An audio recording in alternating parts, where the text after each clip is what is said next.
All right, good morning, Doctor. Good morning. All right. Ms. Reddington? Thank you. Good morning, Doctor. Good morning. Do you have your record in front of you, your notes? Or I do. have a record? Great. Thank you. And you can look at that anytime you want, just to refresh your memory and notes while it's here. Thank you.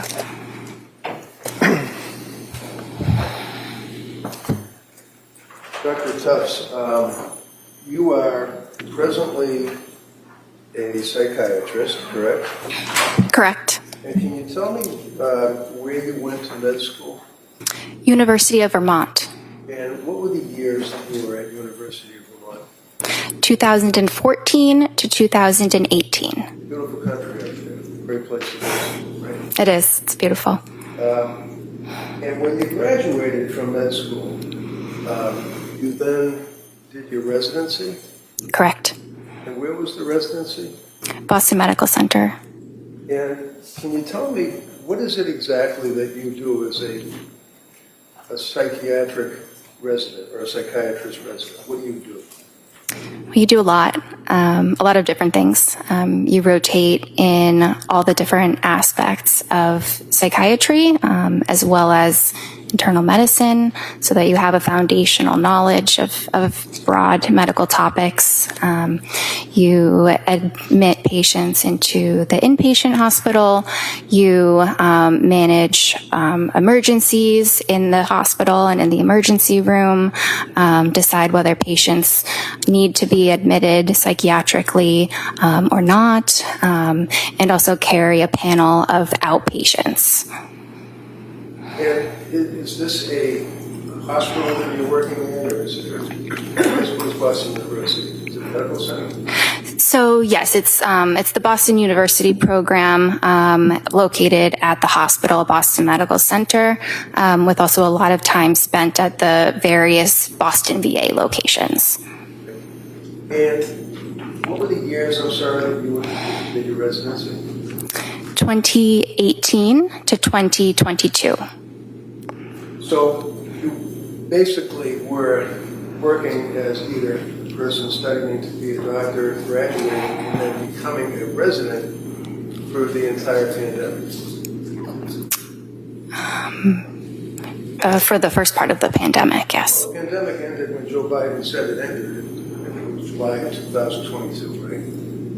I'm not sure exactly when he said that.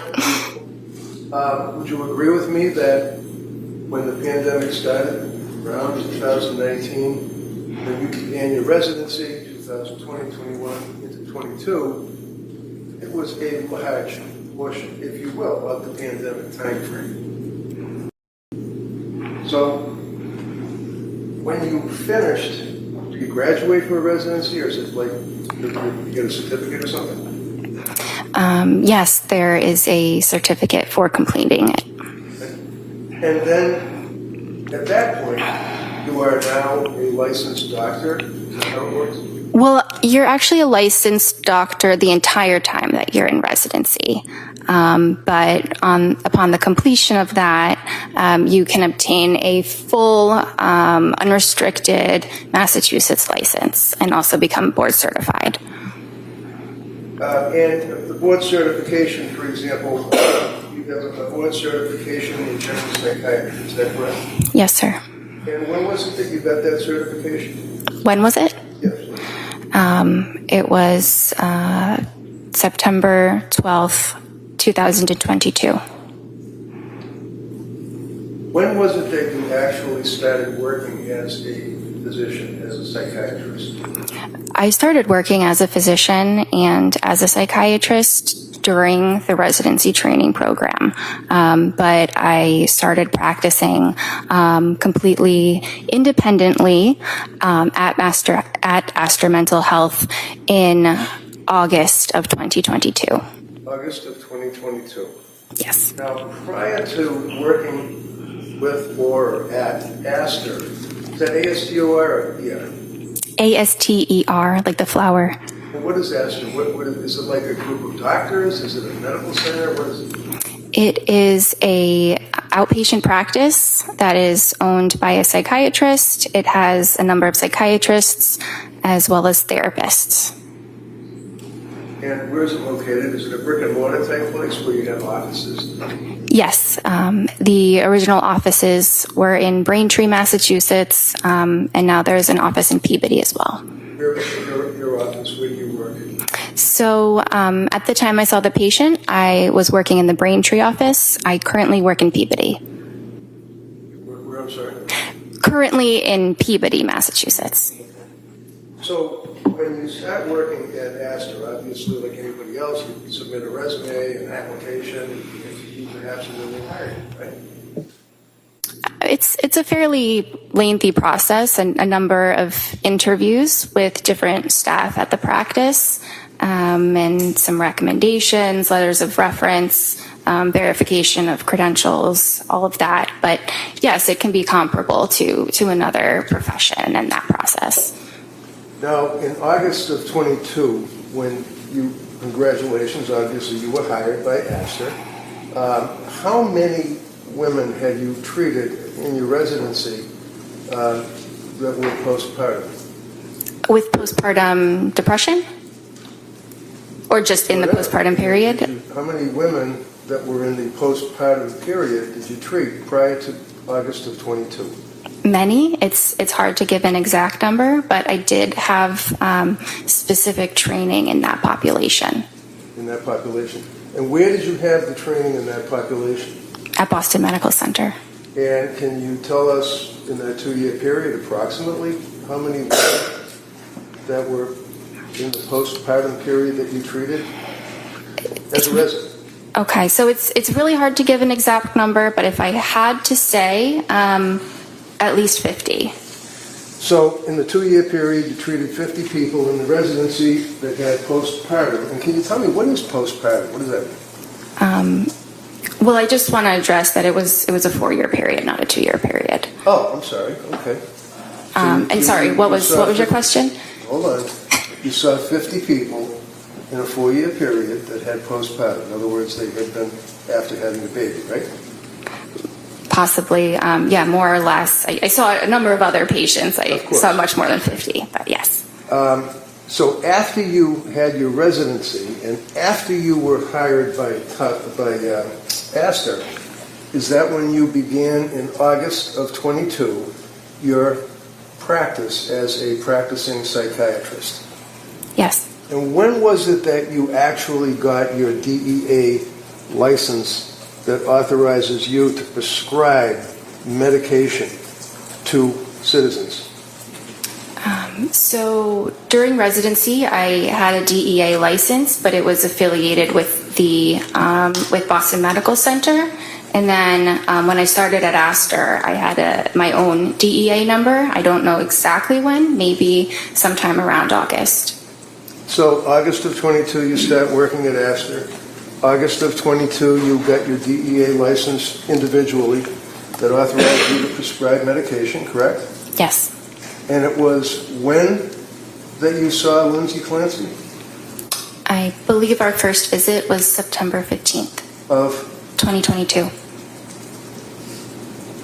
So you were practicing as a psychiatrist for a little more than a month.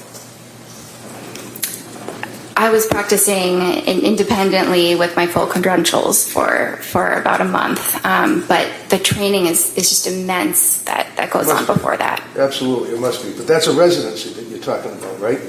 Yes. And you know in a residency, I mean, all I know is Grey's Anatomy, but I mean, you're working under a doctor, the doctors are supervising you, and they tell you what to do, and then you report to them, correct? They don't really tell you what to do.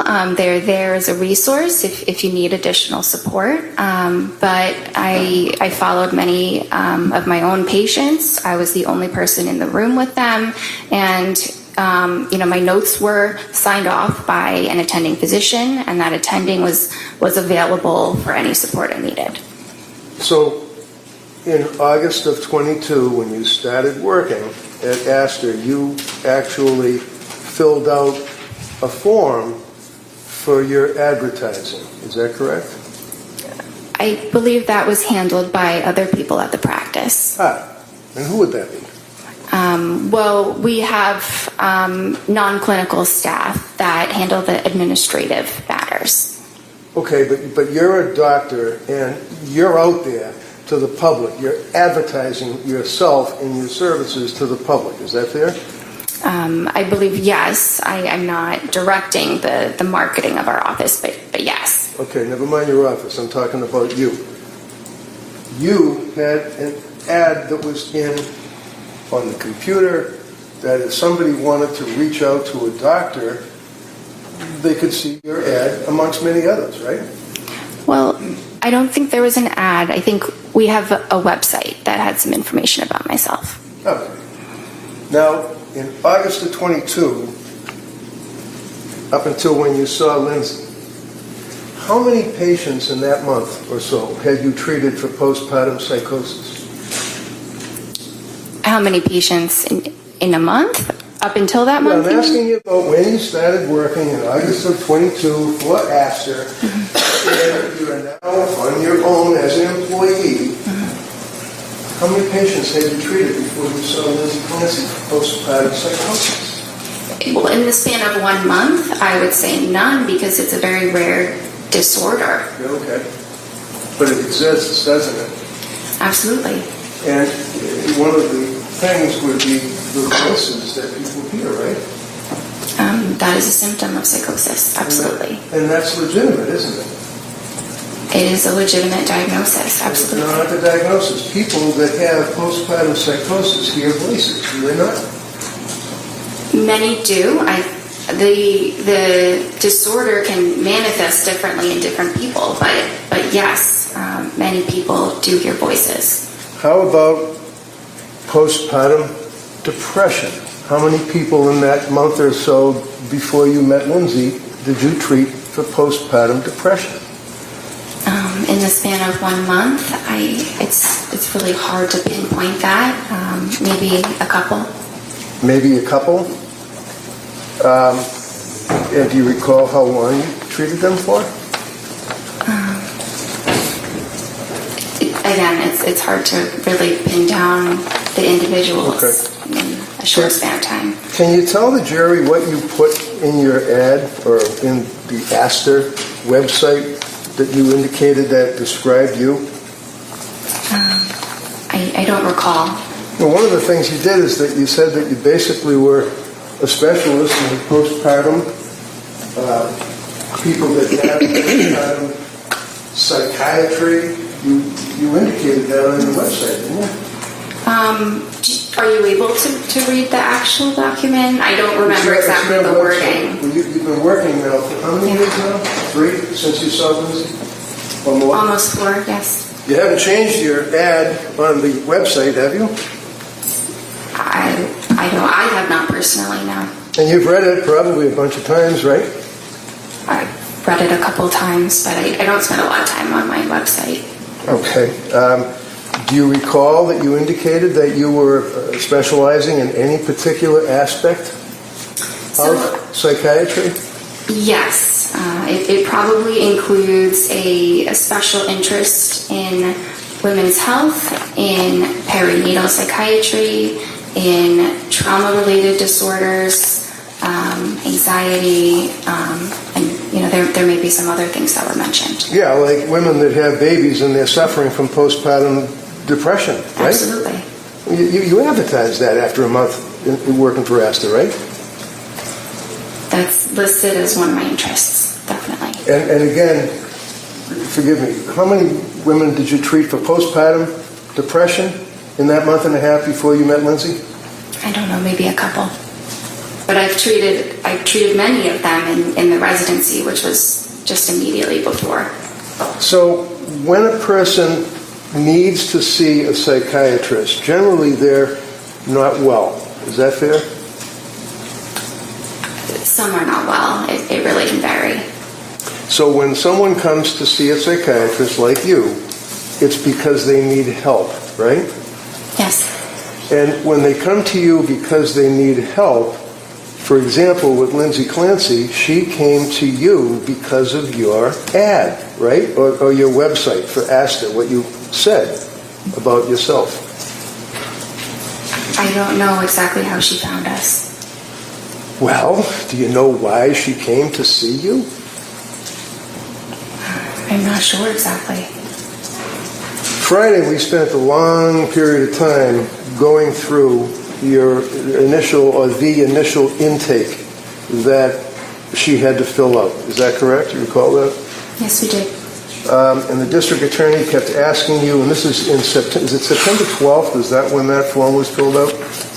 I believe she completed the form on the 12th. The appointment was on the 15th. So what does a person do? Do they call you or do they talk to somebody in administration? How do you get the form to fill out? Yes, our administration handles that. And what do they do? How does that happen? They send them the documents, probably by email, and the patient fills them out. It might be all within the portal that we use. Within the portal? The patient portal, yes. Okay, and that means that you go online and you can access Astor Mental Health, and then all these little drop-down boxes would come up? Something like that. Are you aware? Is something like that, or are you aware of what it does? So because I don't handle the scheduling and the sending of forms, I don't know exactly what it looks like. Well, this is the form that you're giving a person that needs help because they're possibly mentally ill. Is that right? Yes, and what's important is that I review the forms and we go through them in the appointment. Absolutely. Yes. Now, understand that your records, Exhibit 219, I believe, the jury will have access to the Tufts records. Okay, you're aware of that, right? You know it's an exhibit. Yes. Because you have talked to the prosecution about what an exhibit is, and you know that your records are now in evidence before this jury, right? If that's what you say, yes. I wouldn't take what I say. If you don't know, that's fine.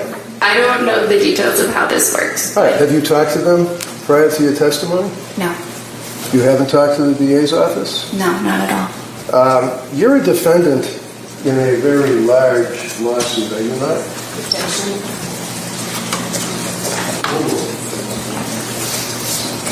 Yes. You wouldn't happen to be represented by an attorney, would you? I am. And the fact that you have an attorney is your right under the Constitution. It doesn't mean that you're guilty of anything, right?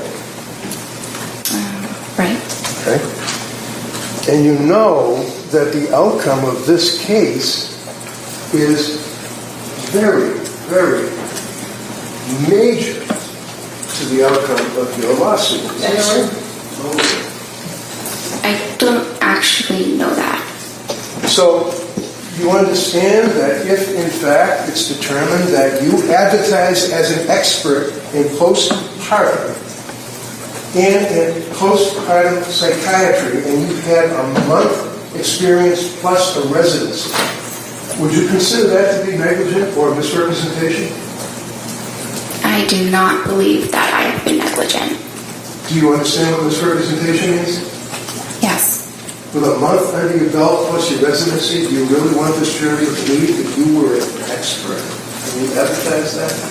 I don't think that's exactly the wording that I used. I think I said that it was an interest of mine. You were what? The answer? No. Good answer. I just think the wording was that it's an interest of mine. I don't believe I called myself an expert. Are you an expert in postpartum? I may be. I don't know. I think it depends on what you define an expert as. Well, when a patient comes to you and they fill out the form, you agree with me that your records reflect that form that she filled out on September 12th of 2022, right? Yes. And the form that the district attorney went through painstakingly with you is basically, it looks something like this, right? That's one of the forms that you've got people fill out, right? Yes. You see the little check mark? Yes. Who put what's the check mark? The patient. So how many pages, because I don't want to go through all the pages again, how many pages does a patient, or how many pages did Lindsay go through to check the boxes for acid? There were a lot of pages. What's a lot, 10, 20? Yeah, maybe between 10 and 20. Okay. And basically, they're all little checks in boxes, correct? Not just checks. No? So does the person then answer questions by typing in answers such as, do you have any pending legal problems? No. Have you ever been arrested? No. Things of that nature, right? Those are some of the questions. And the questions also, do they ask the patient what medications they were on Yes. before seeing you? Yes. And Lindsay told you that she was on SSRIs in the past, right? Yes. And SSRI means what? A selective serotonin reuptake inhibitor. And that's pretty powerful stuff. It's an effective treatment for depression and anxiety. Well, it affects the serotonin levels in the brain, doesn't it? Yes. It rewires the brain, doesn't it? It doesn't rewire the brain. It increases the serotonin, and many individuals with depression have low levels of serotonin. So Lindsay told you that she had been prescribed an SSRI when she was in nursing school. Is that right? Yes. What was the SSRI? Prozac. And how long was she on the Prozac? I'm not sure. You never asked her. I probably asked. Probably asked. Isn't it true? Don't you guys have a saying that if it's not written, it didn't happen? You take copious notes, do you not? It's impossible to write down every single thing that's said, so I write down what is clinically relevant, clinically necessary, but there's a lot that is discussed over an hour that is not able to be written down. Such as the fact that a person was on an SSRI when they were in nursing school was not an important fact to find out. Oh, no, that's important. Excuse me.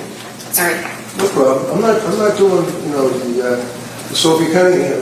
I'm just asking a question. That's all, and you can answer it, okay? How about if she had a reaction to Prozac? I asked her about the Prozac. Is that written in your notes? Yes. And what did she say? She said that she took it for a period of time. She didn't mention any side effects. Oh, she didn't tell you that she had side effects. I see. So when a patient comes to see you with a month under your belt and they're sick and they're looking for help, you wait for them to volunteer facts to you? She volunteered a lot of information. She knew very well what her medical history was and was able to provide that for me. Such as what? That she was in nursing school and took Prozac? That's part of it. And she told you that, right? Yes. And she was pretty upfront and honest with you, wasn't she, in answering these questions, right? I believe that she was. We all spent some time talking about the fact that she declared that she had consumed alcohol and that she felt guilty about it. You called that on Friday? We dwelled on that for a while, didn't we? Yes, that was a component, yes. I mean, that's something that's important, right? Yes. What was her drink of choice? I'm not sure. Did you ever ask her? I'm not sure. We were not concerned that her level of alcohol use Well, the DA certainly was Friday, right? All right, and everybody knows. Doctor, wait for the question, all right? And then same thing, I'll have counsel wait till you finish your answer, all right? Go ahead, Ms. Reddington. So is it important, doctor, for you as a physician to know your patient? In other words, know who they are? Yes. And you know that Lindsay was a nurse, correct? Yes. You know that she graduated, obviously, from college, right? Yes. Is she a good student? I don't recall. Do you know when she got married? I don't recall. Did you ask her? Specific detail. I don't know. I knew she was married. She had 3 kids, right? Yes. And the reason that you knew that she was married is because you spoke to her husband, Patrick, correct? Or did you? Sorry? Or did you? He attended one of the appointments, and I spoke with him on that date. Ah. And did you say, hi, how are you? And give him a handshake when you came in your office? It was telemedicine. It was what? Telemedicine. Telemedicine. Is it fair to say that after, 14, when you said to the jury, 14 appointments that you had with Lindsay during that period from September till January, 14 appointments? Yes. Every single one of them were by telemedicine, weren't they? Yes. Until you came in this courtroom Friday, you never saw this woman in person, did you? Correct. Were you ever concerned about her mental health as a person? Absolutely. She was crying. She told you symptoms that she couldn't get out of bed. Isn't that right? At one time, she said it was difficult to get out of bed. Oh, difficult to get out. Why was it difficult for Lindsay Clancy to get out of bed? Because she was very depressed. And did you give her a hug? Oh, no, you're on telemedicine, so you couldn't give her a hug, could you? You didn't have any chance to even look at her in person, did you? I could look at her. It was always a video appointment. I couldn't give her a hug, but that's not actually something that psychiatrists typically do with patients. I imagine. Now I'm looking at you, and you've got the witness stand cutting you off in half, right? So I can't see from your waist down, your legs, your feet, your hands, anything. That's the same view that you have on the telemedicine, right? Yes. Isn't it fair to say that you've studied and that you've learned that there are objective manifestations that patients may have that would be a tell, like if you're playing poker, you have a tell, that would be an indicia of the fact that they're stressed or emotionally disturbed, right? Yes. Like hand wringing, right? Yes. Were you able to see the hands wringing when you were on telemedicine? I don't recall seeing her hands. You recall, how people sit there and they do this with their leg and the leg bounces because they're going through some type of emotional stress? You couldn't even see her legs, could you? I couldn't see her legs, but I knew that she was under stress. So, when she came to you, September 15th, I believe, is the first time that you all actually discussed her condition, correct? Yes. And looking at the medical records, which the jury will be able to look at, it says, visit date, September 15th, 2022, and you can look along with me if you wish, indicates why she came to see you, right? Yes. Right? Yes? Yes. Okay. Why did she come to see you? According, not guessing and speculating, never mind the TV. You just look at your notes. Tell me what brought Lindsay Clancy to your office. Postpartum anxiety. Is that it? Is that what you noted in the records? Well, those were her words when asked, what are the problems for which you are seeking help? I see. Postpartum anxiety. Now, as a psychiatrist, meeting with this young woman after a month or so of working as a psychiatrist for Astor, there are tests that you administer to a woman who's in postpartum to find out what type of anxiety they have, right? Well, there are some screening tests, but the most important thing is what the patient tells you and what my assessment is in the session. I see. And that would carry through the Tufts evaluations for all 14 of those meetings, is what the patient tells you, right? Yes, and what I observe in the session. Through the television. Through the computer. What, if you can tell me, is the Edinburgh test? It is a scale that looks at symptoms of postpartum depression. And when you administer, that's a major test, isn't it, for a doctor to evaluate a patient for PPD? I wouldn't say it's a major test. It's a pretty big one, though, isn't it? It's the only one that measures the postpartum depression, right? It's a common one. It's a what? Commonly used. Commonly. All right, so when you used it on Lindsay, when was that administered to her? I did not use it on Lindsay. Why?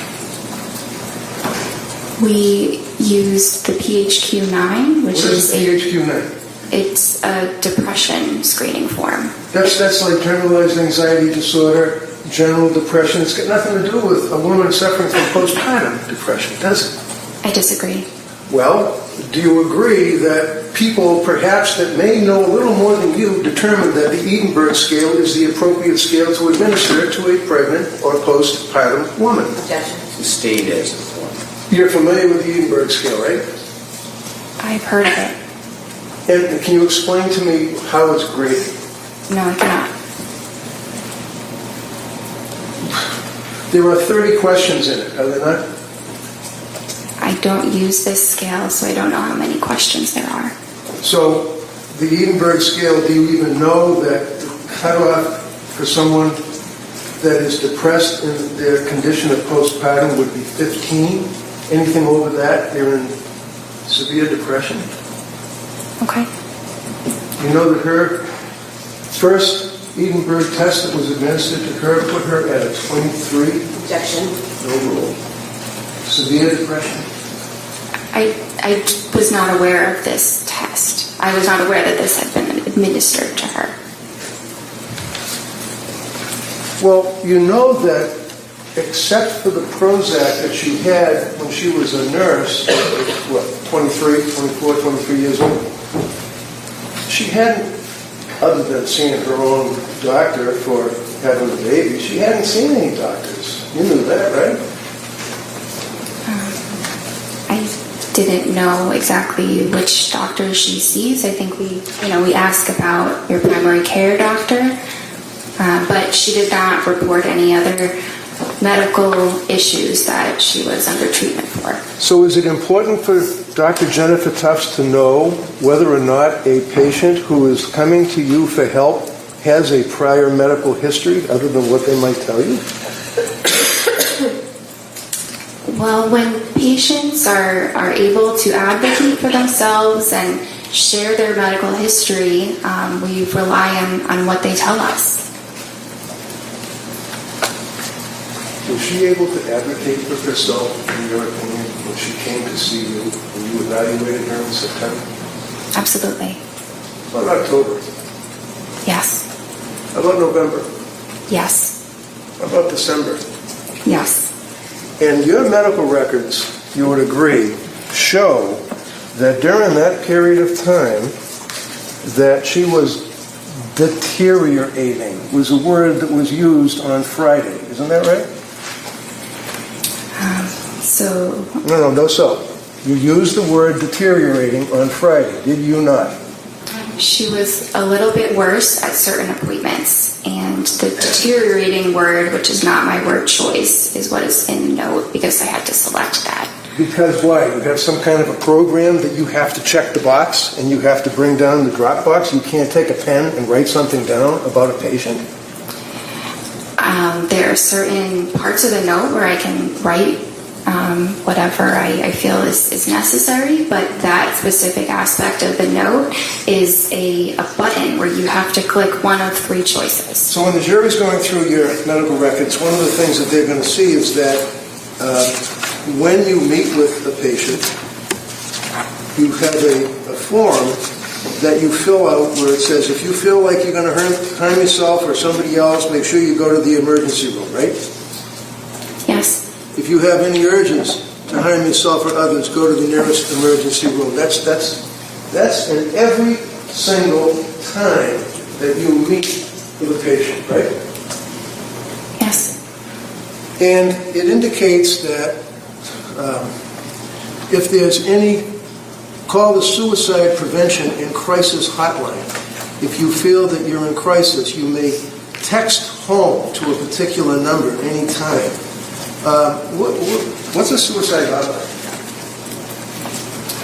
It's a phone number that patients in crisis can call and speak to a trained counselor. Now, a psychiatrist, you'd agree with me, is not a counselor, that's for sure, right? Well, a psychiatrist has training in therapy as well as in medicine. Did you give Lindsay Clancy any therapy? There was some therapy incorporated in our sessions, Like but what? we did Like what? providing emotional support, listening to Excuse her. me. Hold on. No, please. No, she can't. Hold on, everybody. You ask the question, let her finish, and then you can follow up with any questions you want. Go ahead, Doc. Anything else you want to say? So her sessions were largely focused on the medication management, but there was an aspect of therapy including those items. Okay, and the sessions were for what, 17 minutes? No, How long were they? 25 to 30 minutes. So 25 to 30 minutes on the television, and will you face the TV screen with her for the full 25 minutes? Yes. And that's not noted in your records. It says 17 minutes on all your records, doesn't it? So if you look closely, it says the therapy component was for 17 minutes. It doesn't say the entire duration is 17 minutes. So what do you do when you're trying to give therapy as a psychiatrist to a patient that came to see you? What do you do? What do you do with therapy? It depends on the person. Well, how about Lindsay Clancy? What did you do for therapy with her? I listened to her. I listened to her concerns and provided support. I tried to provide her with hope that eventually things would improve. So you listened to her concerns, and you'd agree with me that her concerns were, for example, that she actually was unable to sleep. It's one of her concerns, right? She was having a lot of difficulty with sleep. On the September 15th meeting, you indicate that her mood was okay, but her affect was anxious, and you called it incongruent. What does that mean?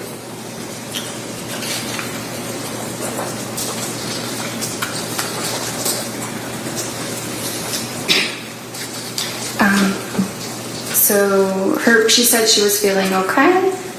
She appeared anxious, and she also stated that she was anxious. So one of the things that you talked about Friday is when a patient presents with an incongruent something or other, I don't remember, appearance perhaps, that would mean that they're saying, I'm okay, but they don't look like they're okay, right?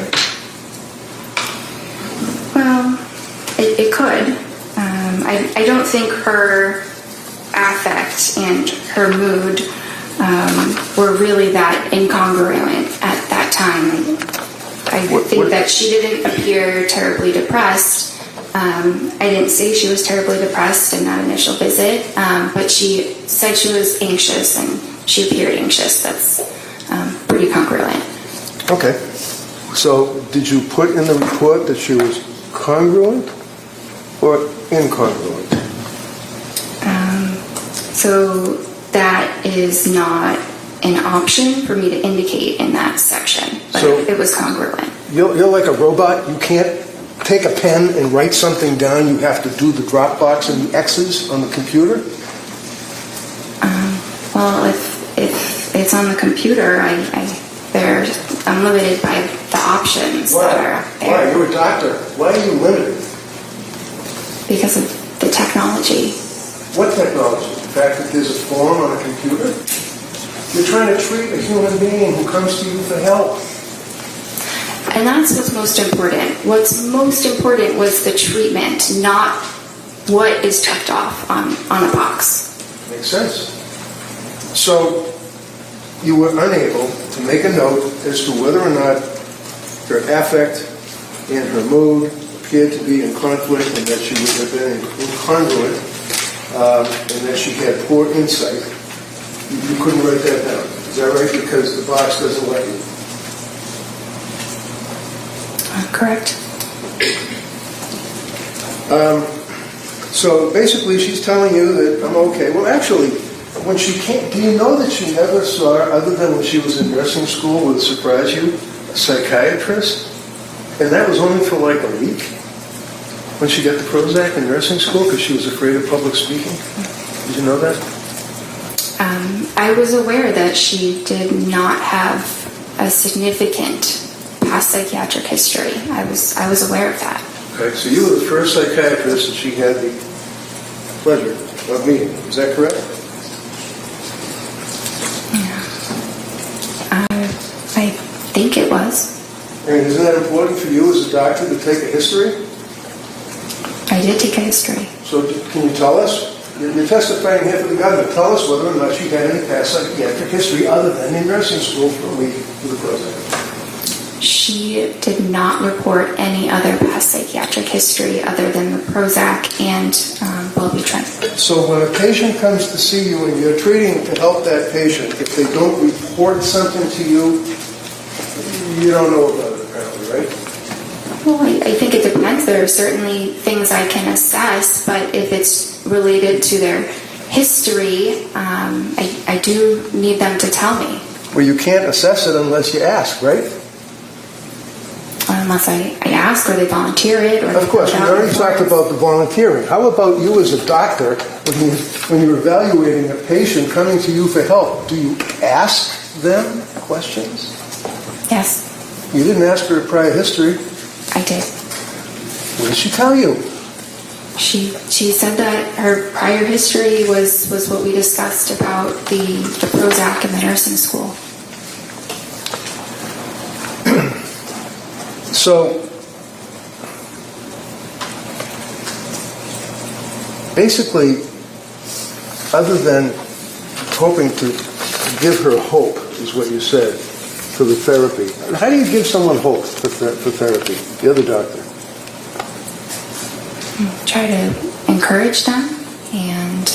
what did you encourage her on September 15th? Sorry? What did you encourage her to give her hope on September 15th? What did I encourage her? Yeah. I don't remember exactly the words. It was did you write it down in your records? No, we don't write those details of everything. Well, that's the therapy you're talking about, right? Yes? Yes. And you don't write down the therapy you give a patient in the records, right? Well, I write something about it. You write it down? mentioned No, that. excuse me. Hold on. So yes or no? Hold on. You let her finish the question. You listen to the question and answer just what they asked. Okay? Go ahead. You can rephrase that question. No, I'll let her answer it. All right. I mentioned that I provided supportive therapy. What is supportive therapy? It's listening to the patient's concerns and providing emotional support and validation. So, emotional support and validation all sounds good. Here's a young woman who was what, 29, 30 years old, came to see you? Yes. And came to see you for help, right? Yes. Told you she couldn't sleep and she was anxious, correct? Yes. You know that she was postpartum, correct? Yes. You know that as a patient who was postpartum. By the way, what is your opinion of the period of postpartum wherein one could have postpartum depression and, more importantly, postpartum psychosis? What's the time frame? It's typically 1 year. So she was well within that time frame, correct? Yes. And you tried to provide therapy by giving her hope. And how long do you figure did that take? 5 minutes, 10 minutes, 2 minutes? I'm not sure. I think it was different in each session. Okay. So the only thing that you diagnosed Lindsay with on September 15th was GAD, Generalized Anxiety Disorder, correct? It was generalized anxiety disorder as well as an adjustment disorder with depressed mood. And you prescribed medications to her, right? Yes. And the medication that you provided to her was the sertraline, right? Yes. And the sertraline would be Zola, right? Yes. Now this is a little chart that shows the prescriptions that Lindsay was on. And you are the yellow colors. Okay. see that. Do you agree with me that on September 15th you prescribed sertraline, Zoloft, 30 count on September 15th, 25 milligrams, right? Yes.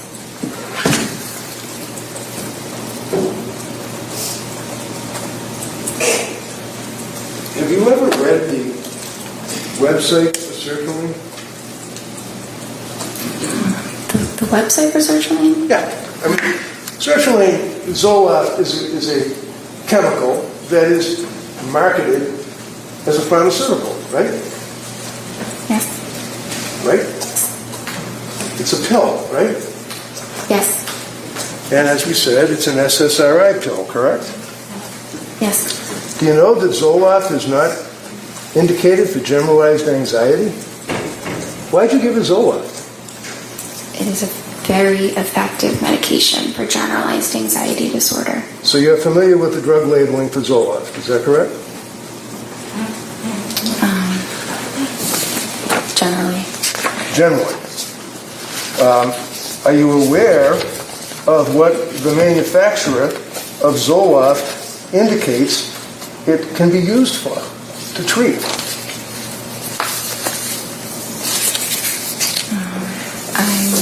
I'm aware that it's used to treat various forms of anxiety disorders as well as major depression. So when Lindsay came to see you, you know that she had stopped breastfeeding her son, right? Not at the time of the first appointment. When did she stop breastfeeding? In October? Something around then. You know that she had little or no psychiatric history other than seeing you, correct? And the Prozac, yes. You know that, in fact, that she had stopped drinking whatever it was that she was drinking, because you never asked, right? I was not concerned about her level of drinking. Well, it's in your form, right? That was at the intake, but Did you know that she wasn't drinking when you were meeting with her, correct? Yeah, that's what she told me. Okay, and you believe what she told you, right? Yes. So when she sees you, she's not on any psychiatric, anti-tropics, or whatever they're called, medications, correct? She wasn't on any medication. Correct. And she had stopped drinking anything, whatever it may have been, right? I'm not sure when she completely stopped drinking, but yes. You don't know when she started, when she stopped, what she drank, do you? Well, I was not concerned that she was an alcoholic. That's a yes or no. Did you have any idea? Because we spent a long time on Friday talking about her guilt and that she drank alcohol. You don't know what she drank, when she started, when she stopped, do you? I know some details about her alcohol use, but it was overall minimal. What were the details then? Tell me what the details were. There was that one little box that was checked off. What other details were there? That she drank 1 to 2 times a week, 1 to 2 servings 5 times a week. And you don't know what it was? You have no idea, right? I think she had mentioned at some point that it was calming. It was something that was... It was what? I'm sorry. Calming. Calming. Okay, calming. So it was numbing. It was like trying to numb something, I guess, right? That's one way of saying it. I mean, I imagine you've treated veterans that have post-traumatic stress disorder, right? Yes. And would you agree with me that many times when people have an anxiety disorder or PTSD, whatever the case may be, they try to numb their feelings? Is that fair? Sometimes they do. And sometimes they use alcohol, right? Sometimes they do. But we don't know what alcohol. We don't even know if it was a beer, do we? I didn't think that was relevant for her. So, with all of that, with that information, you then prescribed Zoloft to her, correct? Yes. You went over the side effects of Zoloft, sertraline, I imagine, with her, right? Yes. Did you tell her that one of the known side effects is suicidal thoughts and actions and ideation? Well, that's specifically in children, so I don't think I mentioned that because it wasn't relevant. Not really. Suicidal ideation and homicidal ideation, there's a black box warning. Zoloft along with the SSRIs, right? Under Yes or age, no? for children and adults younger than Lindsay. Excuse me, Doctor, I apologize. Can you just listen to my question and answer it yes or no? Is there a black box warning on Zoloft? Yes, All right. And a black box warning is required or prescribed by what? The FDA? probably. Probably. And it basically warns that, especially with young people or young adults, that it may cause suicidal or, God forbid, homicidal ideation. Yes? Yes. And you're aware that, in fact, the FDA has determined that that goes up possibly to a 23, 24, 25-year-old. You know that, right? I think 24 is 24. what they Yeah, I said. think it's 24. It's possible, is it not, that the SSRIs that get into a person's brain affect a person that's 3 or 4 years older than the FDA cutoff with suicidal ideation or homicidal ideation? It's possible?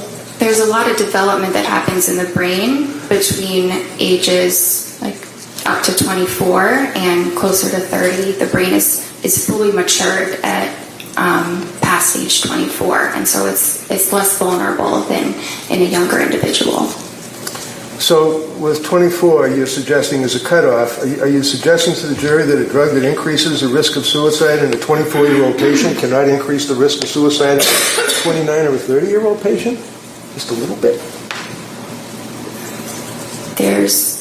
I don't believe there's evidence that it causes that at all in individuals over 24. So, as a psychiatrist who had the ability to issue these types of medications to patients and citizens, what research did you do on Zoloft and suicidal ideation, homicidal ideation?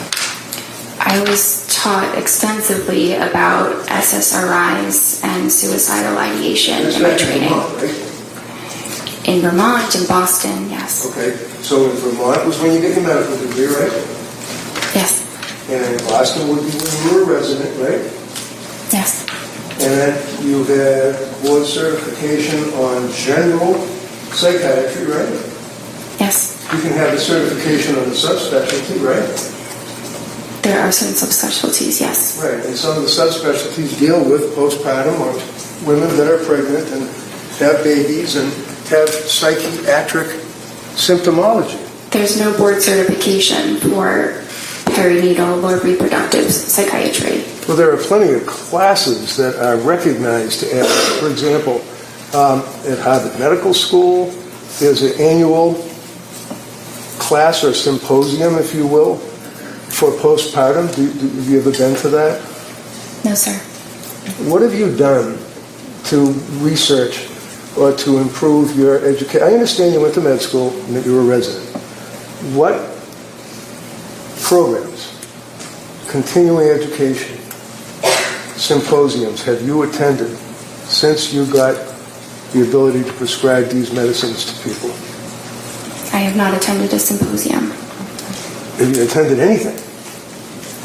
I have not, but I have done a lot of reading on my own, of research and guidelines about this area in psychiatry.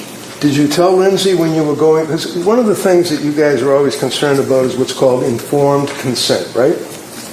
Yes. And what is informed consent? What does that mean? It means In a medical sense, not just like out in the street or something. explaining to a patient the risks and benefits of treatment and possible alternatives, and making sure that the patient understands what you're saying. Now, when you were going over the symptomology or when you were going over the side effects of Zoloft, one of the side effects of Zoloft is, and I quote, severe trouble sleeping, right? Yes. Did you tell her that? Well, Insomnia is listed as a side effect. No. You already said yes. You know it. Did you tell her that Zoloft has a side effect of giving the patient severe trouble sleeping? That's all. So I didn't use the word severe because it typically doesn't cause severe trouble sleeping, but I thought you were referring to when she told me that she did have severe trouble sleeping. Well, that's what she told you, right? That she had severe trouble sleeping, right? She told me, Yes. And you know that one of the side effects of Zoloft is, let's say, trouble sleeping. You know that, right? Yes. Your answer is yes? The jury has to be able to hear you. Yes. And why would you prescribe Zoloft to a young woman who's postpartum, who's coming to you with anxiety, who's telling you she can't sleep, she's got all of these symptoms, and you prescribe a medication that would have a side effect of trouble sleeping? So individuals have very varied responses to medications. Some have no side effects, some have one or two. It's impossible to predict, but Zoloft is a top choice, a first-line medication for Says her. who? Says who? Says it's the general consensus. Well, you know about the psychiatrists. lawsuits against Zoloft, right? Again, you can't have both of you talking at the same time. So let her finish her answer, and then I'll give you plenty of time to follow up any questions regarding her answer. So, you finish your answer on that? There's extensive research supporting the use of sertraline in this instance, and the general consensus among psychiatrists is that it's a first-line safe medication for individuals, including postpartum women. How about the kids that shoot other kids in high schools and the lawsuits that come out of that against Zoloft? You ever read about them? Overruled. Sorry? You didn't get it? I wasn't sure what the question was. The question was, in response to your observation about how all the psychiatrists think it's a very, very safe, wonderful first-line drug, and you research it. How about the kids that kill other kids in schools with the lawsuits that arise out of the use of SSRIs? Have you ever researched that? I don't know much about that. You know about the SSRIs and messing with someone's brain. They go out and they shoot people for no reason, right? I'm not aware that that's linked to SSRIs. So you didn't really talk to her about increased risk of suicide when 24-year-olds are down because she's 4 or 5 years older than that. You didn't talk to her about the trouble sleeping that can be a side effect. But she describes there's other drugs that you could have given her that would be perfectly safe and calming and allow someone with no psychiatric history to sleep better, right? Not necessarily. Okay, so you prescribed her with the Zoloft. It was 25 milligrams, right? Yes. And when you prescribed her with the Zoloft, 25 milligrams, was that increased up to 0.05 milligrams, or did you increase it at some point? The instructions were to increase it to 50 after 1 week. After 1 week. Yes. And you expected that she would listen to your instructions, right? Yes. And she did, right? She waited about a month, but then yes, she did. Why did she wait a month? I think it took her some time to decide whether that was truly what she wanted to do. Right, she was afraid of the drugs, wasn't she? She was afraid of side effects. And she didn't want to take the pills, did she? She eventually did want to take the pills because she wanted to feel better. A month later, right? Yes. So you prescribe the Zoloft, SSRI, and then you tell her after a week to increase it, and she doesn't take that medication for a month, correct? Correct. And then she did take the medication, right? Yes. And did you meet with her or talk to her before she actually started to implement that particular regimen? I had met with her beforehand, but I was not aware of when she made the decision to go ahead and take it. So You met her on the 15th of September, right? Yes. When was the next time you met her? Can I check? Sure, of course, absolutely. You can look at anything you want. September 28th. And on September 28th, did you discuss with her the fact that she was afraid to take the Zoloft? Yes. And did you recommend that she do that? Well, she said that she was feeling better at that point, and It's a real easy question.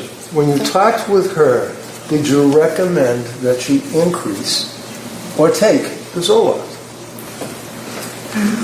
At that visit, I don't think that I did. Okay. So when did she actually take the Zoloft?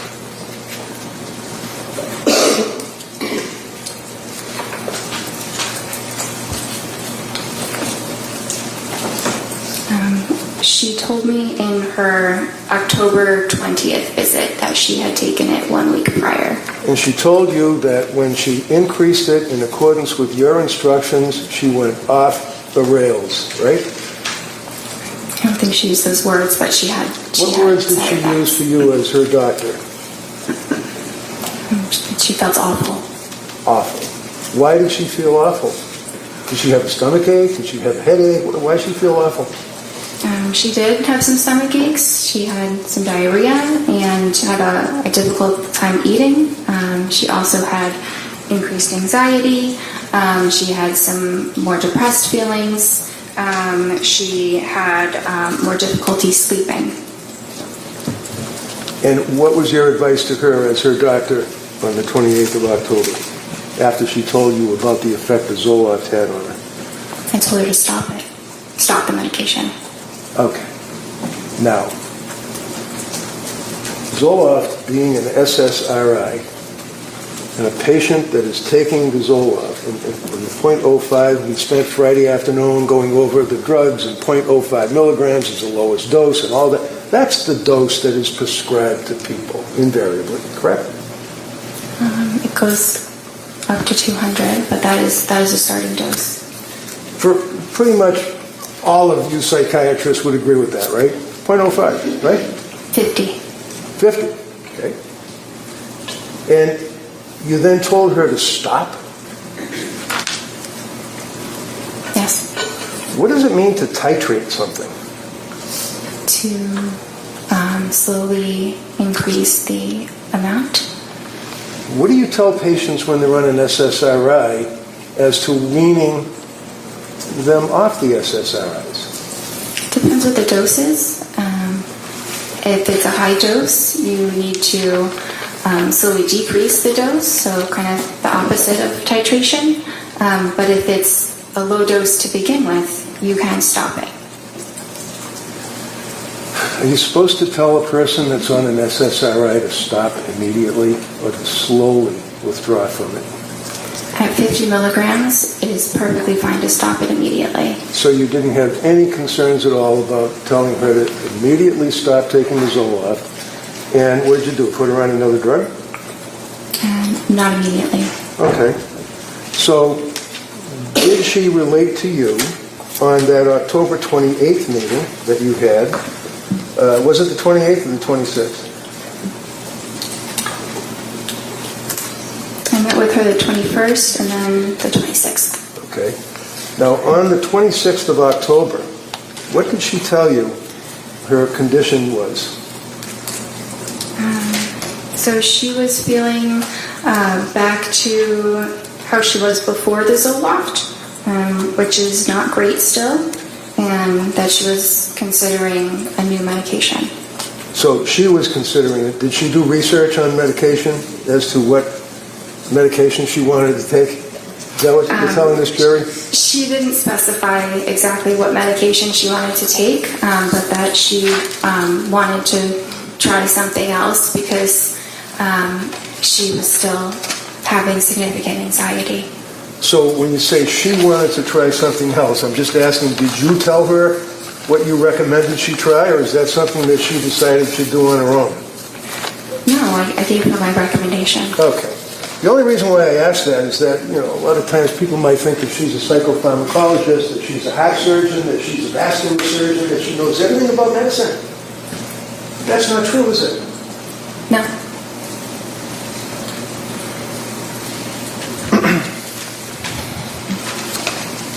Would you agree with me that prior to telling her to stop the Zoloft, that one of the concerns that you had is that Zoloft affects anxiety and affects sleep, and you hope that it treats the underlying anxiety by balancing brain chemistry and increasing serotonin, right? Yes. Is that fair? And you'd agree with me that it does, as a side effect, have an impact on a person's falling asleep or staying asleep, as a common side effect, right?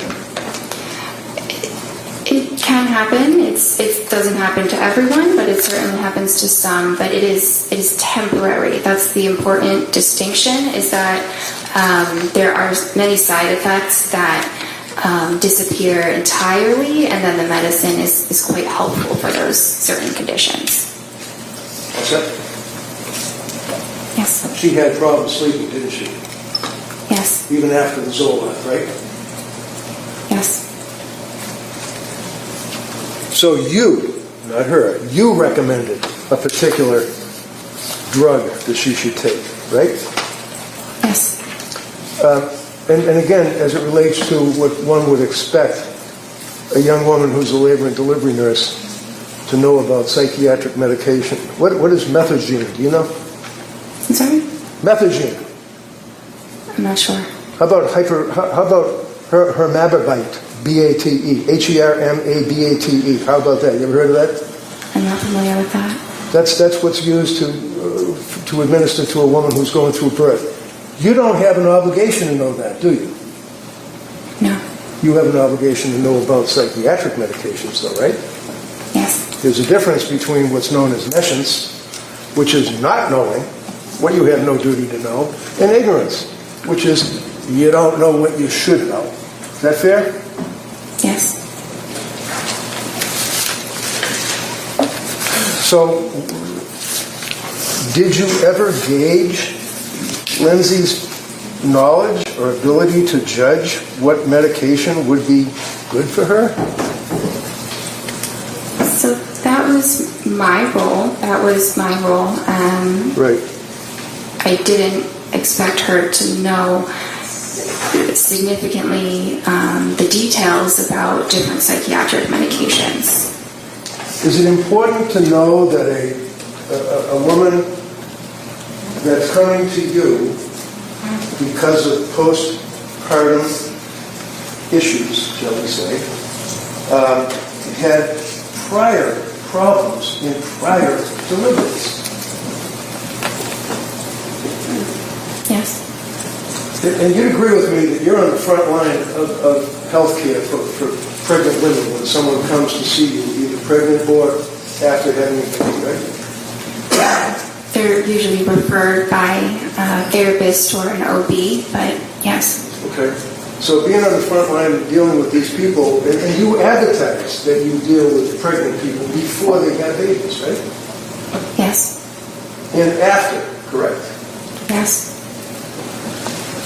Did she have any prior issues with her prior babies?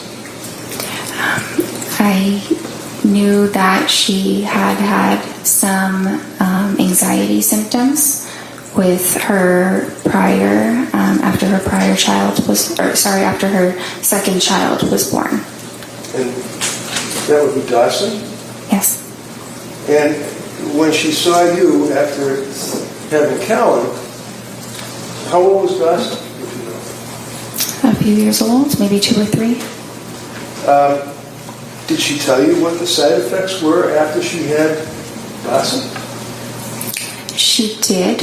I did not list them because... Excuse me, that means you didn't write them down? Yes. So what is it, your memory that we'll go by that, right? Sorry? We'll go by your memory? Go by my memory about what?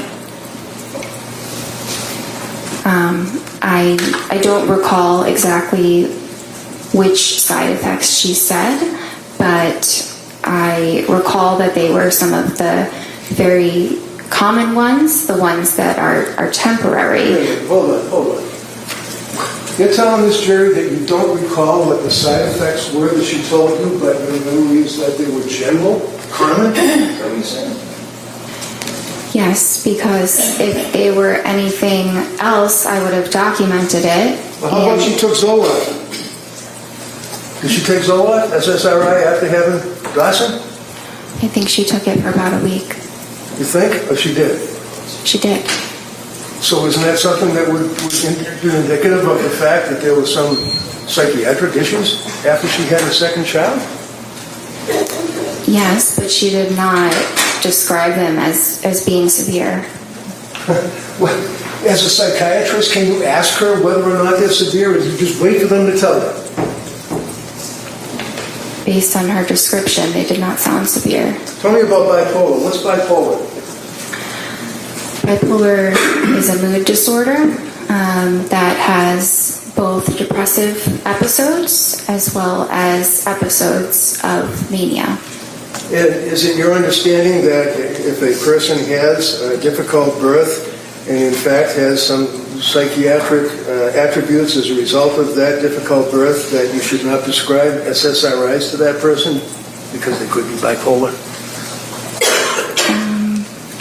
Having a difficult birth does not, it's not a contraindication to an SSRI.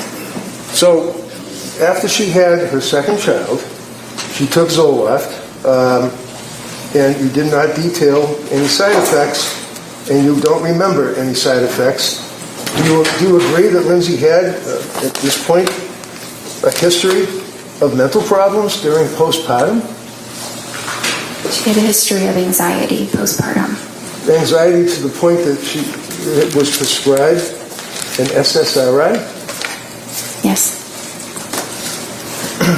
And she also had mental problems when she came to see you, right? Yes. So she had mental problems after she had the second child, mental problems after she had the third child, correct? Yes. And you'd agree with me that this is not easy stuff for somebody to be talking about. People get embarrassed in our society if they have mental problems, don't they? Some do. She did, didn't she? I'm not sure. So, not documenting any of the side effects, did you think it would be important to document the side effects of the drug before you prescribed Zoloft a second time? She's telling you that she had, you don't know, but she had side effects with Zoloft. Was it important for you to document the second time that you're giving her Zoloft? I did not feel that it was necessary to document the specific side effects. So if someone comes to you as a person who is in postpartum and there's all this symptomology that she had related to you, that if she told you that she was on Zoloft after her second child and had side effects, you don't think it's important to document the side effects, number one, right? It depends what the side effects are. Which we don't know because you didn't write them down, you don't remember it. I would have written them down. If No, they not were- what you would have done. What did you do? No, go ahead. I would have written them down. What did you do? I wrote that she had side effects. What are they? I'm not sure. And then you prescribed Zoloft again, didn't you, in 2022? Yes. Do you recall in the period of September of 22, October of 22 into November of 22 that she used the word overwhelmed, told you that she was overwhelmed? Is that correct? Sorry, which visit are we looking at? Well, the period of time, September, October, November, did she use the terminology that she was overwhelmed? Yes. Okay. And when you were treating her, you didn't think that she was just merely overwhelmed with 3 children. You knew she was really struggling, didn't you? I did. And it was at that point that you diagnosed her with a psychiatric condition, and you prescribed psychiatric meds. Isn't that right? I prescribed psychiatric medications, yes. So when you prescribed the Zoloft and told her to increase it, she told you that she was having all these difficulties. You told her to stop. Did you give her therapy when you saw her? Yes. What did you do? I think that I Not what you, again, I reassurance. apologize, but not what you think. I want to know what you did. And that's why you write stuff down. So take your time and look at your notes. What did you do with this young woman for therapy? On which day? On what? Which day are we talking about specifically? When she came to you and told you that she was overwhelmed, and you diagnosed her with a mental illness and prescribed psychiatric condition, the psychiatric meds. What therapy did you give her? Because you told us that when you're on the television, you still give them therapy too, right? I do. What did you do? Well, I'm having trouble identifying exactly when she said the words overwhelmed. Okay. So it's hard to pinpoint exactly what I said in a span of, a number of different visits. Did you indicate that there's information on the website that if a person has an emergency that they should do something? I did, and I advised her the same. So basically, if one of your patients becomes suicidal, and on that note, did she tell you at that point, up to November of 22, that she was dwelling on suicidal thoughts? It was a while before she mentioned anything about suicidal thoughts. Tell us when. I might need to look through the records right to see ahead. when she first did.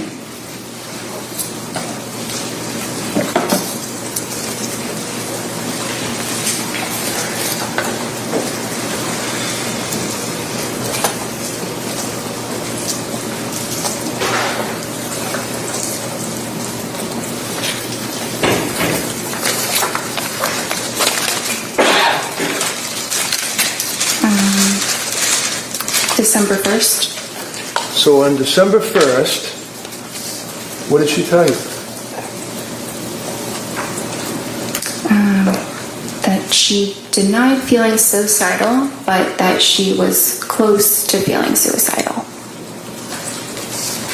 That's kind of like being a fisherman out in the ocean who's worried about the possibility of a storm and is thinking about the storm and is dwelling on the storm,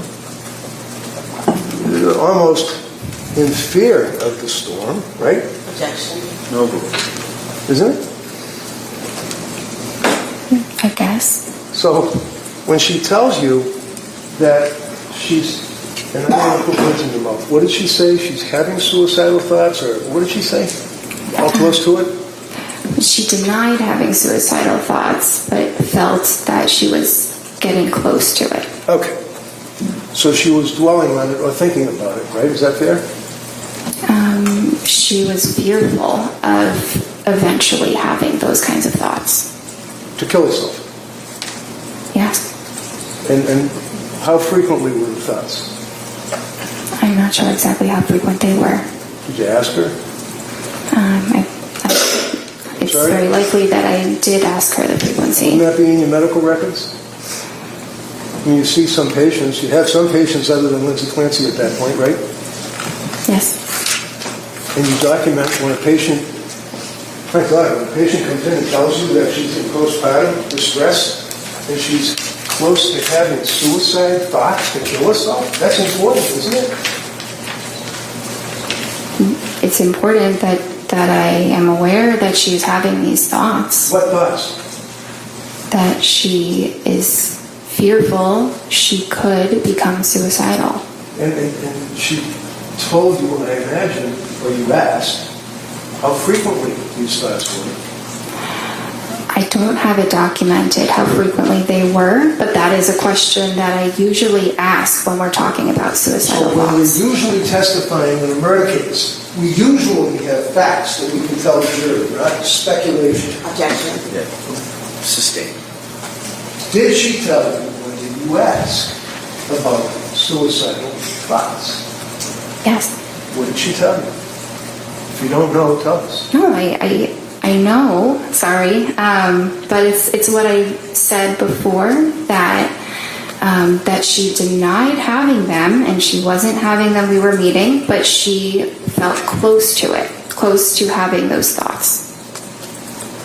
Okay. So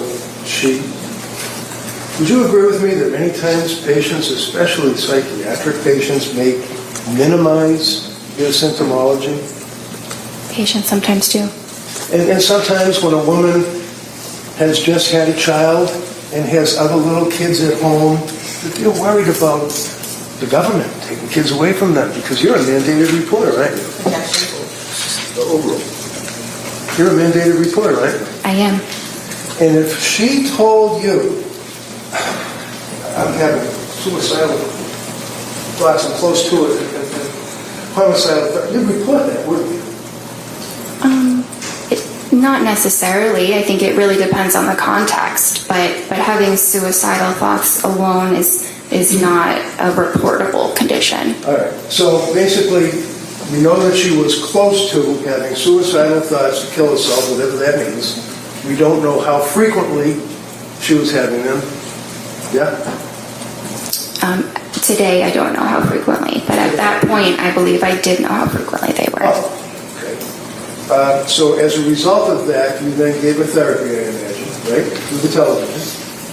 Yes. And what therapy did you give her in November of 22? I gave her supportive psychotherapy. And what does that mean? It sounds great. What do you do? It's listening to the patient and providing... Sorry. Listening to the patient. Like when they say they're having... Oh, hold on. Sustain. Next question. Well, So- you didn't finish the answer. Right. Next question. Thank you, Dave. Listening to the patient. That would be when, for example, one of your patients tells you, after all the treatment that you had provided prior to that, all the symptomology that she had, and insomnia, and anxiety, and all of that she's close to having suicidal thoughts. That would, I imagine, impacted you. Yes. So what did you do with this psychotherapy? So I provided emotional support and validation and What does that mean? Validation. encouragement. What does that mean? Something like, I understand this is a very difficult time. It really, it varies on the individual. Sure. How about Lindsay? I don't remember the exact therapeutic words that I used. Okay. How long did you give the therapy? Validation and all that stuff. I don't remember exactly the duration. Maybe about 10 minutes. Maybe. Through the television, right? Through the So, computer. as we pointed out, you tell the people that come to see you, when I say you, I mean collectively Astor Medical, that you would expect that if a person is in crisis, as you guys say, or is suicidal, that they would have to go to a computer or their cell phone, right? They would have to punch in your office, right? Look up the number. We advise them to call 911 or go to the emergency room as quickly as possible. How about suicide hotlines? Do you give them advice to call? That's an option as well, yes. Sure. Did she call suicide hotlines? I was not aware that she did. Did you ever ask her? I don't think I specifically asked that Not question. specifically. Did you ask her anything? Did you beat around the bush maybe? You ask her anything about suicide hotlines? I don't think I asked her about suicide hotlines. Would it surprise you to know that she called suicide hotline in that time frame, not once, but twice, and was turned away? You guys were in the front line of this, aren't you? No, overall. It does surprise me, yes. It does what? It surprises me that she called them twice. And you never asked her if she had ever called the suicide hotline, did you? I don't think that I did. Yeah, I understand. You're a doctor. You were trying to do the right thing. You obviously, this is just horrible, isn't it? Yes. She continued on with her treatment with you, correct? Yes.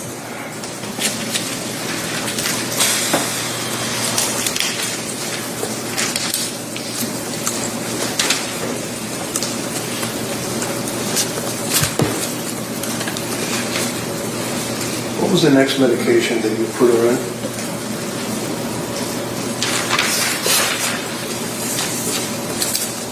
Let's say we're up to, I guess it would be the October 26th date? Is that right? October 26th. Is that when you prescribed Ativan?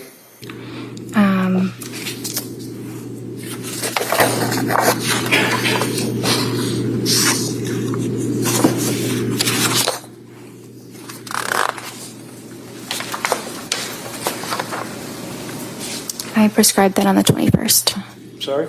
I prescribed the Ativan on the 21st. All right. Did you prescribe anything on the October 26th appointment? Yes. And what was that? Buspirone. Buspirone. And would you agree with me that, is that also Vanspar? Buspar or Buspirone are the common names for it. Okay. You ever heard of Vanspar? V-A-N, V as in Victor, A-N-S-P-A-R? You ever heard of that? No, I haven't. Okay.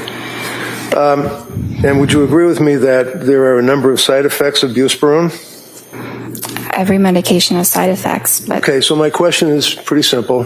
Buspirone, you mentioned it, I'm asking, any side effects? yes. What are the side effects?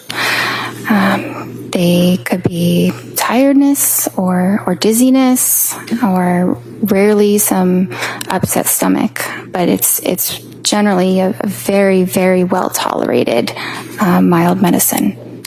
And do you recall, was she taking any other medication at that point, if you know? Yeah, she was taking some of the Ativan. Some Ativan, right? Did you prescribe that to her? Yes, When did you prescribe the Ativan to her? the 21st. And she was compliant with your recommendations, right? Yes.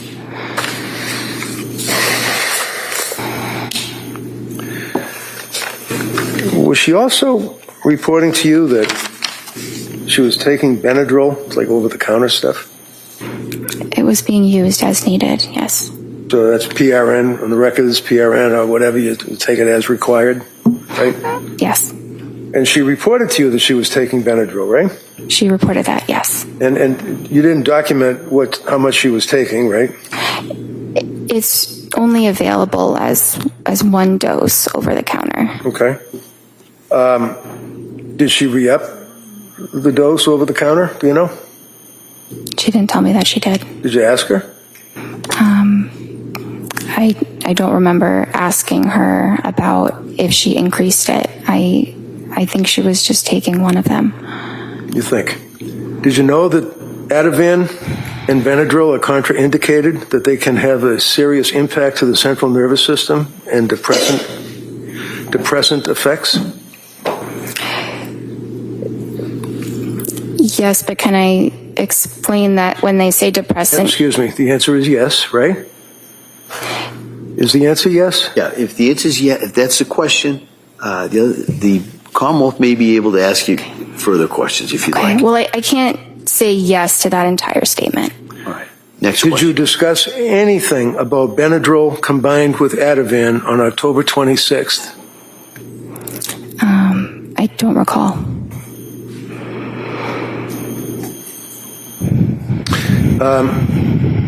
On October 26th, was she still worried about suicidal thoughts?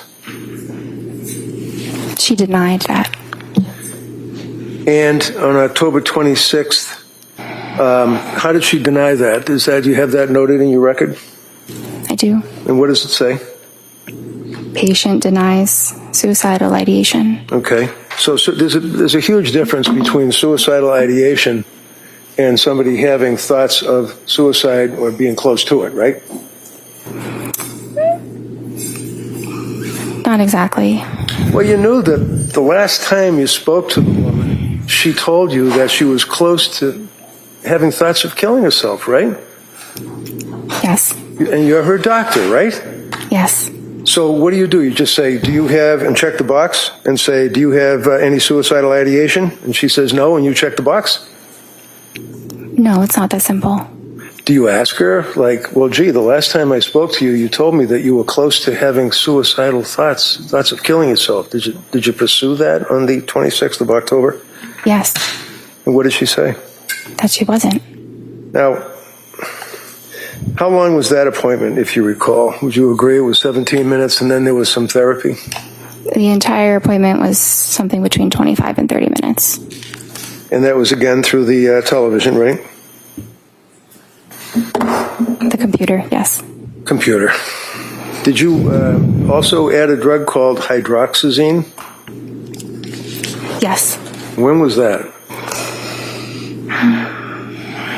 So that was the same visit as an alternative to the Benadryl. Okay, so on October 26th, when she told you that she was taking over-the-counter Benadryl, I asked you what you prescribed to her, and you said Ativan, right? Right? Yes. And then I asked you about the contraindication of Ativan and Benadryl, right? You asked me about that, yes. And then you, on October 26th, started her on Buspar, correct? Yes. And what is the purpose of Buspar? Is that for anxiety? Yes. And what kind of drug is Buspar? It doesn't really fall into a class, but it does act on serotonin. So it's another, similar to an SSRI, right? It's kind of like a more mild version of an SSRI. Okay. So she's on Benadryl over-the-counter, Ativan, which is a benzodiazepine, Buspar, which is an SSRI, and then you prescribe hydroxyzine on the same day, right? They weren't all to be taken at the same time. What's hydroxyzine? Hydroxyzine is an antihistamine. Okay. Is that over-the-counter, or is that, can you just buy that over-the-counter, or do you have to go to the back where the pharmacist is? You have to go to the pharmacist. Okay. And as far as you're concerned, she was taking the medications as she was required, right? That's what I was told. I'm sorry? Yes, that's what I was told. Did you, by her? Yes. And did you at any time tell her that she should keep a diary of her medications and keep a diary of any side effects that she has? I didn't instruct her to do that. You don't have to instruct somebody to do anything, but did you recommend it? Like say, hey, if you're on all these meds, if you're having an effect, you should write it down. When, time, date, anything like that? I didn't tell her to do that. Would that be helpful? Maybe, but usually we go through all of that in the appointments, and we met very frequently. Now, you'd agree with me that at this point, prior to the next appointment, which was November 2nd, she had gotten significantly worse, even after all this medication that you had been prescribing, right?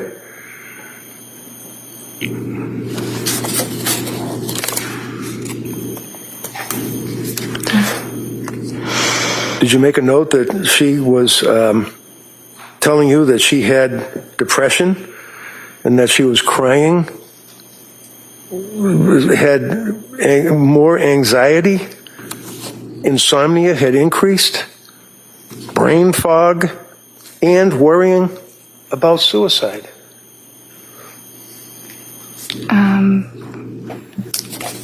In the couple weeks after starting those medicines, I don't recall that the symptoms were significantly exacerbated. Okay. Friday afternoon, you answered the DA and you said that you recall that she used the word brain fog, right? She used that at some point. I don't recall when. Okay. What is brain fog? It's it's a very subjective feeling that someone might have where maybe it's hard to think of a word that you're trying to think of, or maybe it feels like maybe you're thinking of things a little bit more slowly than you normally would. And how often was she dwelling on suicide? At what point? At the point she told you that she had anxiety, insomnia, brain fog, crying inconsolably? Objection, if we could have a date. I think he's going to get to that. Go. October 26th, heading into November 2nd. Do you recall, I'll rephrase it, do you recall going into the November month, meeting with her, and she told you that she had brain fog?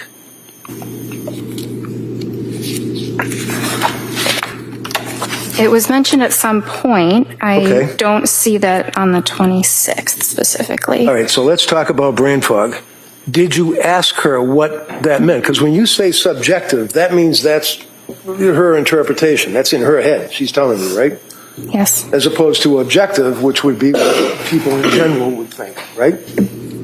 Yes. So when she's telling you, in addition to the anxiety, in addition to the crying, in addition to the stress that she was undergoing, she was worrying about suicide, she talked about brain fog. So you must have asked her, what does that mean? Subjectively, what does that mean? Subjectively means in the patient's, own opinion, that's what their experience is. Okay, so she's the one that's inside her head, right? Yes. So what were the symptoms? What is it? When a patient tells you that they have brain fog, is that something you would consider as being a potential side effect of the medications that you would put her on? It depends. On what? I mean, sometimes it could be, and sometimes it could be unrelated. It's a symptom of depression as well. So sometimes it's hard to tell what it's attributed to. So at this point, heading into November, your answer was to prescribe more medication, 3 more drugs, right? You prescribed Ativan, or increased the Ativan. What was her load for Ativan at this point? Do you remember? Sorry? What was her milligrams, if that's right, or nanograms, whatever it is, on the Ativan, on the script that you had provided her? Objection, if we could just have a date. I think she said, no, if you can answer that, go ahead. Which date are we referring to for the Ativan? Because there were. I'm sorry. She already objected. He already said you can answer it. When did you increase her Ativan and to what level? So she was prescribed Ativan 0.5 milligrams. Right.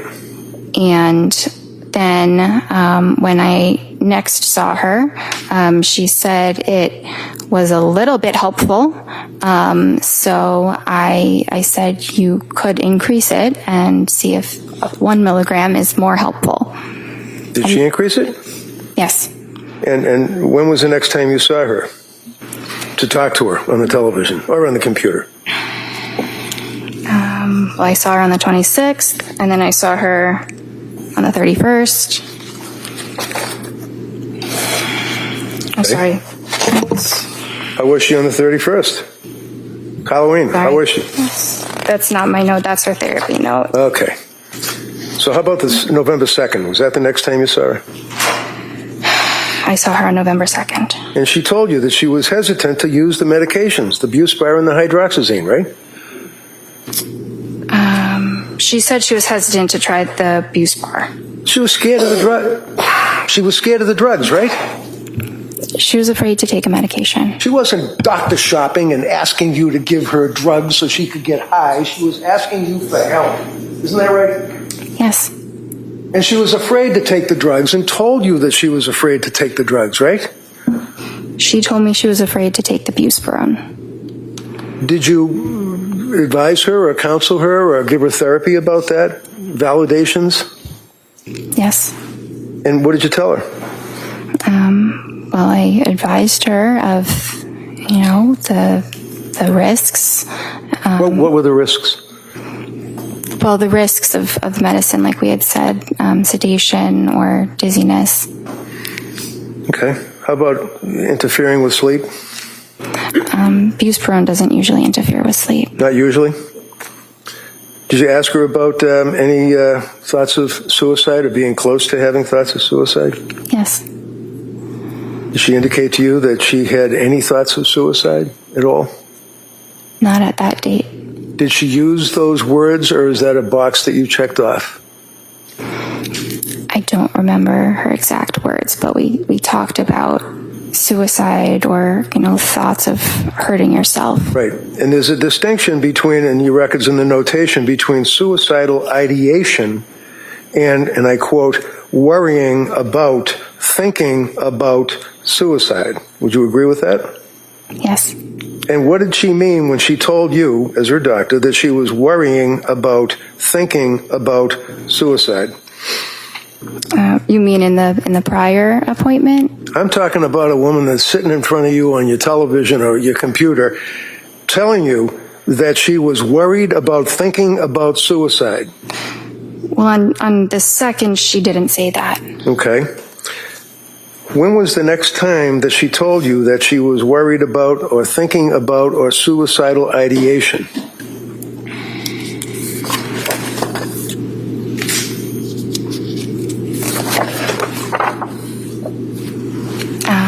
That was the December 1st visit. Okay. So go back to the November 2nd visit. Would you agree with me that she, after you talked with her for that period, however long it was, that you then brought up 4 medications to her, recommending that they might be safer, and I quote, safer alternatives?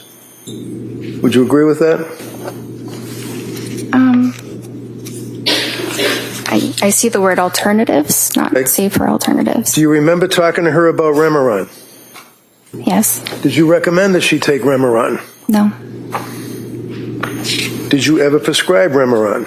No. And is that mirtazapine, as far as its generic name? Yes. And Remeron is an antidepressant, isn't that right? Yes. And you did not feel that that would be an appropriate medication for her to take at that time? It was a very reasonable option, but we didn't decide to start it. So is this a collaboration? In other words, you and the patient, you would both make a decision as to when to start a drug? Or is it your decision and advice to the patient? Well, it's ultimately my decision, but the patient's thoughts about the matter are very important. At the end of the day, the patient has to go home and take it themselves. I'm not there to ensure that that is happening or not. So you had a November 22nd appointment, right?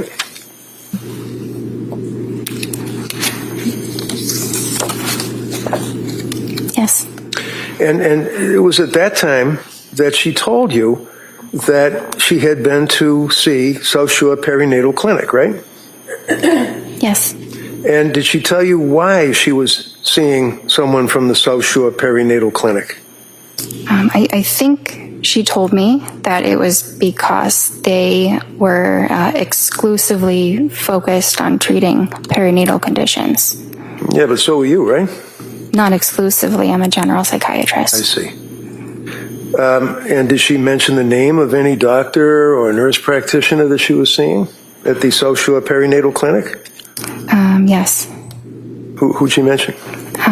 I think she said something about Julie. Paul? Yes. Okay. And a woman by the name of Nurse Gelada? I heard her name a little bit later, but Okay. yes. Did she advise that, in fact, by script, she was using Ativan and Benadryl, and you told her to taper off the Ativan at that appointment, right? Had she tapered off the Ativan? I think I had told her I gave her a prescribed taper prior to that appointment. What does that mean? What does that mean, you gave her a prescribed taper? So I told her that she should reduce her dose by 0.25 milligrams every 2 weeks until the medication was stopped. Did she do that? I don't believe that she completely stopped it, no. No? You don't believe, or she didn't? Well, Trying to give the jury facts. Yeah, she said she was taking Ativan, so no, she didn't completely stop it. Had she tapered? I'm not sure how much she had reduced the dose because I wasn't prescribing it again. Right. So, did you know that she had been, or had she been, to any emergency wards between that period of time that you last saw her and when you were seeing her on this meeting? I know she went to the ER, but I think it was after that. Okay, which ER did she go to, do you know? I think she went to Mass General Do you know why she went to the ER? because of depression. So, was she treated at the ER? Did they make any, to your knowledge, as her doctor, make any recommendations? I'm not sure what they told her, but they ultimately Go ahead. discharged her. They didn't admit her. Go ahead. Sorry. That's all right. Was she put on any medication? Not from the ER. When you looked at the records from South Shore Perinatal Clinic, what did they indicate about suicidal ideation, worrying about suicide, close to suicide, anything? I didn't have access to those records. You're going to keep your voice up so everybody can hear you. You what? I did not have access to those records None. because we're a completely separate clinic. Seriously? Objection. She's visiting with you as a patient and you can't access her medical records? Is what you're telling this jury? I did not have access to them, no. Could she have signed a release? A HIPAA form? Yes, she could have. And you could have got the records. Yes. But you didn't. I did not feel like it was necessary because she provided all the relevant information about her treatment there. How do you know? She's got mental disease and she's seeing you and she's on all this cocktail of drugs. How do you know that she is an accurate historian at this point in her life?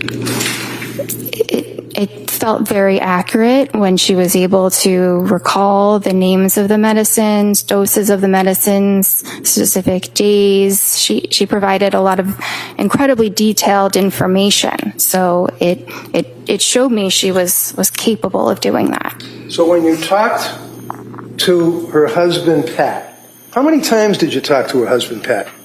I think The guy was living with her. I think it was once. And he came to your office, right? No, he didn't. He got on the television or on the computer screen, right? Yes. And when was that?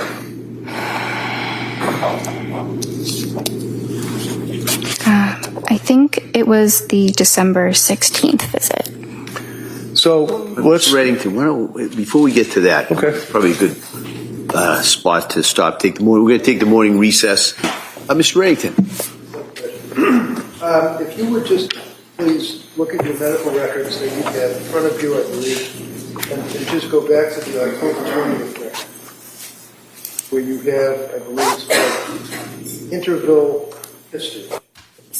I had trouble hearing the date. Can you repeat that? Sure, October 20th. Sorry. Okay. So looking at the interview history, that's when you decided to start Zoloft. It says a week ago, right? That's when the patient started it, yes. Okay. And she then increased the dose, and it says last night, right? Yes. And what was she telling you on the computer screen when you were talking to her? What did she say about increasing the dose of the Zoloft? That she felt awful. She couldn't sleep. Had insomnia, which became worse when she increased the dose. She didn't want to eat. She was having diarrhea. Food felt really unappealing. She was more depressed on it, crying all day yesterday, which is not normal for her. She had some mental fog and was terrified to start something new. Did she also tell you about her anxiety level? Anxiety was really bad even before med. Now hard to differentiate. Overnight racing thoughts, paranoid of getting suicidal thoughts, something bad happening, doesn't want to be alone.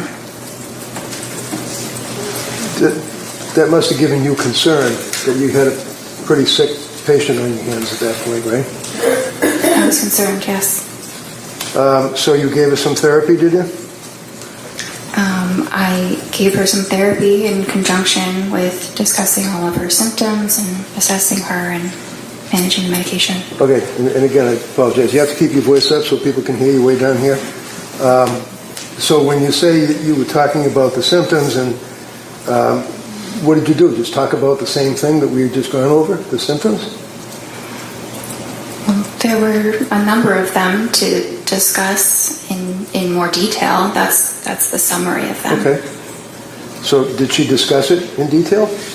Yes. Did she tell you that her symptomology at this point on October 20th was so bad that she had to have her mother come and stay with her? Her mom was coming to provide support, yes. She wasn't coming to provide support. She was coming to stay with them, to live with them, wasn't she? Yes, I don't know for how long, but yes. Did you bother to ask her? Why is her mother having to stay with them?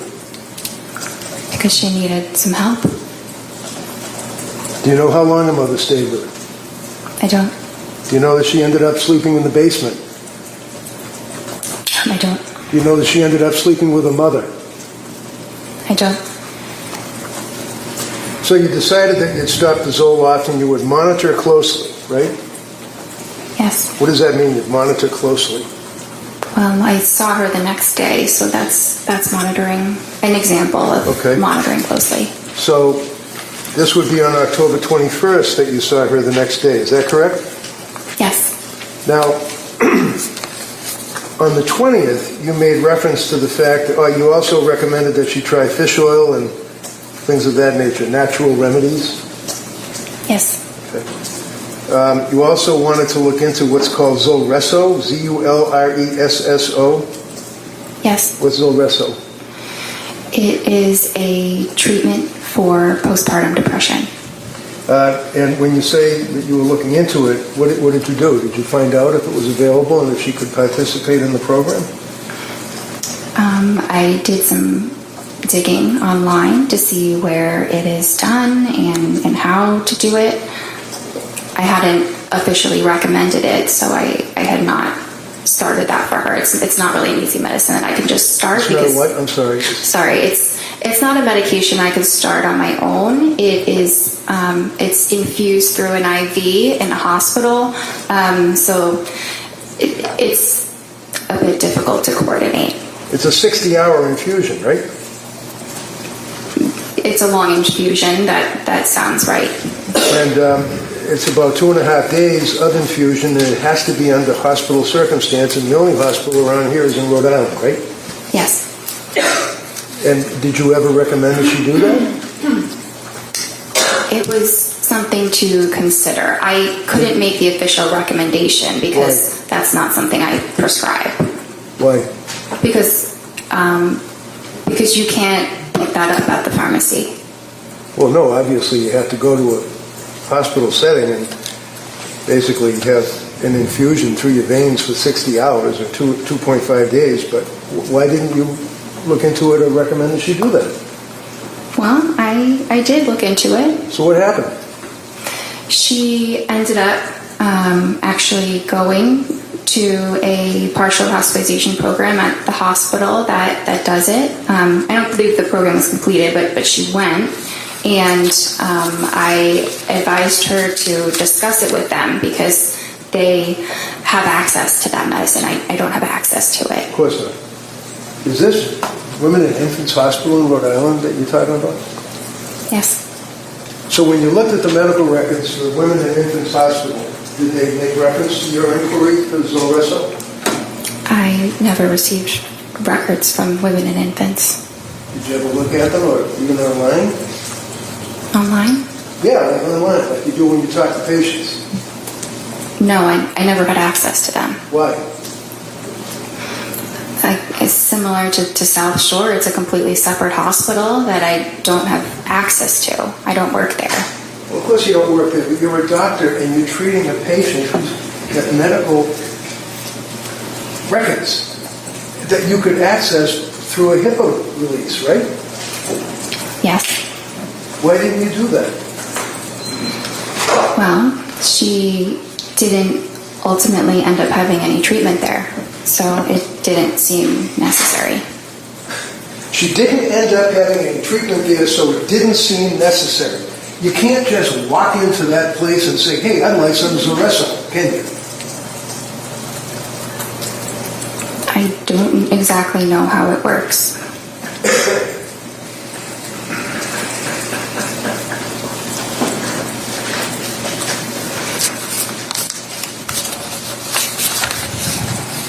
And then again, on that date, which would be October 20, when the jurors are looking at the records, you checked off the boxes again on objective findings, mental status exam, appearance, speech, things of that nature, correct?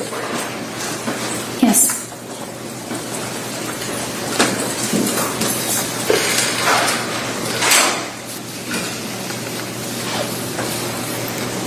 Excuse me for 1 minute, Judge, jurors.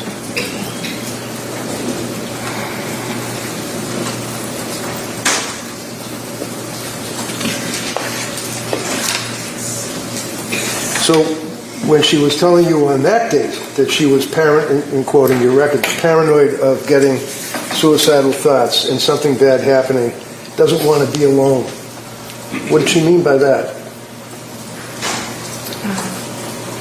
Well, those were a lot of her words. Right. Isn't that a concern? If your patient is telling you she doesn't want to be alone, why didn't she want to be alone? Because she was very anxious and had the feeling like something bad might happen. Okay.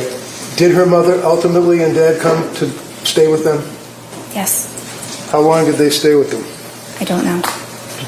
When you talked to the mother and the father, did you say to them, what is she doing? How does she appear? Is she in bed all day? What did they tell you? They never called my office, so I never spoke with them. They never called your office? They never called me or sent a message, so I did not have communication with them. So that's their fault that they didn't call you, the doctor, I guess, right? Sustained. Next question. So, do you think maybe it would be reasonable if you're the doctor and you're investigating your patient's symptomology that you might, when you know that the parents are staying with her, that you would make a phone call yourself? It's not typical when you have an adult who is able to advocate for themselves to speak with their parents. So while she is telling you about her symptomology and tearfulness and crying and unable to get up and anxiety and the medications and the mental illness that she had, you felt that she could advocate for herself? Yes. Okay, on the television, on the computer. Yes. The next time you saw her was on October 26th, is that correct? And you can pull up your record. Yes. Now, and if you look again at the interval history where you put down what's going on in the patient's life that time, this is when she indicated that she's back to where she felt that she was before Zoloft, which was not great, and that you guys were considering a new medication. Is that right? Yes. And then you started her on Ativan, as we talked about, right? Yes. And then you started her on the buspirone, right? Well, she had already been started on the Ativan, and then we added the buspirone. So my question was, you started her on buspirone, right? Yes. Okay. And also you added hydroxyline as needed, right? Yes. And you continued the Ativan, correct? Yes. Did you discuss side effects with her at that point? Yes. Did you also discuss starting Remeron or pregabalin? Yes. What did you tell her about Remeron and pregabalin? I don't think I went into any detail about those medicines, just that those might be things to consider in the future. And then you saw her on October 31st, right?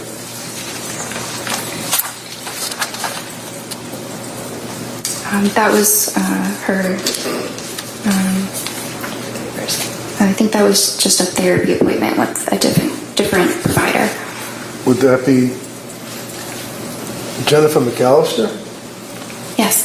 So it's a different provider in the sense that she works for Astor, right? Well, yes, it just wasn't myself. Right.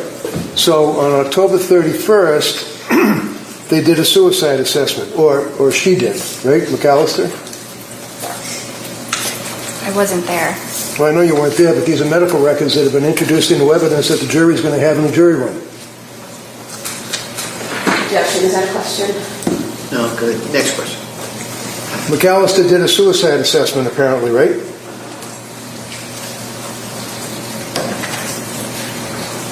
I'm sure she assessed. No, for look at the suicide. record, please.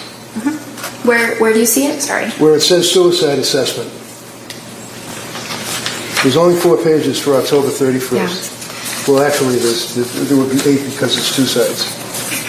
So that is the assessment that you go through. If somebody reports any thoughts of suicide, then you ask those questions, which go into a lot more detail about them. So here you have a patient who's already reported to you as a psychiatrist that she's got suicidal ideation, worried about suicide, worried about killing herself days before October 31st, and a suicide assessment was done by McAllister, right?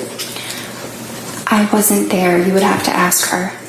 Well, maybe I will if she comes in. Okay. Why don't you tell me what the record shows?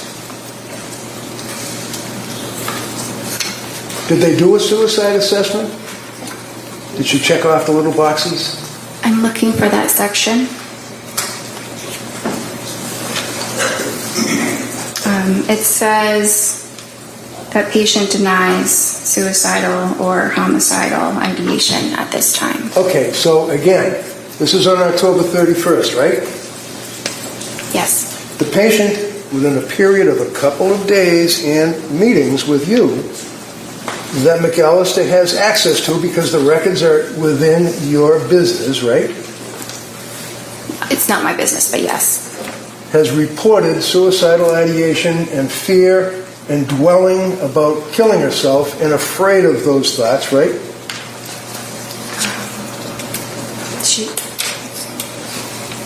I just want to be absolutely clear.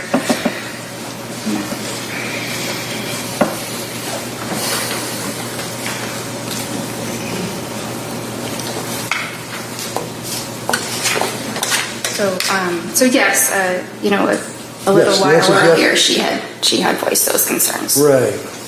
So as a result of voicing those concerns, is it your understanding that McAllister did not do any of the suicide assessment questions because Lindsay reported that she wasn't suicidal? It appears that she asked about suicidality. Right, you already told us that. I'm asking you about, excuse me, she's not... Hold on. Ask the next question. Go ahead. Thank you. I'm not asking you. You've told us 3 times now that she said she was not suicidal when she spoke to McAllister. I'm asking you about the suicide assessment for the 3rd time. You see it in front of you? Yes. Okay. Can you tell me, did Lindsay answer any of the questions that were asked over the 2 pages, possibly 3, of the suicide assessment? Yeah, 3, done by McAllister. I don't see anything written here. So was there a suicide assessment? I don't know because I wasn't there. I don't know what the And you don't know conversation from looking was. at the records, right? From looking at the records, I don't see evidence of additional suicidal questions beyond asking if it was there or not. So, the suicidal assessment, doctor, is in the medical records. It consumes almost 4 pages, does it not? Yes? Yes. Okay. And all of the questions, like asking, have you felt life is not worth living? Is death something you thought about recently? Are you dwelling on that? What leads up to the thoughts? What are the thoughts? All those questions, right? For 4 pages, right? Yes. And there is not one notation indicating that that test was ever administered to her on October 31st, correct? Correct. But it looks like it was asked in other ways. Yeah, okay. November 2nd. Oh, it was asked in other ways? Is that what the little checkbox where it says denies suicidal ideation? Can I read something that she You wrote? have down? indicated repeatedly that she denied suicidal ideation, right? Yes. Okay.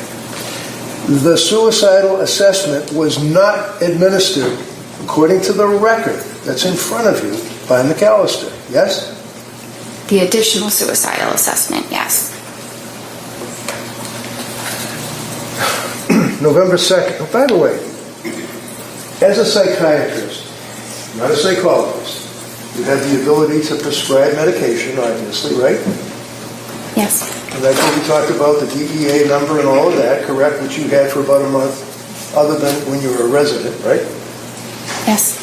So you're prescribing these SSRIs and antipsychotics and antitropics or whatever they are, and it's important as to the metabolism of your patient with those drugs, isn't it? Yes. Okay, keep your voice up. What does metabolism mean? The body breaking down the medication. So how is it that you can determine how the body of your patient is breaking down the medication that is in their brain and they're complaining about all of these symptoms? How, as a doctor, do you determine how the body's breaking it down? We don't typically have any specific testing that we do to understand that. How about a blood test? It's not done for that. It's not done for that, meaning a blood test is not done to determine the metabolism of your patient, of your medications? Are you referring to genetic testing? No, I'm asking about the metabolism. I'm not talking about genetics. I'm talking about the metabolism of the SSRIs in her body. Okay. You can tell that metabolism rate through blood testing, right? Not in the way that you're describing. Okay, what way would it be? There is genetic testing that can give information about metabolism. Like what? It can talk about different enzymes that a person might have to suggest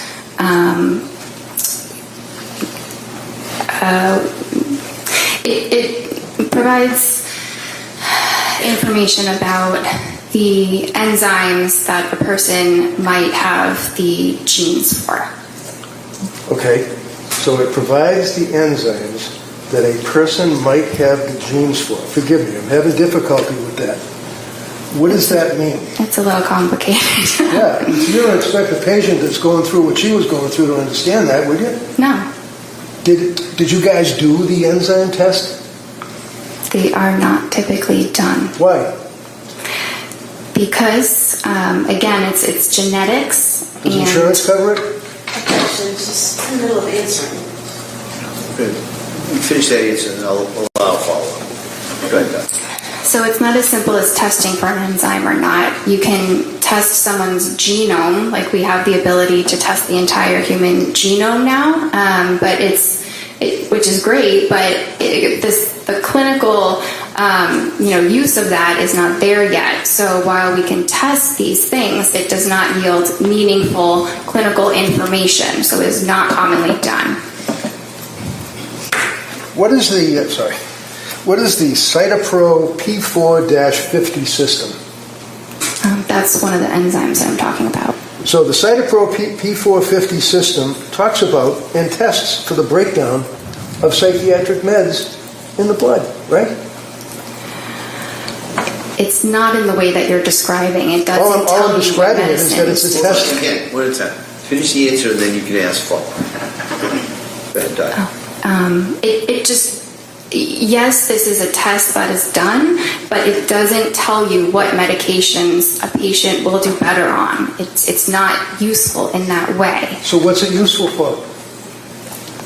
I mean, I don't find it terribly useful. How long has the Cytopro P450 system been in use in your field? I'm sorry? How long has the Cytopro P450 system been in use in your field, psychiatry? Well, it's an enzyme in the body. Well, I know what it is. I'm asking you about the system, the testing. How long have they been using that? The genetic testing, maybe a whatever few it is. years. It's very new, Very new. Does insurance cover it? sometimes. Sometimes. So it is nevertheless a legitimate test to determine the breakdown of psychiatric meds in a patient's blood, correct? It exists, yes. It exists. Well, it exists, but you didn't use it, right? It would not have made a difference In what? In your opinion? in her treatment. Because you go by the checks in the checkbox and what she self-reports, right? No, not just the checks in the checkbox. Oh. In any event, tell me about the thyroid. The Tell me about the thyroid, thyroid. it's an organ in the human body that regulates hormones. And what, if any, import and impact do thyroid levels have on your evaluation of a woman who is in the throes of postpartum depression? They don't. What is the purpose of a test to determine the thyroid levels? Well, you can test something like the TSH, Well, I don't know what a TSH is. I'm sorry. What is a TSH? thyroid stimulating hormone. Okay, thank you.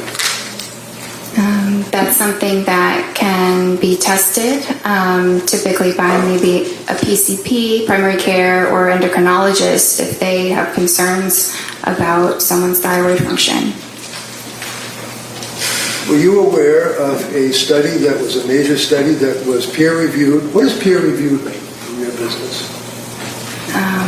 That it was reviewed by other researchers in a similar field. And the report or the article or whatever it may be has to be approved by the peers that are reviewing it before it can be published, right? Yes. And you'd agree with me that in the medical field it's a big deal to have publishing articles on your resume, right? Yes. And how many articles have you published about postpartum depression, postpartum psychosis, anything? I have published something, but it's not a full article. It's just a small thing. Okay. Are you aware of the psychiatry magazine article dealing with, in 2021, thyroid function in postpartum psychosis, an exploratory study? Have you ever heard of anything about that, let alone read an article about it? No. Are you aware that there are studies that have compared thyroid function between psychosis with postpartum onset, PPO, psychosis without postpartum onset, PWPO, and normal postpartum? You aware of that? No. Well, you're supposed to be an expert, or you specialize, or you have an interest in treating women that have suffered from postpartum, correct? Yes. Have you written any articles at all about postpartum depression, anxiety, psychosis? No, I'm not a researcher. I'm a clinician. Have you read any of the articles, such as thyroid function in postpartum psychosis? I've read many articles. There are thousands. I have not read that specific article. Thousands? Thousands of articles on postpartum psychosis and the thyroid? No, not on that specific topic. So, when the Astor doctors are treating a person like Lindsay, it's your testimony to this jury that testing, whether it's blood testing or whether it's the Cytopro P4 testing, is not necessary because Jennifer Tufts doesn't think it's necessary, right? It does not yield information that would influence treatment. Really? So if there was elevation in the thyroid, that wouldn't impact on your treatment at all, your evaluation, your investigation? Sorry, I thought you had mentioned the cytochrome issue. Are we talking about that one, or are we talking about the thyroid? We're talking about the thyroid. Okay. Yeah. So if Can there you were tests that revealed elevation in the thyroid level, is it your testimony that you wouldn't care? If I somehow found out that a patient had elevated thyroid levels, I would advise them to talk to their primary care or maybe get an endocrinologist to discuss it. Did you ever recommend that Lindsay get an endocrinologist? No, she And the did reason, not. the answer is no. And you basically did not have any information that you could use to even realize that there might have been a thyroid issue with this woman that was postpartum, right? Because you didn't do any blood tests. There was no clinical reason to obtain a blood test. All right. So you continue on with your meetings by the computer, correct? Yes. November 2nd. You can get November 2nd out. You got it? November 22nd? No, it looks like November 2nd. I apologize. That's what I'm looking at. Tufts, Jennifer, MD. Clancy, Lindsay. Follow-up note, November 2nd. Yes. Okay. And you're still diagnosing her with generalized anxiety disorder, GAD, right? Yes. You add in there an adjustment disorder with depressed mood, I guess because of what she had been telling you, right? Yes. Okay. Looking at the psychiatric condition, you note that it's improving. Right? Yes. And then you determine that you will decrease the Ativan to 0.75 milligrams for 2 weeks, and then decrease it to 0.5 milligrams for 2 weeks, and consider alternatives for sleep anxiety. Is that correct? Yes. And then you note if she's having urges to harm herself or others, to go to the nearest emergency room and call 911 and things of that nature, correct? Yes. So is that a form that you basically press a button, because it seems to be kind of like a generic advice. Call 911 if you're feeling suicidal and things of that nature. Well, that's advice that we provide for every single patient. Okay. And then you note that half the encounter was on counseling or coordination of care on November 2nd, right? Yes, that's a typical statement. It's just a part of documentation that doctors use. All right. Now, on November 2nd, you were suggesting the 4 drugs that she would start would be Remeron, Trazodone, Pregabalin, and hydroxyzine, right? Those were just things we were considering. Oh. I wasn't starting all of those medicines. I see. On November 22nd, now that would be almost 3 weeks later, right? You saw her, right?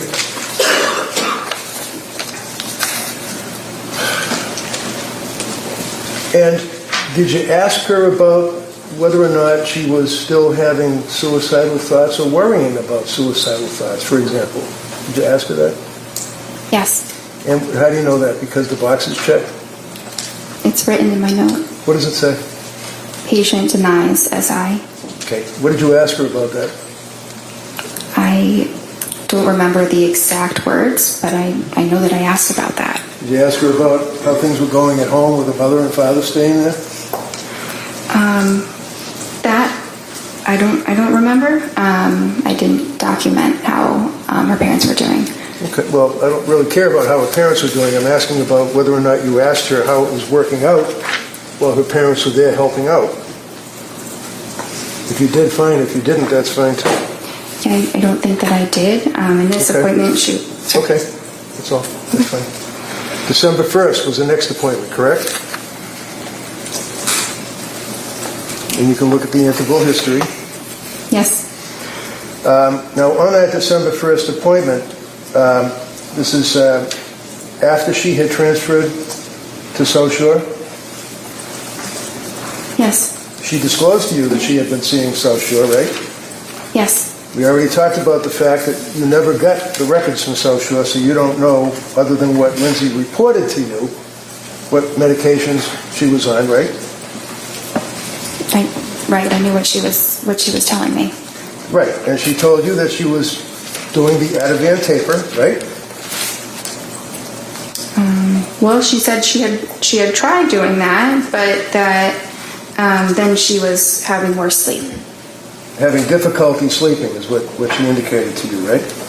Yes. And she tried other meds that you had suggested, but stated that she was having difficulty with those meds, including trazodone, right? Well, the trazodone she didn't have a problem with. It just didn't seem like it was particularly helpful. Right. Did you prescribe the trazodone or somebody else? This was somebody else. So, do you know what the milligrams were that she was on? It says she tried between 50 and 150 milligrams. All right. Now, did she at some point try Remeron? She said that she did. Did you suggest in your discussions that she try Remeron? No, I did not. Did she indicate to you that she had rebound anxiety and intrusive thoughts, that she was going to die? Do you recall that? Well, she said worse depression and intrusive thoughts. Okay. Did she tell you what the intrusive thoughts were? It was the feeling like I'm going to die. Did she then have a script for Prozac, 10 milligrams? That's what she said. And she said that she couldn't sleep and had worse sleep, so that had to be stopped, right? Yes. Then she was on Klonopin, right? Yes. And what is Klonopin? It's a benzodiazepine. And on December 1st is when she told you, again, that she was close to having suicidal ideation, feeling hopeless. Do you recall that? Yes. Now, on the interval history, on that date, you indicated that she can't sleep, she's panicking, she had worse depression, intrusive thoughts, she was numb, nothing mattered, I feel like I'm going to die, denies suicidal ideation, but, quote, yesterday, close to it, feeling hopeless. Did you give her therapy and validations after she told you that? I believe that I did. What did you do? You got a woman that's telling you that she's hopeless. She doesn't care if she dies. Can't sleep. What did you do to validate on your therapy? Well, I told her that this was something that we could address, that there was hope, that there were treatments, and there are different types of treatment programs that are more supportive, like partial hospitalization programs. So she knew that she still had options and a reason to hope. Did you ever suggest to her that maybe you ought to come in and see me rather than talk on the computer? Talking with her over the video did not seem like an issue. It didn't seem like there was anything that I was missing or that there was any need to see her in person. Now, you'd agree with me that in December of 2022, COVID was all done, right? It wasn't completely all done. Were you still nervous about dealing with people and wearing masks and stuff, or were you able to sit down and talk to somebody face to face? We were definitely feeling more comfortable about being face to face with people, but I think, it was still something that we thought about. You discussed trying Seroquel with her at that point, right? I didn't really discuss it. She had told me that was something that she had discussed with her other provider. So, looking at your notes, does it say also discussed trying Seroquel alone tonight? Did your notes say that? It says yes, What but is I wasn't making a recommendation about the Seroquel. It was just a medicine I was providing her more information on. So you were telling her about the Seroquel? You're providing information? Yes, we were talking about the Seroquel Right. Why? because her other provider had recommended that she started it. What is Seroquel? It's an antipsychotic.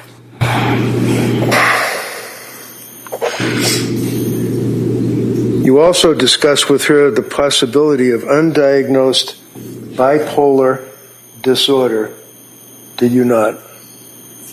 It was discussed. And undiagnosed bipolar disorder was, in your opinion, as a result of not a reaction, but extreme reaction to the SSRIs, right? Not as a result of the SSRIs, but that Does your note say, and I quote, also discussed possibility of undiagnosed bipolar disorder given extreme reaction to SSRIs and insomnia, period. Does it say that? Yes. Those are your notes, right? Yes, the way you were saying it made it sound a little bit different before, but that's exactly what I wrote. I read it directly from your note, right? How did I make it sound different? I don't know. It sounded different the first time you said it than the second. So did she have bipolar? No. Did you make that decision that night? That day? I assessed that with her pretty much every time that I saw her, and she never had mania. What about mood stabilizer like Lamictal? Did you discuss that with her? Yes. What is Lamictal? It's an anticonvulsant, but it's used in treating mood disorders. So what was the end result of your meeting with her on December 1st? What did you guys do? Did you give any recommendations, advice, anything? Yeah, well, so at this time, I was not prescribing her medications, but I was still concerned, not concerned enough that she was at imminent risk of hurting herself or anybody else, given what she said. But we had a plan for her to pursue a partial hospitalization program. Where was that? Well, the one that I had recommended was HRI. What is that, HRI? It's a hospital in Brookline. And did she ultimately go to another hospital? She ultimately went to the Women and Infants Hospital for one day. And those are the records that you didn't get, right? Correct. Okay. And you decided that she did not have bipolar disorder because, in your opinion, she did not meet, and I quote, the criteria, right? And that would be the criteria in the DSM, right? Yes. And the DSM, of course, is the Diagnostic Statistical Manual, Roman numeral 5, meaning text revision, right? Yes. Is that what you were using back then? Would be this thing here, DSM-5, TR. This is the DSM, right? It's like a cookbook, right? It's more of a guideline that we use to to help us in our treatment, but it's not the psychiatry Bible that people sometimes think that it is. Right. Hypomanic bipolar disorder. How many days does that require under the DSM? A hypomanic episode lasts for at least 4 days. And is that per the DSM? Yes. Remember on Friday you said that the most important criteria is 7 days with continued high energy levels? Yes. So is it 7 days or is it 4 days? And who says? Well, mania is 7 days. Hypomania is 4. Discussed again with her on December 1st, and that's the Lamictal sheet, right? Yes. And you know in your records that she indicated that she was really struggling. And it was as a result of that you recommended that hospital program, correct? Yes. You agree that she had, in your opinion, a severe mental disturbance at that point that was manifesting itself? She had a maybe moderate heading towards severe. Moderate, heading towards severe mental issue. Okay. You'd agree with me that she had increased anxiety, right? Yes. She had very, very increased depression, right? Well, she did. She said. Okay, so as you since answer we were this, on. can you just answer yes or no? I'm sorry. I was just trying to check the record. Okay, you can check the record all you want, but if I ask you a question respectfully, can you just not go on and ramble? Answer yes or no, that's all. It's sometimes impossible to do that. Oh, There's- I'm telling you. Here, if you can't answer yes or no, just say you can't answer yes or no. If you can answer yes or no, answer it yes or no. That's how we do it, all right? Okay. Thank you. Now, mental issues like anxiety that was diagnosed, the depression that was diagnosed, and the fact that she indicated yet again that she was close to suicidal ideation, quote, worried about suicidal thoughts, but you indicated that she wasn't suffering from suicidal ideation on that date. Is that fair? She denied it. But she told you that she was worried about suicidal ideation and having suicidal thoughts, right?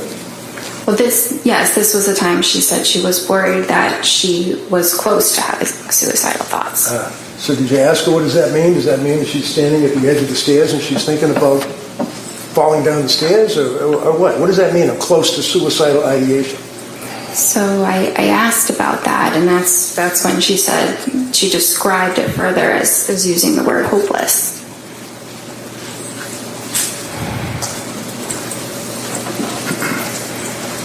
So did you prescribe the lamotrigine on that occasion or no? No.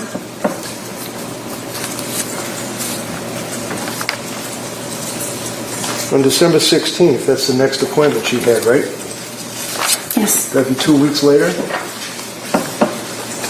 Right? Yes. She was still not well, correct?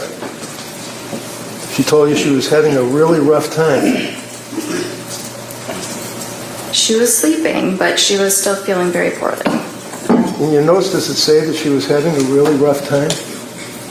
Yes. So when I ask you, if your notes reflected that she said she was having a really rough time, why do you feel compelled to say she was sleeping? Objection. Overruled. It's an important detail. Yeah, I guess. How about the rough time? What did that mean? What were the symptoms of having a really rough time for this kid? Do you want me to? Yeah, I'd like you to answer that.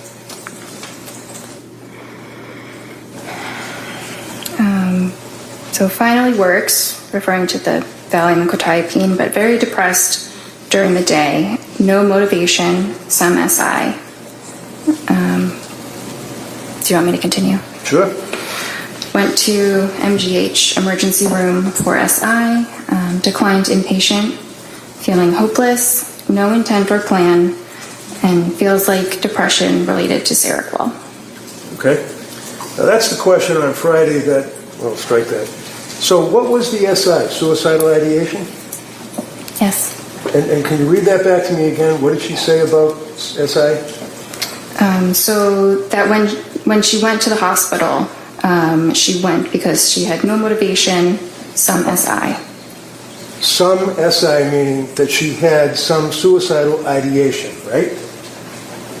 Yes, Yes? in her words, yes. Yeah, in her words. As opposed to thinking about having suicidal ideation or worrying about suicidal ideation. She actually indicated that she had suicidal ideation, right? I can't answer that as a yes or no. Well, it's in your notes that she said that, right? Yes? What is in my note? Do you understand my question? I'm a little bit confused right now. Can you repeat what your question is? Sure, of course. We've spent some time talking about thinking about suicidal ideation, worrying about suicidal ideation. Now, saying she had suicidal ideation, right? She said it, yes. Yeah. Well, this is the only source of information that you're getting, apparently, is what she's telling you, right? Yes. So what suicidal ideation did she have? Was she thinking of cutting her throat? Was she thinking of throwing herself off a building or running out in front of a car? What? No. What was she thinking of?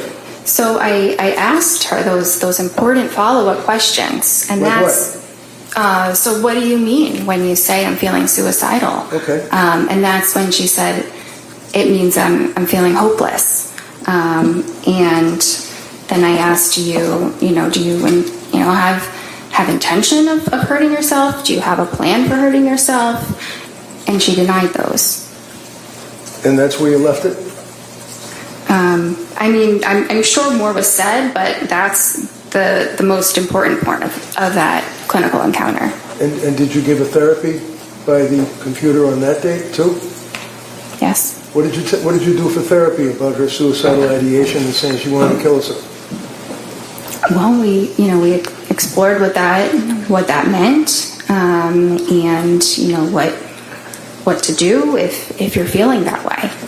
To do what? Call 911? To go to the emergency room. Did you discuss prescribing Seroquel to her, or was she getting Seroquel? Did Seroquel enter into your discussion at all? We talked about it. I was not prescribing it for her. What is Seroquel?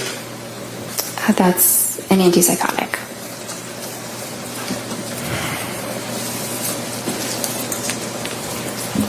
So, at the conclusion of your meeting on December 16th, basically what you took away is that she had now increased to suicidal ideation, was feeling hopeless, all the rest of the things that we've talked about, and then she just moved on, went home? Well, she was assessed in the emergency room and was not admitted, and I assessed her on that day again, and while she was certainly struggling, she did not require hospitalization at that moment. So she was planning on going to the Women Infants program, and I supported that. Did you know that around that time she confessed to her husband that she was having now thoughts of harming the children? No. Would that have been something you were concerned about? If I heard that, I would have been very concerned. You would have called DCF, right? I might have. And when you spoke to Pat, did you ever ask him what his observations were of her spiraling into November and December? Not that one time that he stuck his face on the computer and talked to you. Did you ever talk to him? He never called me again. Or he never called at all. I never spoke with him again. So he is a husband of a woman, just had a baby, who is postpartum with all of these symptoms that we talked about, all of the drugs that you were prescribing, and that she was dealing with trying to get help. You never talked to her husband about what he observed? Because he didn't call you? Well, we did speak on that visit. Which visit? The 16th. Or I think that's the one that he was at. You think it was? It's not noted in your records? It's not noted, but I remember some of what we talked about, and so in reading that record, it seems like that's the likely one that he was at.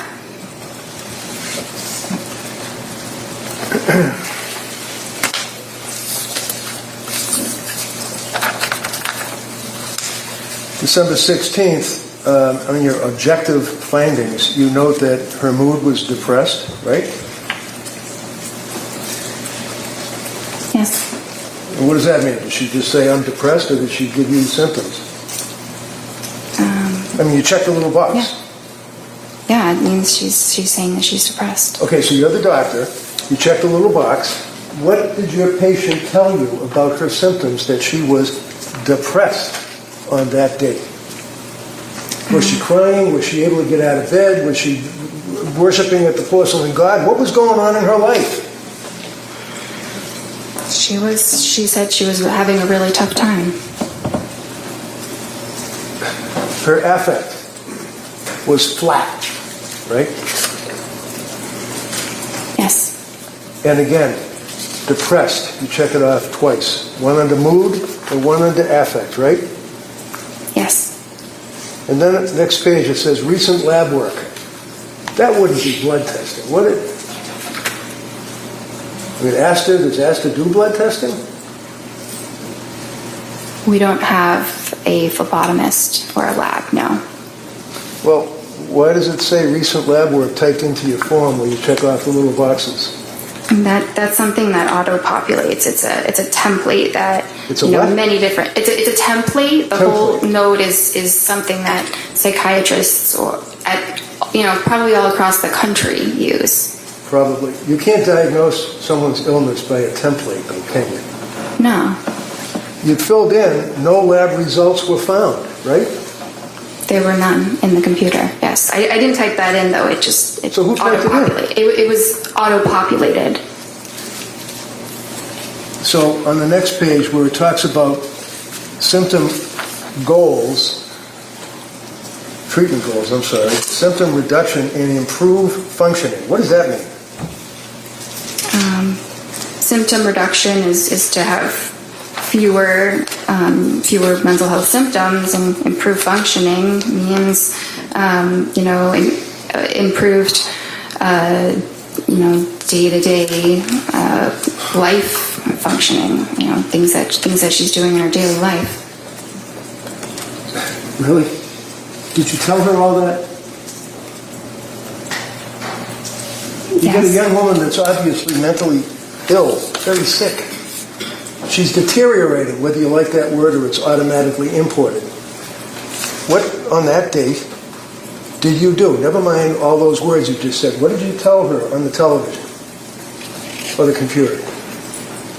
I told her to go to the partial hospitalization program, and if she was having more suicidal thoughts again, or felt like she was at risk of hurting herself or anybody else, that she should go immediately to the emergency room. How long did that meeting take? Probably about 30 minutes. And was that the therapy that you provided, telling her to go to the emergency room? That was probably a component. So the plan, excuse me, on December 16th was to follow up with women and infants, right? Yes. Did she? Yes. Do you know when? I don't know exactly the day. Shortly after. Then you were considering a brexanolone or brexanolone infusion, right? That's the Zulresso. That's the same thing in Rhode Island. Yeah. Okay. And that didn't go anywhere, right? That's the end of that. It says start Lamictal, 25 milligrams daily, right? Yes. Continue Seroquel, right? What was the milligram for the Seroquel up to at this point? Well, she had told me it was 200. Well, That was was it? that. I did not write that prescription, so that's what her provider had prescribed her. Okay, so you can ask somebody to show me the pill bottle. You can ask somebody to show me the CVS receipt. You can ask somebody, you can call to verify, right? I could. Yeah. But anyway, she said that she was on Seroquel 200 milligrams, right, and had stopped with the Valium, right? Yes. And then you go on with that form thing saying if you have urges to harm yourself or others, you got to call 911, crisis hotlines, and everything else, right? That's the next two paragraphs that are in that report, right? Yes. Was her mother and father still staying with her on December 16th, if you know, with Pat and the kids? I'm not sure. Did you ever ask anybody other than her how she was doing? I asked her husband when he was at the appointment. Yeah, that's the other appointment. How about now? We're talking December 16th into the month of December. Did you ever ask anyone how she was doing? Well, I think he was at that visit. You think he was at the visit? How did he tell? What did he say to you about how she was doing? He said she wasn't doing well. She's got an objection, Judge. Objection. Overruled. Go ahead. He said she wasn't doing well. Anything else? Yeah. He felt that what might have been, his opinion was that it was related to when she started the Seroquel. And he basically said you guys are turning her into a zombie, right? Objection. Are those his words? I don't have that written. He may have said that. Does that kind of hit you, though? You might remember that. You might have been, as some people worry about suicide, you might be thinking in your brain that he did say, you're turning her into a zombie. Possible. It's very possible. Okay. Excuse me. Next meeting, after the December 16th, was it? Is it Yes. December 16th? Is that what we were just on? Yes. Okay. The next meeting was January 6th? Yes. Okay. And how does this happen? Does the patient call? I know you don't set up these appointments. Somebody has to deal with somebody in administration or whatever. But do you, like on December 16th, say to Lindsay, call me or set up an appointment for January 6th, or do they have to do it themselves? So at the end of an appointment, I typically will schedule their next appointment. So did you schedule January 6th? I think that one she scheduled herself. Yeah, that was the day after she got out of McLean, right? Yeah, usually the hospital coordinates the discharge appointment. Well, if I tell you that, in fact, the hospital told her to set up the appointment, and that within an hour, she set up the appointment. Is that in your notes? It's not in my notes, no. Do you remember that? That was a pretty big deal that she was in McLean, locked wards for 4.5 days, right? Yes? And she's your patient, and she's really gone downhill bad, right? Yeah, she wasn't doing well. And she admitted herself to the locked wards at McLean, right? Yes. What was the diagnosis at McLean? I believe they diagnosed her with major depression. Did they recommend any medication? They took her off of the Seroquel. They took her All of it. off. Okay. So, did you look at the McLean records? Yes, definitely. And those were imported easily because you're part of the same structure or whatever? No, but after someone is hospitalized, the hospital usually faxes it to their doctor. All right, so if I tell you that the McLean records are really pretty voluminous, that's not what they fax. They fax you like a 2-page discharge summary, right? Yes. You didn't get that by fax, right? No. So what did McLean tell you? Look in your notes.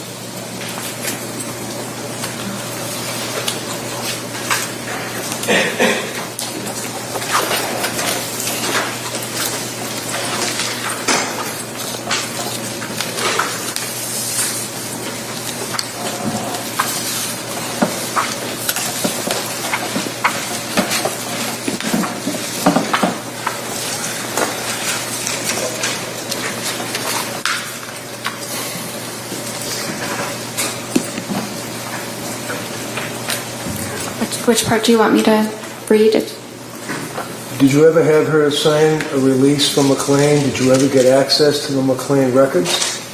I had access to the discharge summary. Okay, so put the discharge summary aside because that's what they faxed you, a couple of pages. What about the records? No, but that's typically not No, done. never mind typically. The answer is no. You never got the records, right? A discharge summary is a record. Did you talk to the doctor that discharged her? No, no one called me. No what? No one called me. I wasn't notified about the hospitalization until she was discharged. So you just sit there behind your computer and wait for people, Patrick, wait for the doctor from McLean, wait for the sick person who's the patient to call you? And if these people don't call you, it doesn't exist apparently, right? No, not exactly. I had no way of knowing she was even at McLean. Well, you did once she got discharged, right? Yeah, but that was after the fact. Right. So did you care why she was in McLean? Of course, And why was she in McLean? because she was depressed. And what was the Does your record indicate that she was discharged yesterday under interval history?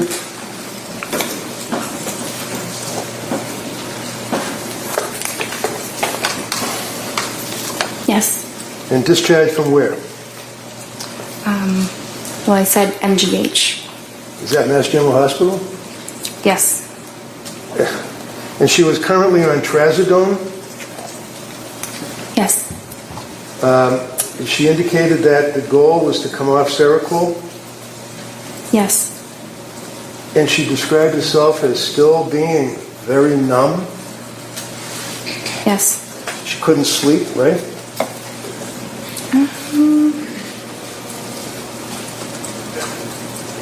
That's not entirely true. Am I lying? I'm reading the medical records here. Sleep, taking Ativan and trazodone, slept 5 hours broken, wondering about increasing trazodone and switching to Valium. What does that mean? Well, it means she was having trouble sleeping. It wasn't that she wasn't sleeping at all. I see. Okay.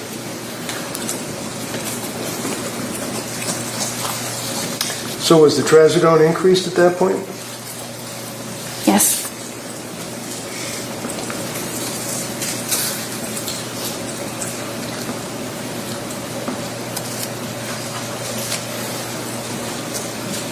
Yes. How about on January 9th? Did you see her through the computer or whatever then? Yes. And did you prescribe medication to her on that date?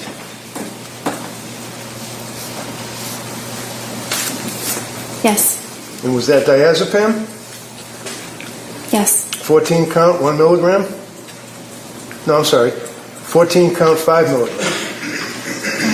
That sounds right. Okay.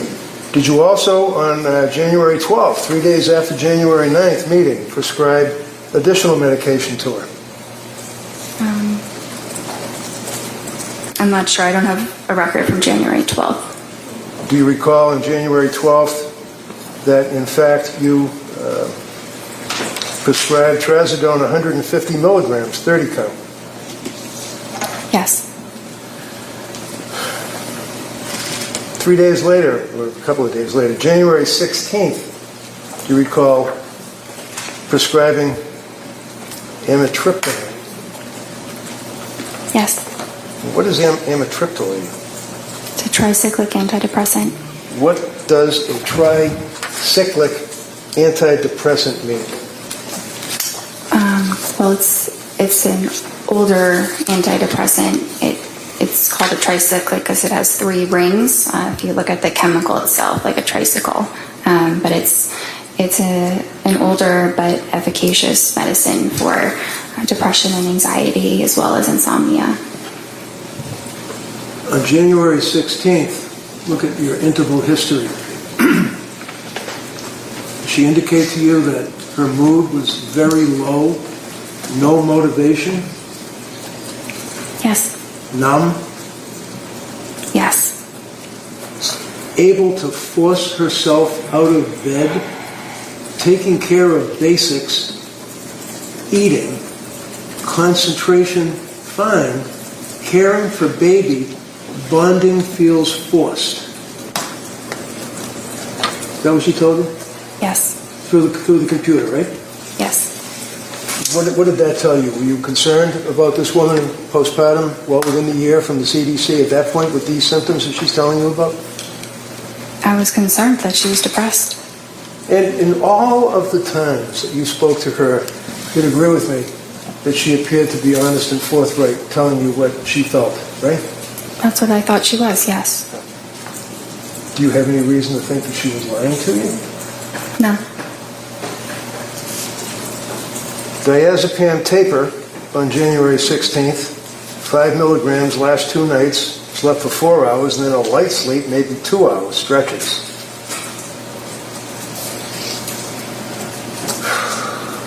Did she express that she was still having concerns about side effects from medications? Not at that point. So what does ROS mean under interval history that we're looking at? Review of symptoms. Okay. And then it says, patient denies SIHI, that'd be suicidal ideation, homicidal ideation, correct? Yes. Denies other questions or concerns, and you recommend a low dose of amitriptyline for depression, correct? Yes. Patient agrees with the treatment, and you guys were also going to explore ketamine treatment. Is that right? Esketamine. Yes. Now, did you know that she was on her computer looking up medication after medication after medication after medication, treatments, ketamine treatments, and all that? Did you know that? No. Did you ever ask her whether or not she was looking up the symptomology of pharmacology and having interactions between drugs? No. January 23rd, you had that meeting, correct, with her? Yes. And this is after, obviously, excuse me, the January 16th appointment. And in the January 16th appointment, she told you that her mood was very low, and that's the worst that she ever reported her mood to you. Isn't that right? On the 16th? Yeah. I don't know if that was the worst it was ever reported, but it was certainly bad. And you didn't recommend that she have a hospital evaluation, did you? This is the day before she killed the kids, right? The 23rd? Yeah. It was the day before. You didn't recommend a hospital evaluation, did you? No, there were no, The answer is no? no? They'll ask you all the questions they want. Okay. Your answer is no.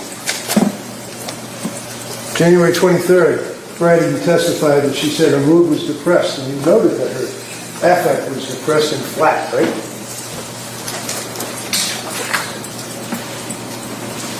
Yes. She also reported that her heart was racing, right? Yes. She had no motivation, is what she told you, right? Yes. She told you that she had been feeling, numb and no emotion for 17 days straight, is what she told you, right? I'm not sure about 17 days straight, but that's how she was feeling. You didn't reach out to her mother and father at that point? They didn't call you, I guess, right? No. And Patrick didn't call you at that point, right? No.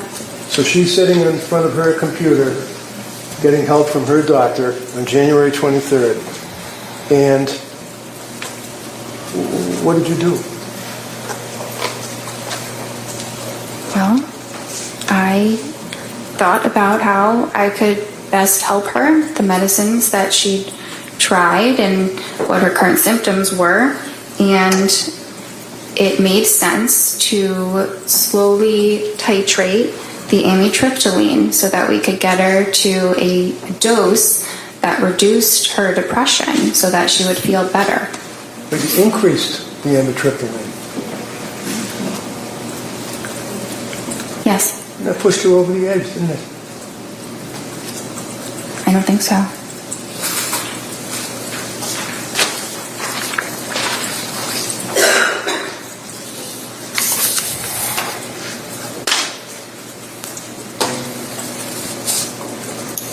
That's all I have. Members of the jury, we're going to take the afternoon recess. Good afternoon, doctor. I apologize for my voice. If you can't hear me, just let me know. Okay. You were asked on cross-examination about your residency. At that point, you were already a doctor, correct? Yes. And during your residency, that was a 4-year period, correct? Yes. And you were saying that you treated patients during that time. Is that correct? Yes. Was there someone with you while you treated these patients telling you what to do and how to handle them? No. Were you alone responsible for the evaluation, diagnosis, and treatment of your patients? For the most part, but if I had questions or, needed to talk it through, I had help. And approximately how many patients did you treat during those 4 years? Thousands? And those were all psychiatric patients, correct? Yes. You said approximately 50 of those patients were patients dealing with postpartum depression or some postpartum issues. Is that correct? Yes. You also said you had some specialized or specific training in that area. Can you describe that for us? Yes, I did a specialized elective with a specifically perinatal psychiatrist where I worked in an obstetrics clinic and I saw patients who were pregnant and postpartum. And how long was that clinic for? It was for about a year. And so for a year, you were evaluating and diagnosing and treating women with postpartum issues? Yes. And that's separate and apart from your residency? It's a part of the residency. It's an elective. So for 1 year out of the 4, that was specifically designated to postpartum issues? Yes, it wasn't every single day, but it was continuing the same patients for about a year. So you would follow those same patients throughout the year? Is that what you're saying? Yes. And you were asked about postpartum psychosis, and you said it was rare. How rare is it? I'm not sure of the statistic, but low. Well, have you dealt with patients in your 4 years of residency that had other types of psychosis? Yes, many. And psychosis, whether it's from postpartum or some other mental illness, does it present the same, or does it matter what the underlying illness is? I mean, it can present different based on the individual, but it's the same general disorder. And so what are the symptoms or signs that you look for to determine whether someone has psychosis? So you look at them, you assess their appearance, are they disheveled, and then you look at how cooperative they are, how they're engaging in your interview, are they answering your questions or maybe refusing to answer your questions, maybe being very aggressive. You look at their speech, whether they're speaking very fast, very loud, or the opposite, like maybe not really even speaking much at all. You look at what their thoughts are like, and we assess thoughts by what they're saying. That's how we know what people are thinking, and whether what they say makes sense linearly, or whether someone's jumping around and you can't follow them. We also assess the thoughts for their content. If someone is speaking about things that are very bizarre, things that are very paranoid, if someone is talking or making noises, or it seems like they're communicating with somebody that's not in the room, those are all things, behaviors that we assess for. So although you'd never treated someone with postpartum psychosis, you had evaluated, diagnosed, and treated people with other types of psychosis. Is that correct? Yes. Did you see any signs of psychosis in any of your interactions with Lindsay Clancy? No. Defense counsel mentioned that part of your residency was during COVID. Did mental health issues just stop during COVID? Of course not. They often got worse. And so it's fair to say you still kept busy seeing patients on a daily basis? Yes. You also mentioned that some of the patients you saw in your residency, it was outpatient care. Is that correct? Yes. Is that similar to the care you were providing to Lindsay Clancy? Yes. And was that all 4 years you were providing outpatient care to psychiatric patients? For 3 of the 4. 3 of the 4. You were also asked about telehealth. Is telehealth appointments in psychiatric care standard in the industry? Yes. And how long has that been standard? Since COVID. And is it a fairly common and accepted practice at this point? Yes.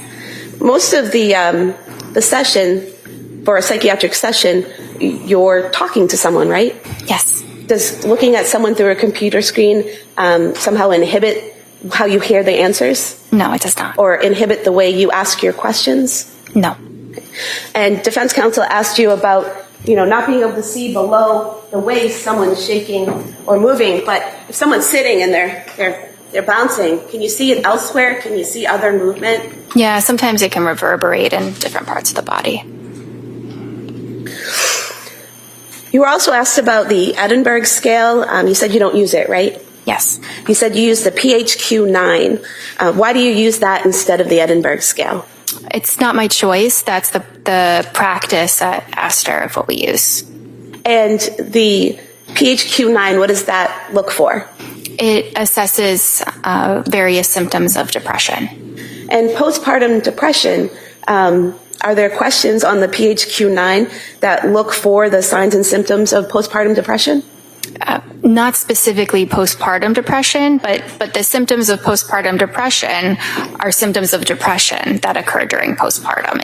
It's the same symptoms. So the PHQ-9 is asking the patient questions that would reveal whether or not they might be depressed, but not whether or not they just had a baby. Correct. And then with your interaction with the patient, you're able to know whether or not they are in the postpartum phase. Yes. And so would it be fair to say that you take the PHQ-9 plus the information you learn from the patient, put it together and come up with a diagnosis? Yes.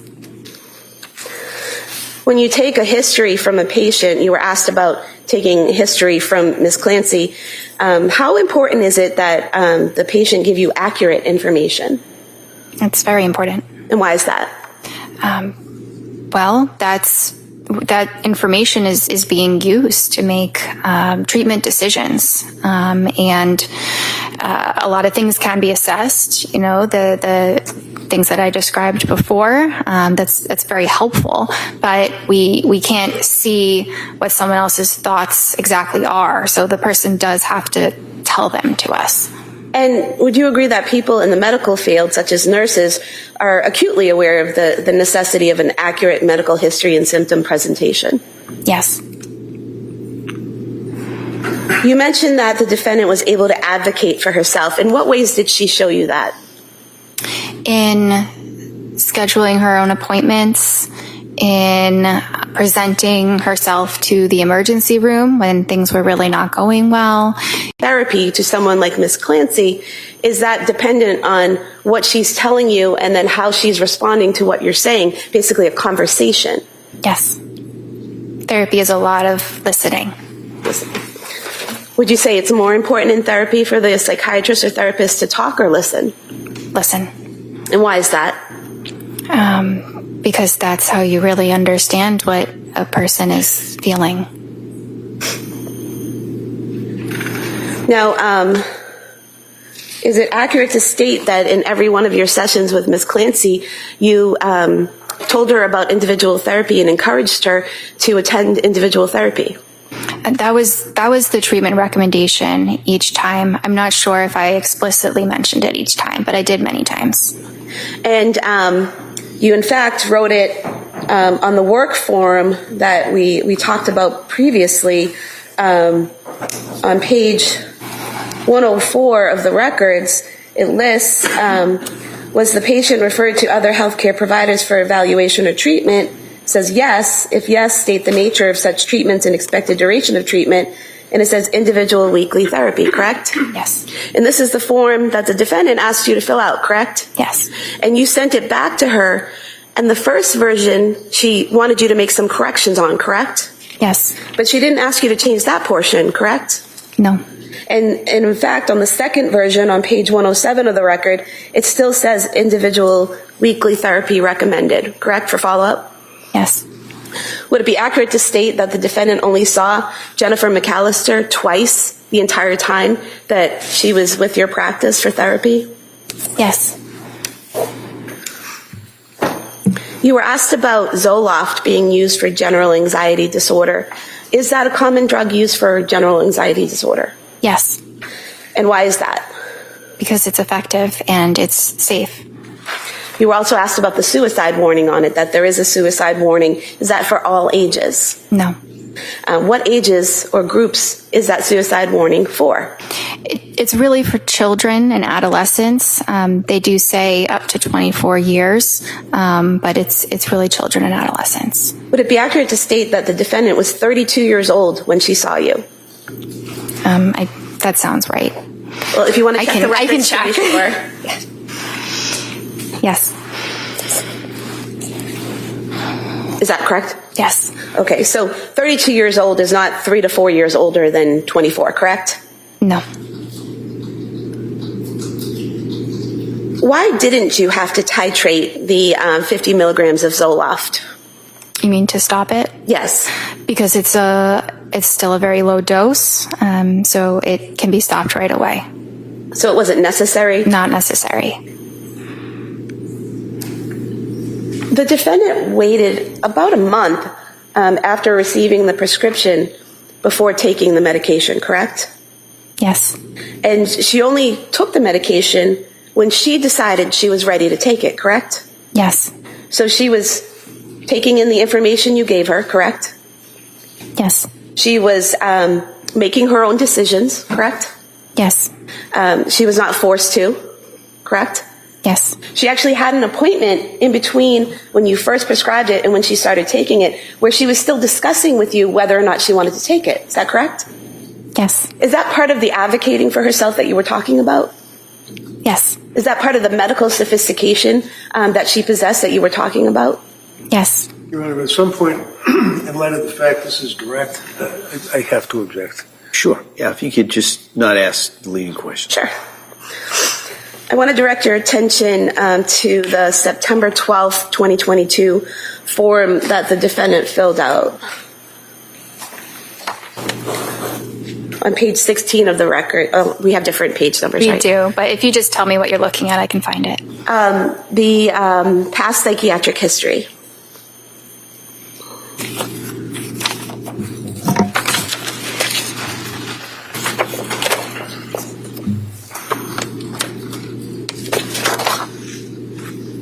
Okay. What did she tell you, Ms. Clancy, tell you about the, where it says, if yes, list the reason and dates? What did she tell you?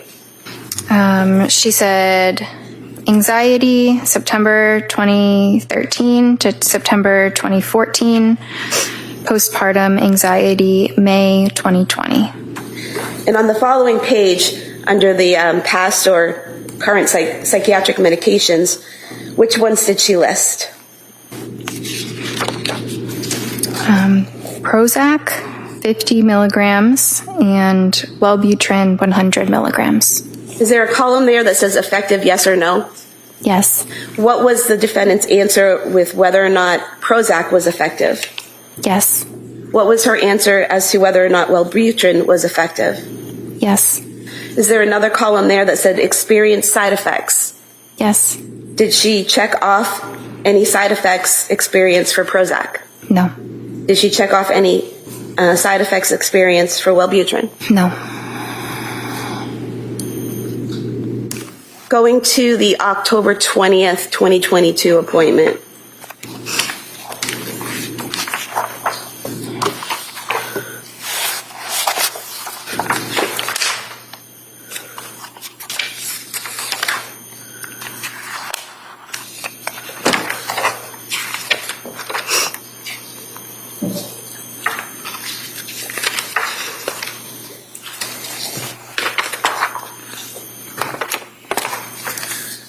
You were asked about this on cross-examination about documenting side effects in your notes.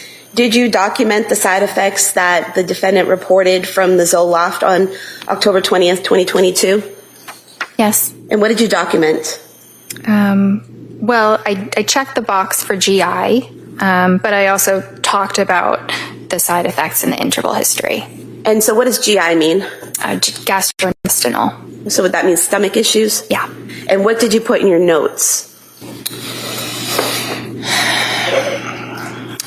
Couldn't sleep, insomnia, worse on increased dose, doesn't want to eat, diarrhea, food really unappealing, was more depressed on it, crying all day, yesterday, not normal, mental fog, terrified to start something new. And so you did document the side effects that she reported to you, correct? Yes. You also documented in the interval history, paranoid of getting suicidal thoughts.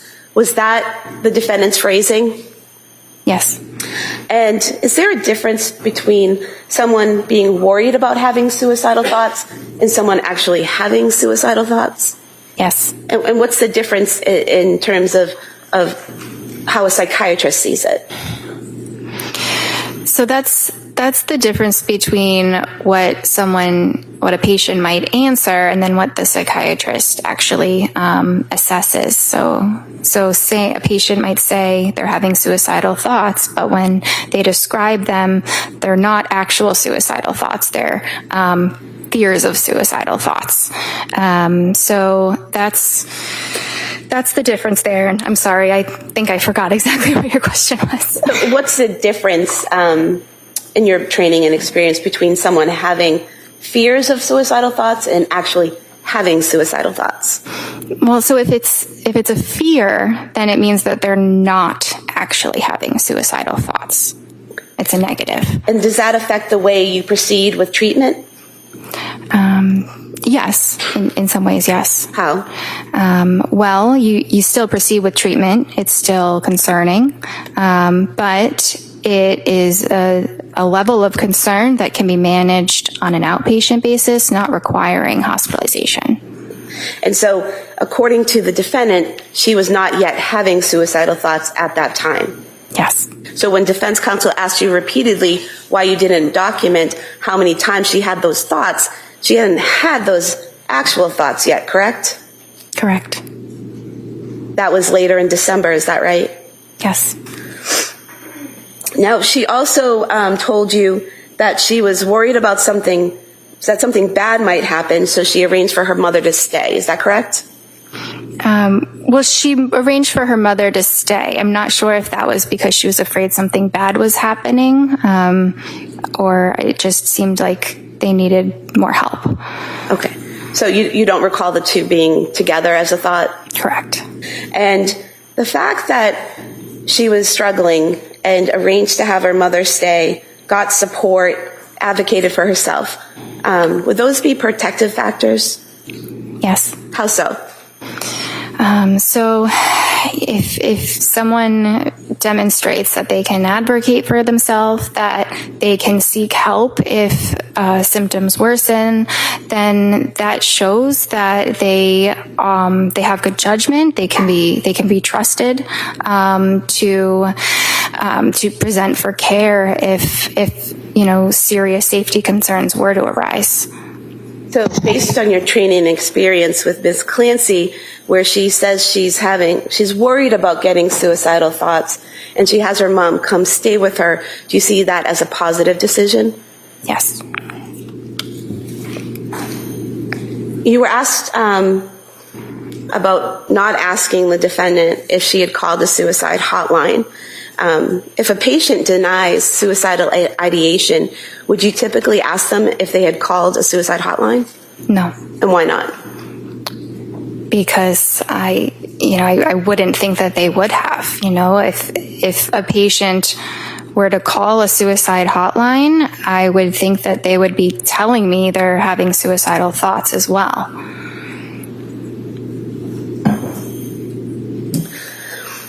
You were asked about prescribing hydroxyzine, Ativan, and Buspar. Did you tell the defendant how to take those medications?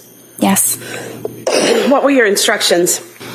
So the Ativan was to take as needed for severe anxiety.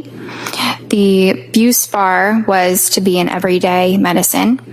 And the hydroxyzine, we had started that to see if she could use that as an alternative to the Ativan. So to take it instead of the Ativan. But if the if the hydroxyzine wasn't working, she still had the Ativan to use, it's stronger. So was there ever an instruction for her to take all three at the same time? No. And you were asked about the contraindications of Ativan and Benadryl. Do you recall that? Yes. Are there contraindications for taking the two together?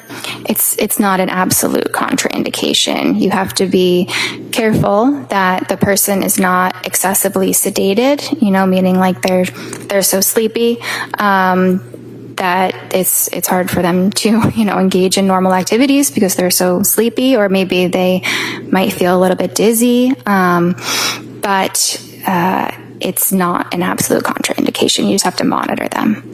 And is that one of the reasons that you prescribed the hydroxyzine? Sorry, is what one of the reasons? Is the fact that the two of them together, Ativan and Benadryl, Well, let me strike that question.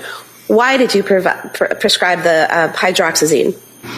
So she had been taking Benadryl, which is not a prescription medication. It's not classically within the scope of psychiatry, but it's very similar to hydroxyzine. So I thought that, hydroxyzine might be a better alternative than the Benadryl. Okay, and I'm just going to direct you to your November 2nd, 2022 interval history.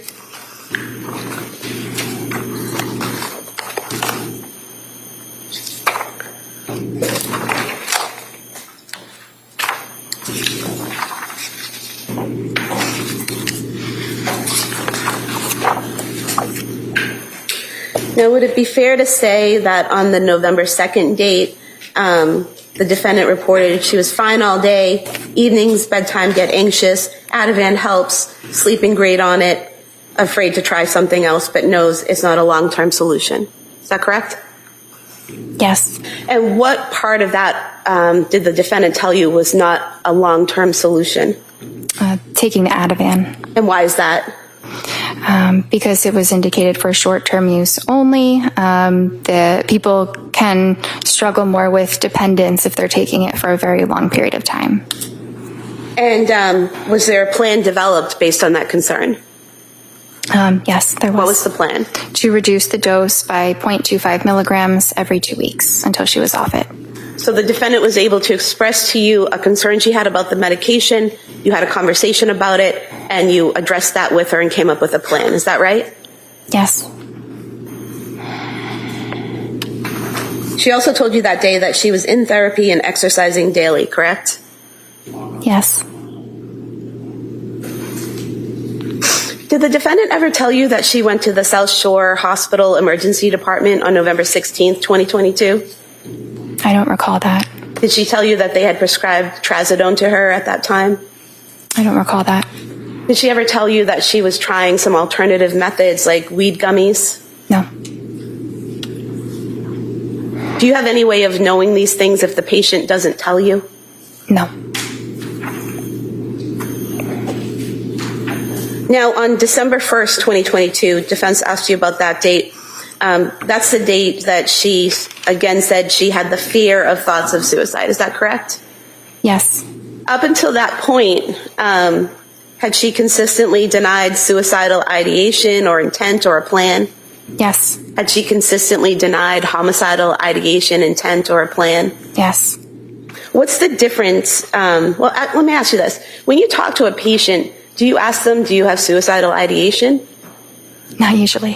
What do you, not in that way. How do you get that information from them? What types of questions do you ask?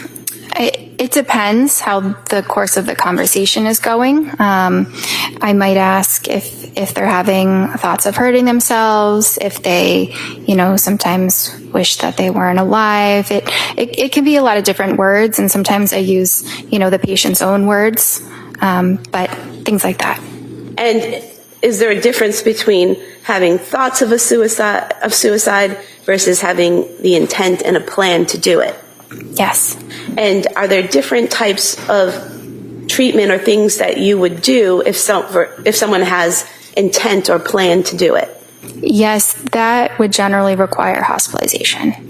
And so if Ms. Clancy had told you she had thoughts of hurting herself, or actually, if she told you that she had a plan to hurt herself or a plan to hurt her children, would you have moved to commit her? Yes. And that would be a Section 12? Yes.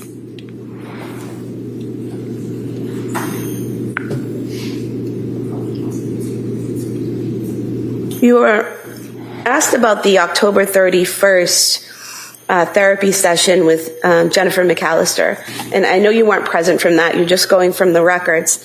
But you did say that in that session, the defendant denied suicidal ideation and homicidal ideation, correct? Yeah, that's what's documented. Would there be any reason, based on your training and experience, to do that further suicidal intent assessment? No. Why not?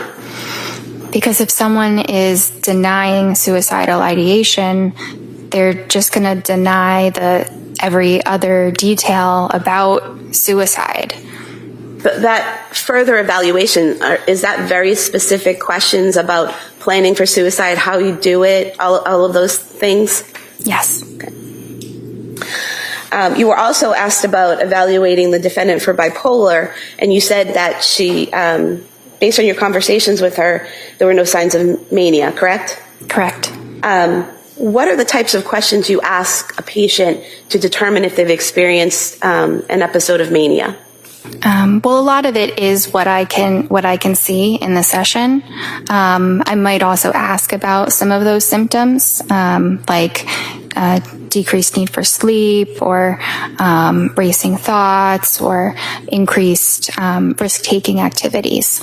But even if they're reporting those things, I would have to really see it for myself to diagnose that. And what would you see physically? So I might see that the person is talking very fast, and it's almost impossible to interrupt their rate of speech. And it might also be very loud. They might be hyperactive, not able to sit still. They might be yelling and jumping from one thought to another without any linear connection between the thoughts. They might, I guess that's probably what I would observe in terms of behaviors. Did you observe any of those behaviors with Lindsay Clancy? No, it was the opposite. What do you mean it was the opposite? So, the opposite of euphoria is dysphoria or depression. The opposite of hyperactivity is tiredness and fatigue. So, in a way, it was the opposite of mania that I observed. And in terms of the questions you asked about her past behavior, were any of the answers that she gave indicative of mania? No. You were asked about discussing Seroquel with the defendant, even though you weren't the prescriber. Why did you discuss that medication with her? Because the patient was asking about it, and her husband was also asking me about it. They really wanted my opinions about it. It wasn't necessarily that I was prompting this line of conversation. And what did you tell them about it? Well, I shared that it has very good evidence for treating depression, and I may have shared that Seroquel does different things at different doses, right? So sometimes people are concerned that it is called an antipsychotic, but it actually doesn't function as an antipsychotic until you get up to really high doses, like 800 milligrams. So in low doses, it's more of a sleep medicine or an antidepressant. So I think that I explained that to them, and it's obviously a very important part of it. But they were also concerned about that causing the depression that she was experiencing. So we talked a bit about how you would tell. It kind of can be hard to tell whether a medicine is causing that or it's just occurring because of depression. What did you tell them in terms of how to tell? That it's really based on the timing. If you were to notice a significant decline after starting or increasing the medication. And prior to Ms. Clancy taking the Seroquel, had you noticed signs of depression in her? Yes. And after she was off of the Seroquel in January, did you see signs of depression in her? Yes. So that was completely off of Seroquel both before and after, still showing signs of depression? Yes. During January, the defendant told you she had trouble getting out of bed? Is there a specific visit? I think it was right after she got out of the hospital. Maybe your first or second visit with her.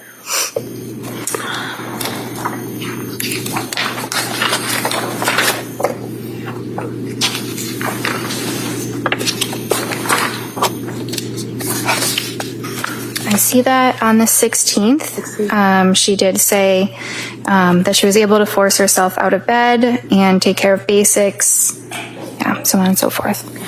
Were you aware that she had gone to the Museum of Science with her family on January 8th and spent a few hours there interacting with the exhibits and the children? No.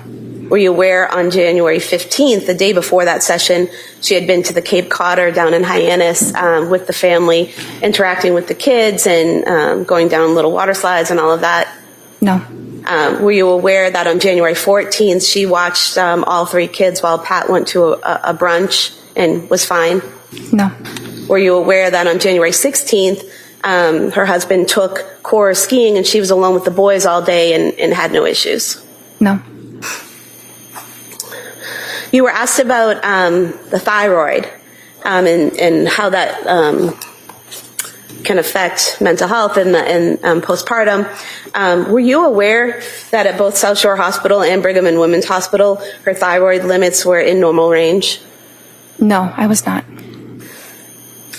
You received a discharge summary from McLean Hospital?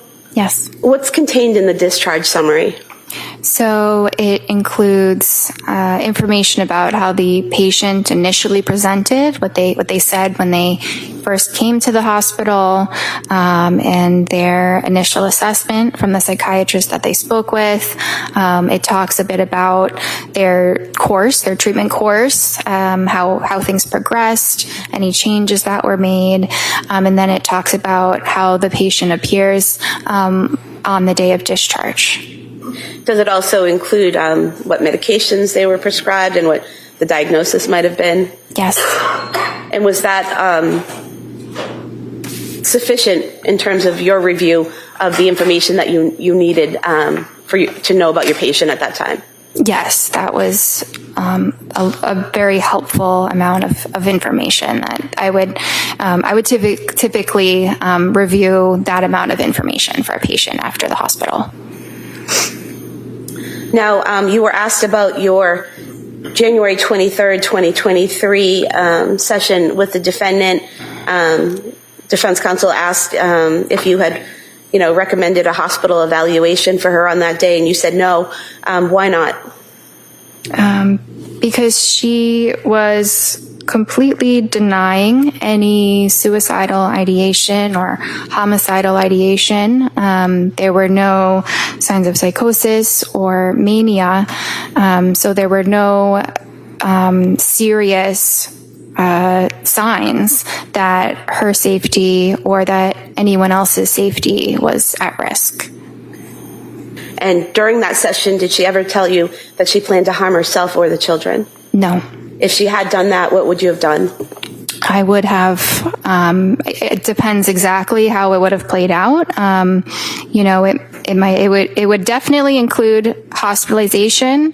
If the children were in immediate harm, it might include enlisting help from my staff so that they could call the police while I'm on the phone with her. I think it depends, but I would address it promptly. You were asked by defense counsel about the amitriptyline that you prescribed on January 16th, 2023. That initial prescription was for 10 milligrams, correct? Yes.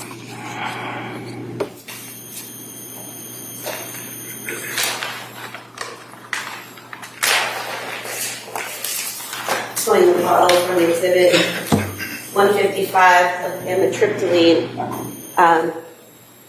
Would you agree with me that this shows that the prescription was filled on that same day, January 16, 2023? Yes. And out of this pill bottle here, there were 30 pills in this prescription, correct? Yes. And there are 8 pills missing from this bottle. So filled on January 16th, 17th, 18th, 19th, 20th, 21st, 22nd, 23rd would be 8 days, correct? Mm-hmm. And on the 23rd is when you said she could raise it to 20 milligrams? Yes. So if there are only 8 pills missing, she never took that additional dose, correct? That's what I would think based on what you just said. So the amitriptyline, increasing it from 10 milligrams to 20 milligrams, wouldn't have pushed her over the edge, correct? Well, if she didn't take 20 milligrams, then that's correct.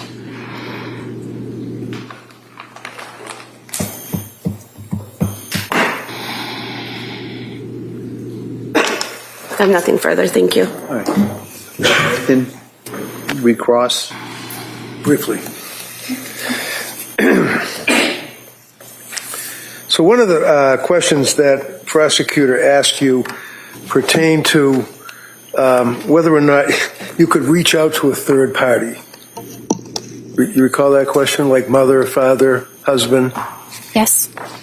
And we already on cross talked about that you didn't, and they didn't call you, but then the DA also raised that, and you said you didn't have HIPAA permission. You recall just telling that to the jury? Yes. That was an additional detail. All right. So what does that mean? Well, HIPAA is the privacy law for patients, which we have to respect and honor very diligently. So we are not allowed to talk about a patient's treatment to anyone. We're not even allowed to say that they are a patient at our clinic unless they were to waive those HIPAA rights. And she was very cooperative, would have been more than willing to have you talk to her mother and father and her husband, right? Objection. Sustained. Well, did you ever ask her to sign a HIPAA form? So that was not the main reason why it wasn't done. It wasn't Ever asked her to sign a form? a release, you mean? Yeah. Yes. No, I did not ask her to sign a release. And if she did sign a release, even though her mother, her father, her husband didn't call you, you could have then reached out to them, right? I could have, but it is not typically something that is done when you have an adult patient who's able to speak for themselves. Yeah, what is that? It's not typically done when? When you have an adult patient who is able to speak for themselves. My God, you don't call the parents that she's living with because they're helping her or her husband? No. Because why? She's able to advocate for herself? Yes.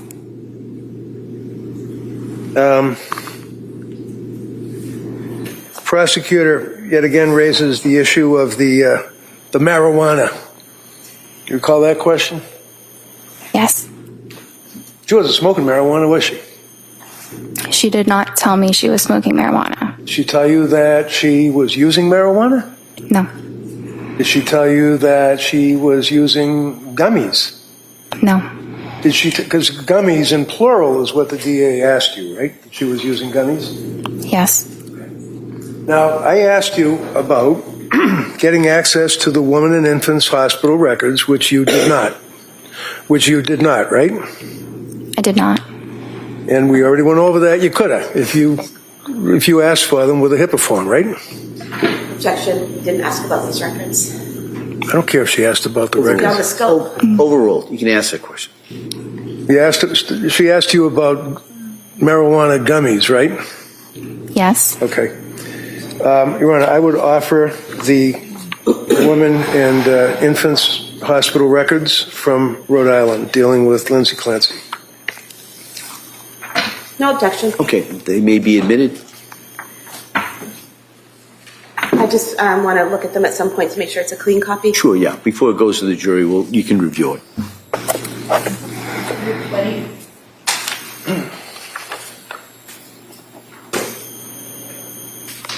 And it's important for it's important for a patient to be forthright when asked questions by their provider, right? Yes. And you always, in your opinion, found her to be forthright, right? Yes. If I could approach you with Exhibit 220, excuse me, and see the second paragraph, it begins in the middle of November. Could you read that first sentence?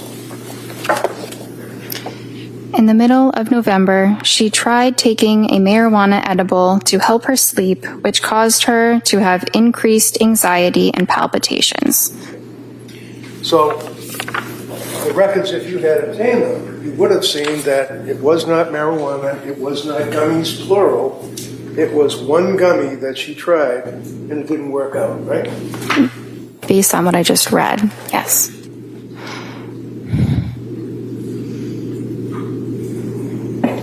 Then you told us that there's a difference between a thought of suicide versus a plan of suicide, one of which would result, in your words, were a commitment, right? Yes. What does that mean? Thought versus plan equals commit. A suicidal plan means that they are, they know exactly what they're going to do to end their life, what they're going to use, maybe when they're going to do it, they've researched it, and that presents an immediate threat, and that is something that would require hospitalization.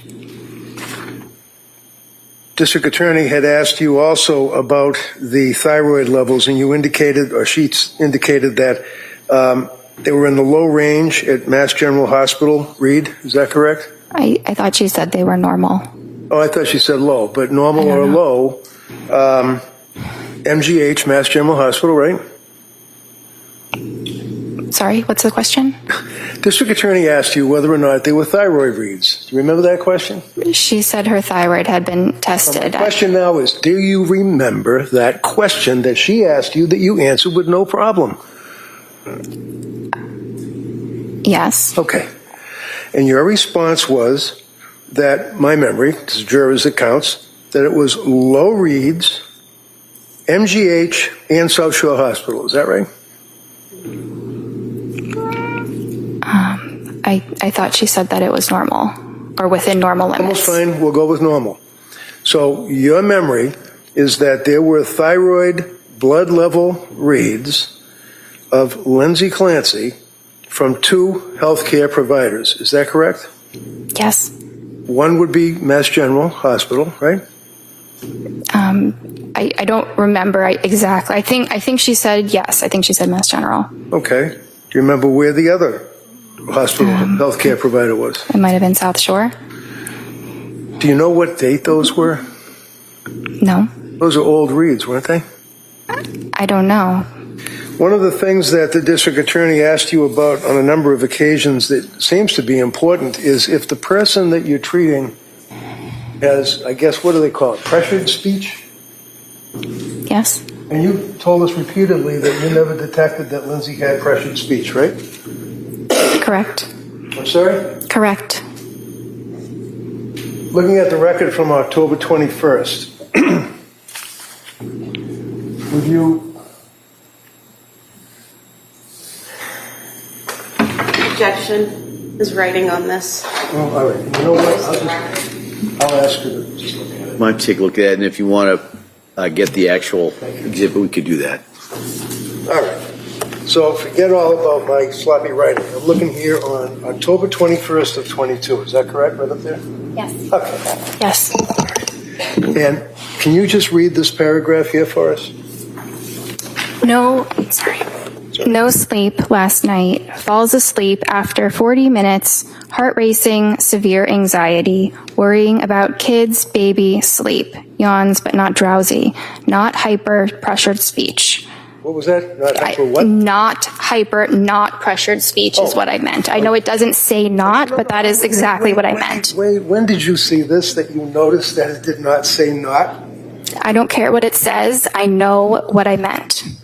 Well, when you wrote this, you did not say not pressured speech. You said in the medical record, pressured speech, right? No. Does it say that? Yeah, the word is the word not is right before not hyper, comma, pressured speech. Right. The two So are following what the does a comma mean not. to you? When you put down in a medical record, heart racing, comma, severe anxiety, comma, worried about kids, comma, baby, comma, sleep, comma, yawns but not drowsy, period. Not hyper, comma, pressured speech. That's what you wrote, right? She did not have pressured Did you write speech. that, doctor? I wrote that, but you're misinterpreting my note. Am I reading this correctly, and the jury will be able to look at it, that you put not hyper, comma, pressured speech? Did I read that right? Yes, but your interpretation is incorrect. As opposed to yours? That's all I have. Just in regards to what was raised there. Yes, just two brief. Approaching you with your records from October 21st, 2022, the section labeled speech, where there are all the boxes where you can put pressured, word salad, all of the different things. What do you check off for speech on October 21st, 2022? Appropriate. And defense asked you about the thyroid levels. Would it be accurate to state that I asked you if you were aware that her levels were normal at South Shore Hospital and Brigham and Women's Hospital? Yes. And your answer was no, correct? No, I was not aware. Because you don't have those records, correct? Correct. Thank you. All right. Do we have any clue as to how old they were? I don't know. You're asking me about something I never saw. All right. Nothing further. All Thank right. you. Anything further? All right. Thank you, Doctor. You may step down. Thank you. All right. Good afternoon. Good afternoon. All right. Yes, Attorney Buckingham, please. Thank you. Good afternoon. Good afternoon. Could you please tell the jury your first and last name? Julie Paul. And what do you do for work? I am a psychiatric mental health nurse practitioner, board certified. And can you tell us a little bit about your educational background? Sure. I graduated in 1991 from St. Anselm College with my nursing degree, worked as a labor and delivery nurse for 17 years, and then graduated in 2006 from Frontier Nursing University with my midwifery degree. And then in 2018, I graduated from Frontier Nursing University with my psychiatric nurse practitioner degree. I also have a perinatal mental health certification from Postpartum Support International from 2018. Okay. Are you also a certified midwife? Yes, I am. And are you licensed in the state of Massachusetts to be a psychiatric nurse practitioner? Yes, I am. And what is required in order for you to become certified to be a psychiatric nurse practitioner in Massachusetts? I attended a certified program, did 2 years additional training, and then took the certification exam through the ANCC. And can you tell us a little bit about your work history, your work background? Sure. Like I said, in New Hampshire, I worked as a labor and delivery nurse before transferring to Massachusetts in 2006 to work as a certified nurse midwife. And then in 2018, I started the perinatal behavioral health program at South Shore Hospital as a psychiatric nurse practitioner. And so the perinatal behavioral health clinic, explain to us a little bit about how that came about.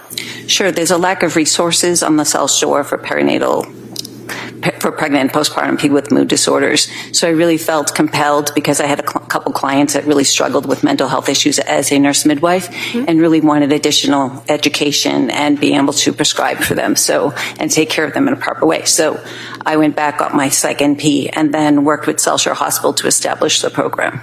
And where was the program actually located? It was located right in Weymouth, Massachusetts. And you said you worked with the South Shore Hospital?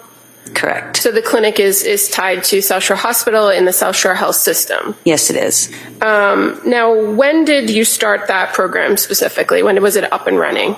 2018 is when I started, in October of 2018. Okay. And what, did you do that by yourself, or did you have other practitioners that were doing that with you? Initially, it was just me. I started doing it 2 days a week and then grew the program gradually over the next year or two. And what makes up this program other than you? So at the time, when it was just me, I just saw patients 2 days a week, and then gradually it built up to 5 days a week. And we included a therapist in the team, 2 additional prescribers. We also worked with women with substance use disorders as well, so we had additional support that way. And then when the building grew, we also had the Bridge Clinic on the other side, and then we were on the other side of that program. And what's the Bridge Clinic? The Bridge Clinic works with people with substance use disorders. And all of this is kind of under that umbrella of what's classified as South Shore Behavioral Health, correct? That's correct. Now, as the clinic grew, did your role there change?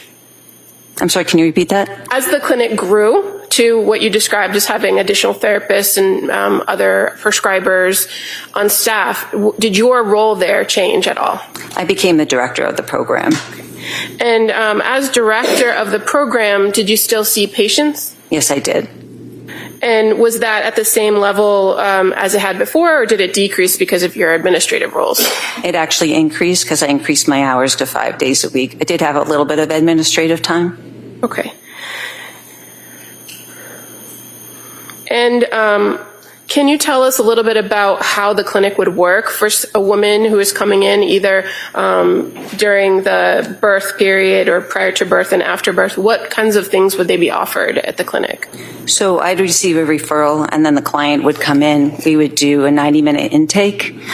When they left, when it was just me, I was using outside therapists, that sort of thing.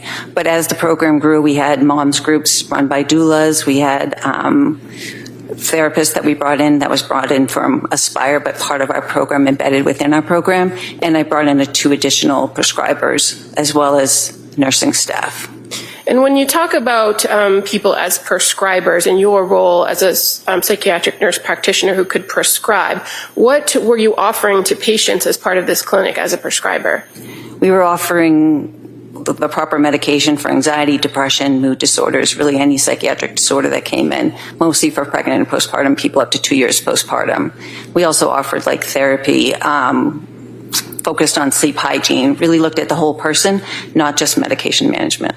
And fair to say that the medication is one piece and the therapy is another piece, and this is part of a team approach that you had at the clinic. That's to correct. Address all these resources for patients. That's correct. So while you, as the psychiatric nurse practitioner, might have been a prescriber, were you also engaged in the therapy or psychotherapy? I would do supportive therapy, but I'm not a therapist.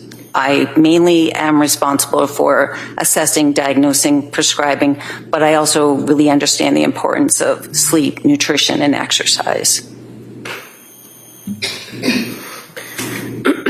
And so being that you had a history of working as a midwife and working as a nurse in labor and delivery, do you have a lot of experience with moms or women who are in that postpartum period? Yes. And how about your experiences with diagnosing and prescribing for women in that period? Do you have experience in that? In the labor and delivery realm, as a nurse midwife, yes, I diagnosed labor and that sort of thing, and even depression, anxiety, not to the extent of higher acuity psychiatric conditions, but as a psychiatric nurse practitioner, I did. Okay. And as far as your role at the perinatal behavioral health clinic, fair to say that your primary patient base was all going to be women who are either pregnant or after birth? Correct.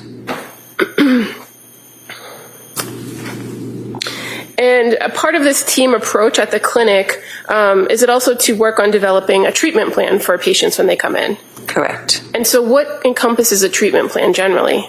Generally, if it were a situation where we were referring them for therapy, then we would work with the therapist to kind of bring in the client to figure out what their needs are, and then really stress whatever. The therapist works on certain aspects of the therapy that we kind of work together, but not in tandem. Kind of we talk, but not to the extent we each are in our own disciplines. Okay. And as far as the resources that the clinic had available to you, is it fair to say that there are certain types of therapy, for instance, cognitive behavioral therapy or dialectic behavioral therapy, that are not necessarily encompassed with the social workers that you work with at the clinic? Our social workers primarily did cognitive behavioral therapy. We did group therapy for more social support. What I did mainly was just supportive therapy. Okay. And would you oftentimes, through the clinic, refer clients out to other local community providers? Yes, we would. Now, as the psychiatric nurse practitioner, does medication play an important role when you are dealing with a particular patient that came into the clinic? Yes, it does play a role. And how is it that you determine what's the appropriate medication track for any given patient? We do proper screening, and then we do a complete interview with the client. And then based on what their responses are, together we work as a team to develop the best medication options or treatment options for that client. When you say work as a team, does that include the patient themselves? Absolutely. The patient is the most important part of the team.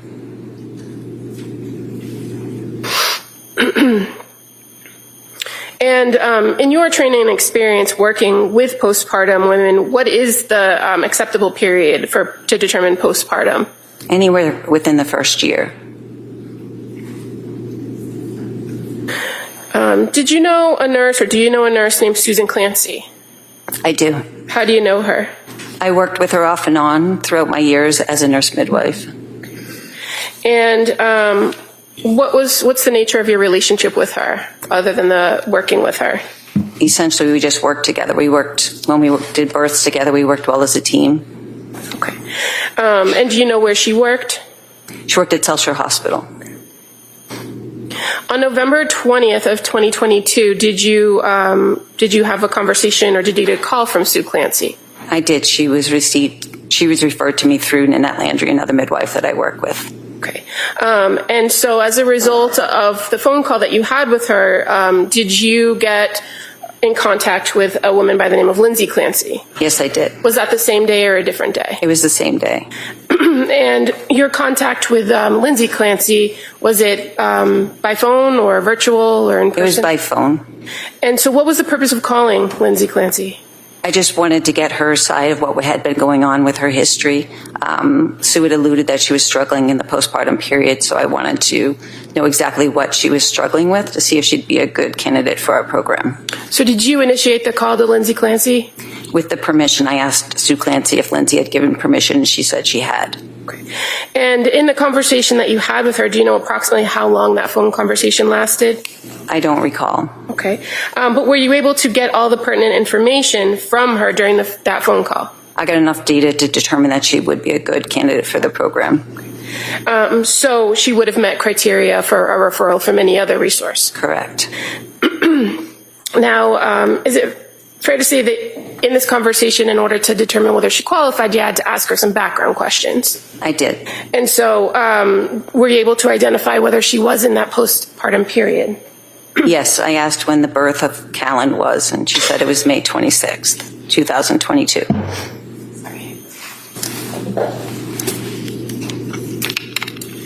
And so,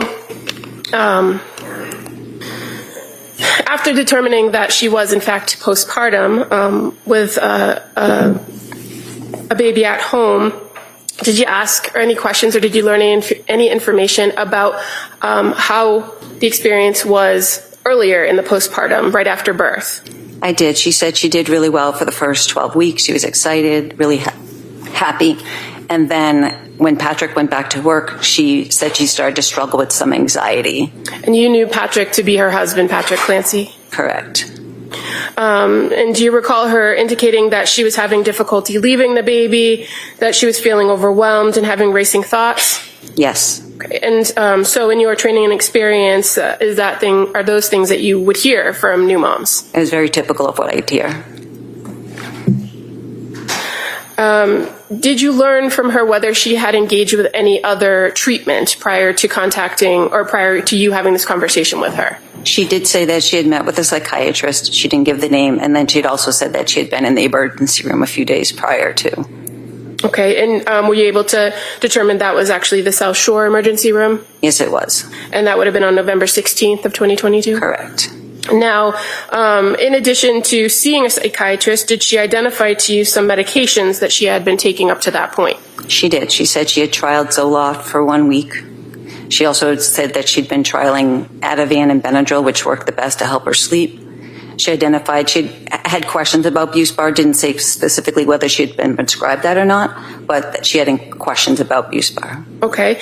And did she mention anything about that combination of Ativan and Benadryl in her treatment history that was of concern to her? Just that she had been taking it for 2 weeks. It worked really well, but then she was getting concerned about dependence, so she weaned herself off of that. And were you aware, did she tell you that she had been prescribed trazodone after that? Yes, after she went to the emergency room, she was prescribed trazodone. Did she indicate whether the trazodone gave her any relief to her sleep issues? She said she was able to fall asleep, but it was having difficulty staying asleep. Did she also indicate to you that one of her goals was not to be on long-term medications? Yes, she did. And based on this initial phone conversation, did you recommend that she come in for an intake appointment? I did. How about the immediate need for sleep? Did you address that with her in the phone I call? just encouraged her to take the medication that she already had on hand, that if the Benadryl and the Ativan were working, she should take that to help her sleep that night. And we talked the next morning about different options. And also in this initial phone call, did you have a conversation with her about options and risks of various types of SSRIs or continued use of benzodiazepines? Yes, we reviewed that being on SSRI most of the time is preferable than being on benzodiazepines for long periods of time, especially to address her concern about addiction or dependency on the medication. Okay.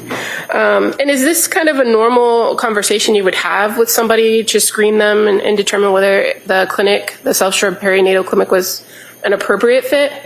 Yes, it's more to establish rapport and get a basic understanding and make sure that she was safe. Okay. And she did indicate that she was safe. And so that's kind of my follow-up to that. So in the course of that phone call, you were able to communicate with her, correct? Correct. And what she was telling you about her reported history, did that seem to make sense to you? Yes, it did. And did you identify, or were you addressing or assessing during the whole course of this conversation whether there was any immediate safety risk or need for her? Yes, I was. And did you find that there was any? There was no immediate need. Now, as a result of this conversation, did you determine whether she was having any suicidal ideations? Yes, I asked her specifically if she felt like she wanted to harm herself or her children, and she said no. And how about asking her about homicidal ideations? Yes. And did she indicate whether she had any? She did not. Did you also ask her whether she had experienced any auditory hallucinations? I did. And did she experience any? Not at the time, no. And did she indicate to you whether she'd ever experienced any? No. How about visual hallucinations? Did you ask her about those? I did. And did she indicate that she had experienced any? No. And delusions, did you ask her whether she had any delusions? I didn't ask specifically about delusions, I believe. Okay. And in the course of talking with an individual, do you kind of constantly keep that in mind with what they're telling you, whether they're having any ideas of delusion? Yes, I do. In the conversation you had with her on November 20th, did you identify, based on your conversation with her, whether she was experiencing delusions? No, I did not. And fair to say, a standard set of questions that you also ask have to do with drug use or tobacco or alcohol. Did you ask those questions as well? I don't recall.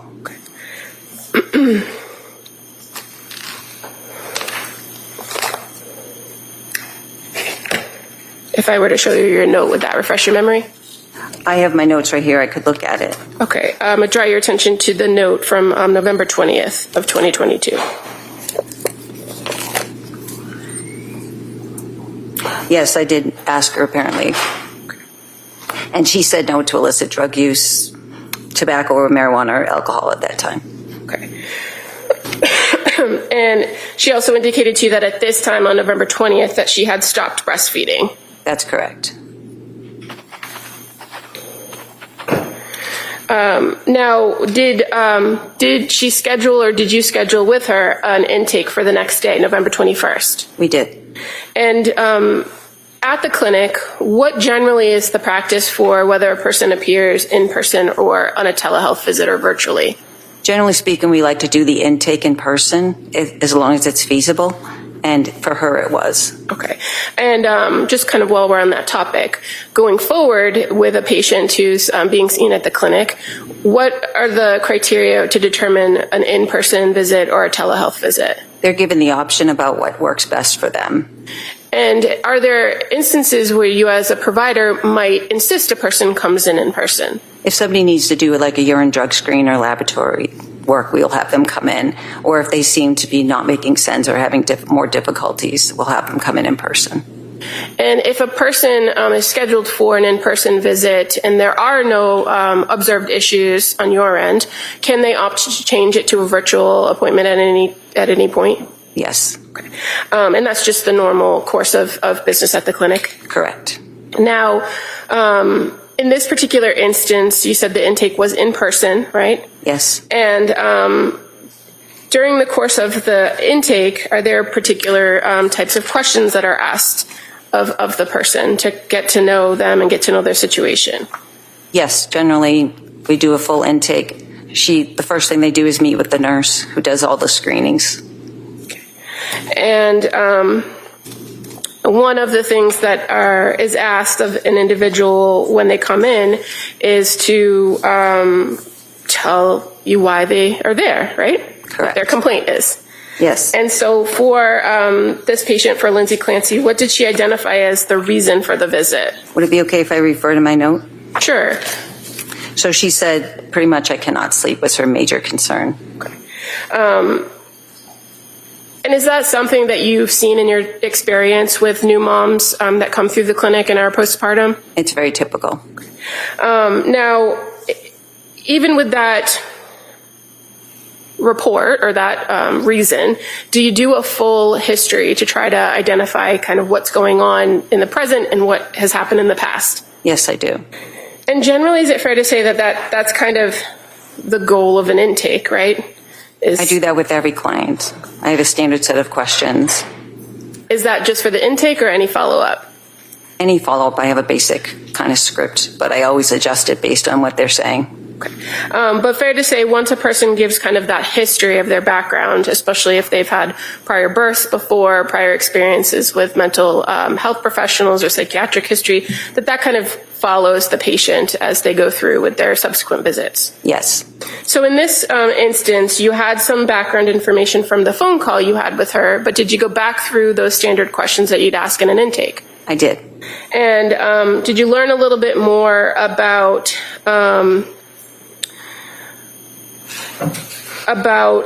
her current mental status? Did you ask her some questions about currently how she was in this November 21st meeting? I did.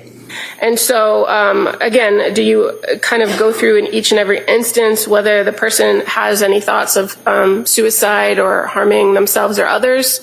At every visit, those are standard questions that I ask if they have any type of suicidal homicidal ideation or auditory or visual hallucinations. Do you ask the same questions each time, or is it kind of fluid based on your rapport and conversation with the patient? Generally, I try and touch upon the topic. Sometimes we get to that answer indirectly just by the line of questioning that we're using. Okay. And where it had been reported to you that she had been on the Zoloft and stopped due to insomnia, that she was overwhelmed and her mind was racing, did you talk with her about intrusive thoughts? I did. And did she indicate whether at that point she was having any intrusive thoughts of harming herself or her babies? She was not. Did she report to you how she was feeling at home with having now 3 children to take care of? She was feeling overwhelmed. And that, again, reiterating that around 12 weeks when Patrick went back to work, that she was having increased anxiety. Correct. And did she indicate to you that that was something that she had experienced to some extent with her other 2 children? At least with her second pregnancy. And was she able to manage that with her second pregnancy without medication? As far as what I was told, yes. And fair to say she indicated that she would use breathing, meditation, and yoga to work through it. Correct. And so on this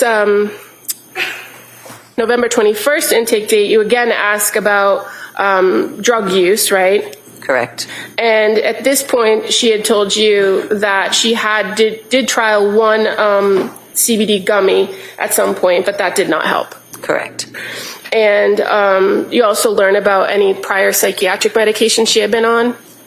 Yes, she had been on the Zoloft, the Ativan. She had been prescribed Buspar, but she didn't indicate whether she had taken that or not. Okay, and so that was her report of her most recent course of treatment, but did she talk about having anxiety issues yes. further back in her history? Yes, in college she had trialed Prozac, propranolol, and Wellbutrin. And fair to say she indicated that to you that she did well on those medications in nursing school? Correct, with the only side effect being sexual side effects. Did you talk to her at this point in November 21, 2022, about whether she had a plan to go back to work? I don't know if that was a specific day. I know that we talked about work at a different date. Okay. If you have your note in front of you, I'd just draw your attention to maybe the last paragraph of the history of present illness. Oh, I'm sorry. And you're talking about the day of the intake. Yes, sorry. Sorry, I thought you said the 22nd. So, yeah, she had planned to go back to work in October, but it got delayed. She pushed it forward to November because she was having anxiety. Okay.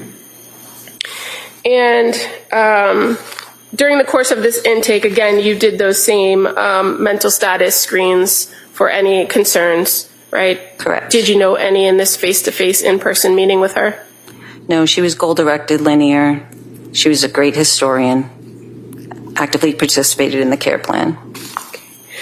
And as far as some of the screenings that you do during these visits, for a person who is in that postpartum period, are there any specific screenings that you do? Yes, we do the Edinburgh Postnatal Depression Scale. We did the GAD, which is the Generalized Anxiety Depression Scale. We did the Mood Disorders Questionnaire Scale, the Colombian Suicidal Scale, as well as the 5 Ps, which assesses for substance use disorders in pregnancy and postpartum. And so as far as in each one of those screens, what did you find as it pertained to this particular patient? She was significantly high in the GAD-7, which is for generalized anxiety. She scored 21 out of 21, which is they're just screening, so it's not diagnostic, but it did indicate that she was experiencing extreme anxiety.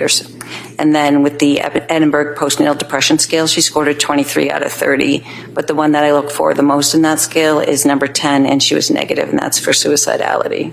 Okay.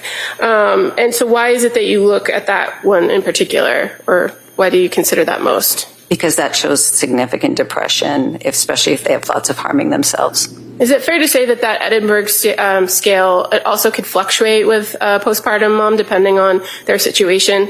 Yes. And the other screens that you performed, did you identify whether there was any substance use issues? No, there wasn't. Now, once you were able to kind of gather all this information from her and do these screenings, were you able to come up with an assessment and a plan for how to help her? Yes, And what was going to be the plan with Miss Clancy? So we had discussed starting Prozac. Okay.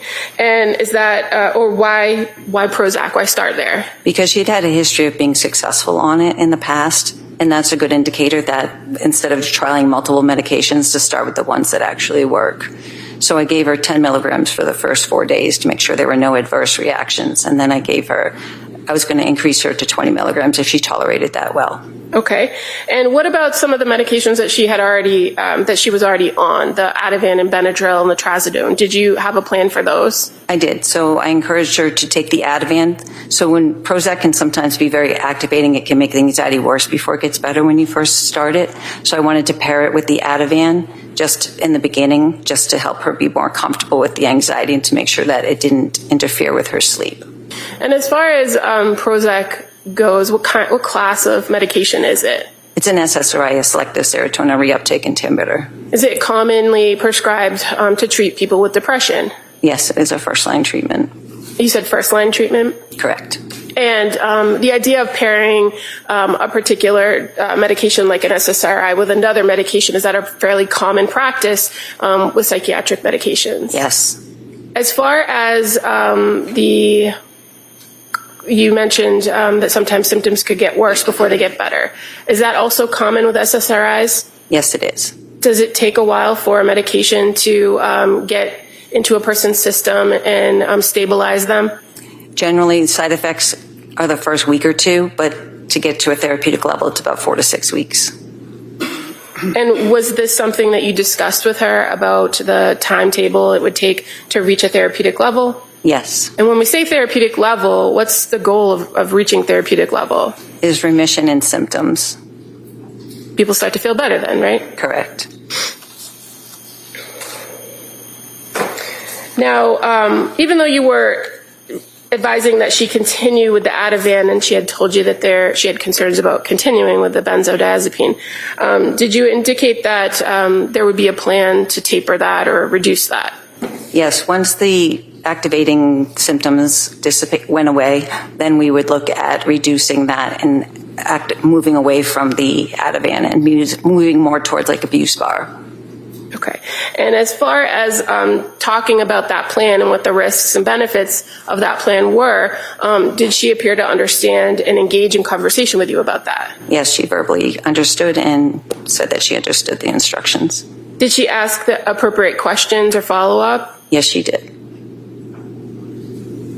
And as far as kind of overall what the plan was moving forward, was medication the only recommendation that you were making, or did you have other recommendations for her? No, I set her up with talk therapy with Letitia Dukes as well. Sorry, when you say talk therapy, what do you mean by that? So coming in and actually doing cognitive behavioral therapy with a clinician, someone who is trained in this. Okay. And so you mentioned Letitia Dukes. Correct. She was the clinician in our program at the time.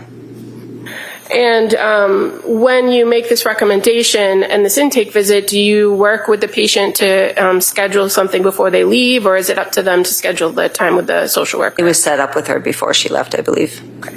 And you're aware that the first scheduled appointment with Letitia was for December 2nd? Correct. I believe because it was a holiday week that week. Okay. Now, this time that you were with Ms. Clancy during this initial intake, fair to say it was approximately 60 minutes? Yeah, she spent 30 minutes with my nurse and 60 minutes with myself. So she was there for an hour and a half? Correct. And is that normal time period that you allot for people coming in for intakes? Yes. And as far as follow-up with you as the clinician and prescriber, was there a plan set for when she was going to return? Yes, we had established a return in 2 weeks. Now, at this point, because you had made that initial contact with her and you had done this intake, was she going to be assigned to you as a patient? This was going to be a short-term arrangement. I was already in the process of leaving the program at the time. Had that been communicated to her? I don't recall. Okay. And as far as what your plan was, how long were you remaining at the practice? I was at the practice until mid-December. So this was like a pre-planned... I was moving back to New Hampshire, yes. But as far as the preliminary care, did you continue on with Lindsay as a patient? No, I transferred her care on November 30th. And I communicated with that to Lindsay. Okay. So as far as after the intake, she was provided with that December 2nd intake or meeting with Letitia Dukes, the social worker. And then the next scheduled event would have been December 7th, right? For a follow-up? She had I don't recall the actual, what her next follow-up with me was. I don't recall that date, but she did have a follow-up with Rebecca Gelata. Okay. Prior to you communicating on November 30th that you were transferring her care, did you have further contact with Lindsay Clancy? Yeah, we had a few phone calls and my chart messages going back and forth. Can you just explain to the jury what the MyChart messaging system is in your practice? It's kind of a chat feature between the client. They can reach out directly to the provider. It goes right to our inbox, and we can talk back and forth between visits. And do you encourage patients when they come in and that first meeting to utilize the MyChart messaging system? I do. Often it's the quickest way to get a hold of me if they're experiencing any major issues. And fair to say it's just an easy way in between visits to communicate particular points of information or concerns or symptoms? Yes. Do you, in your practice, often use MyChart messages if you're not available to meet with the patient to make changes to their treatment plan? Occasionally, yes. Now, prior to your first MyChart message with Lindsay Clancy, did you get a text message from her on your personal phone? I don't recall. Do you recall whether Sue Clancy provided your number to Lindsay? I know I did. So she had my number because I called her from my personal phone call because it was on a Sunday when I reached out to her initially. So that November 20th phone conversation was a communication between you and her on your personal phone? Correct. And so do you recall on November 22nd getting a message from her saying, "Hi, Julie, this is Lindsay Clancy. I'm sorry to contact you like this, but when you have a minute, can you please call?" I can't recall whether that was a My Chart message or if that was on my personal phone. I apologize. That's okay. As a result of some way her contacting you, did you then have or send her a message or have a conversation with her on November 23rd? I know we communicated on the 22nd. I sent a message saying that was the day she was getting nervous about starting the Prozac, so we encouraged her to go ahead and start the Prozac. I know we communicated on the 23rd, either by phone or by My Chart message, that indicated that she had taken the medication. She had started it on the 22nd. Okay.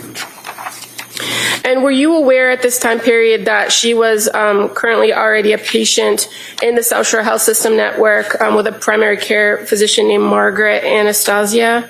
Yes. And she's a nurse practitioner, right? Correct. Now, as far as these concerns that she relayed to you about starting the Prozac, do you know whether she did start the Prozac? Yes, she stated that she started the Prozac on the 22nd of November. Okay. And by November 25th of 2022, did you start having some My Chart communications with Lindsay Clancy? I did.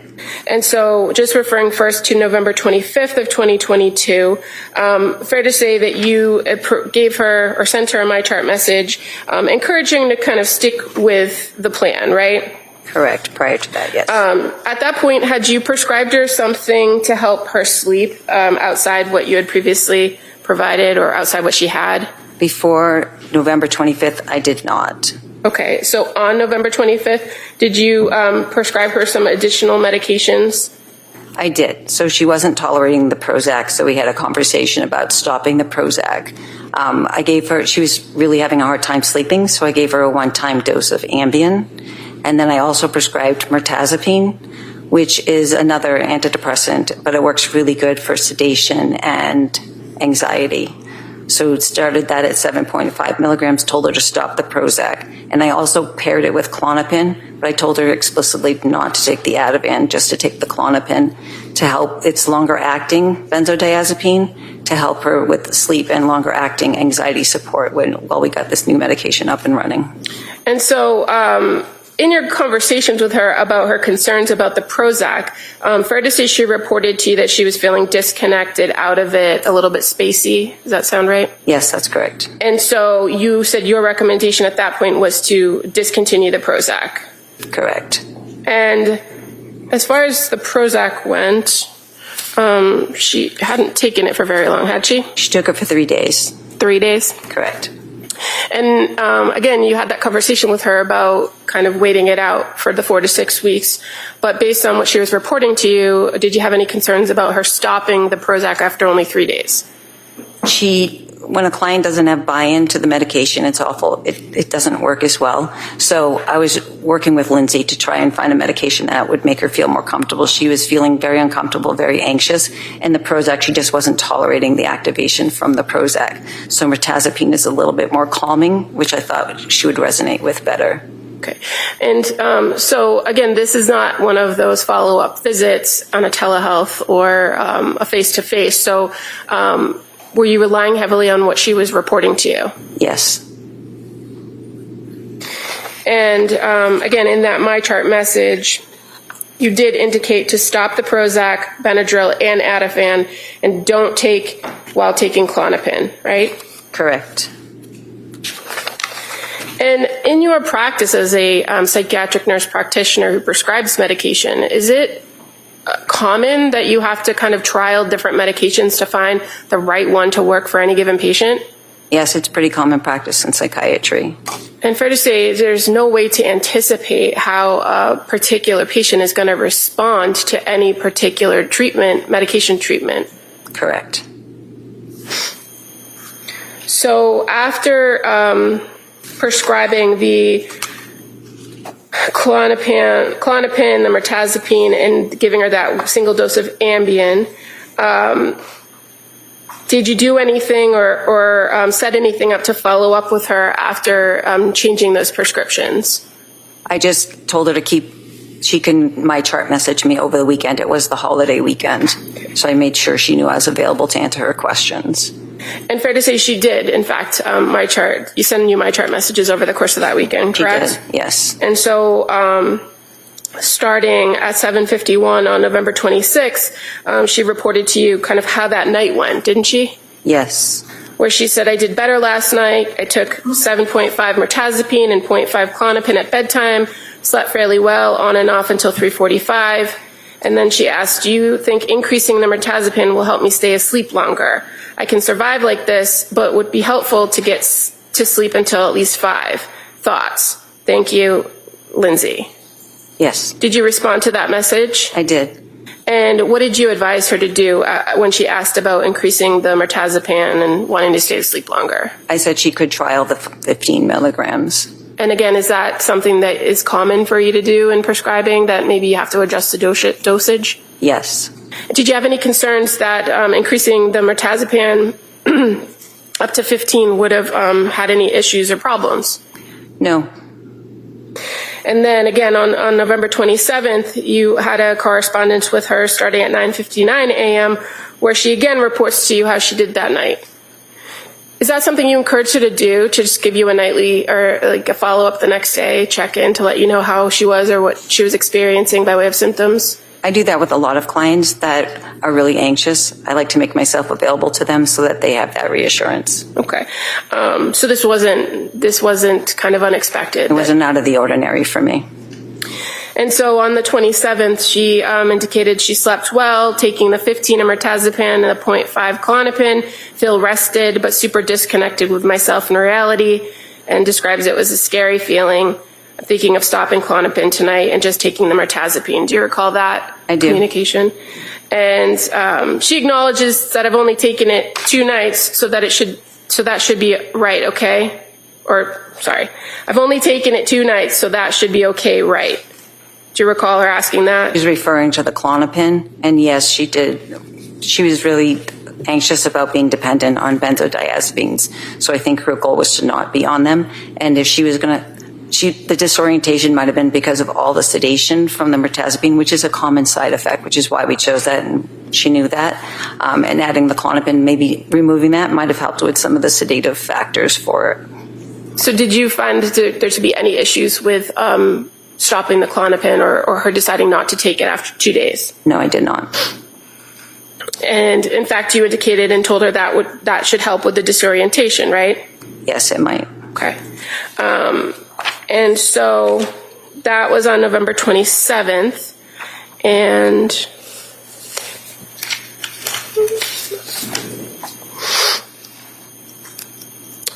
fair to say that there was another communication via my chart on November 28th with Lindsay Clancy. Yes, there was. And at this point, she was asking for, or there was some back and forth about needing a note for work, correct? Correct. And is that something that you had talked about with her, about getting another note for work?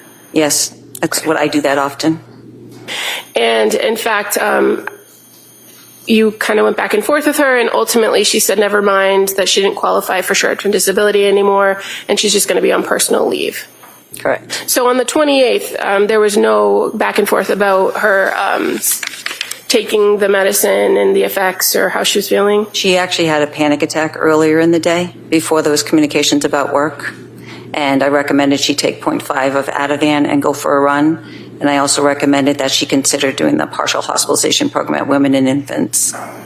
And what was her response to the recommendation for the partial hospitalization program? At that time, she felt that it wasn't going to work logistically for her or her family.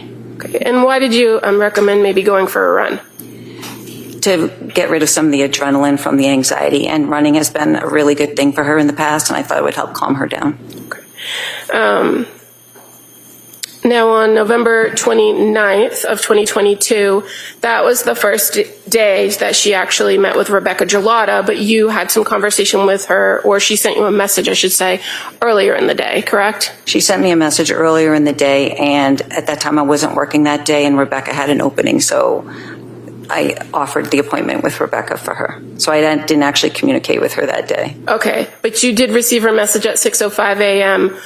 Where she reported that at that point she took 15 Remeron and CBD and it only worked slightly. Correct. So how did you get from what you have told us now was the mirtazapine, or that's Remeron, right? Correct.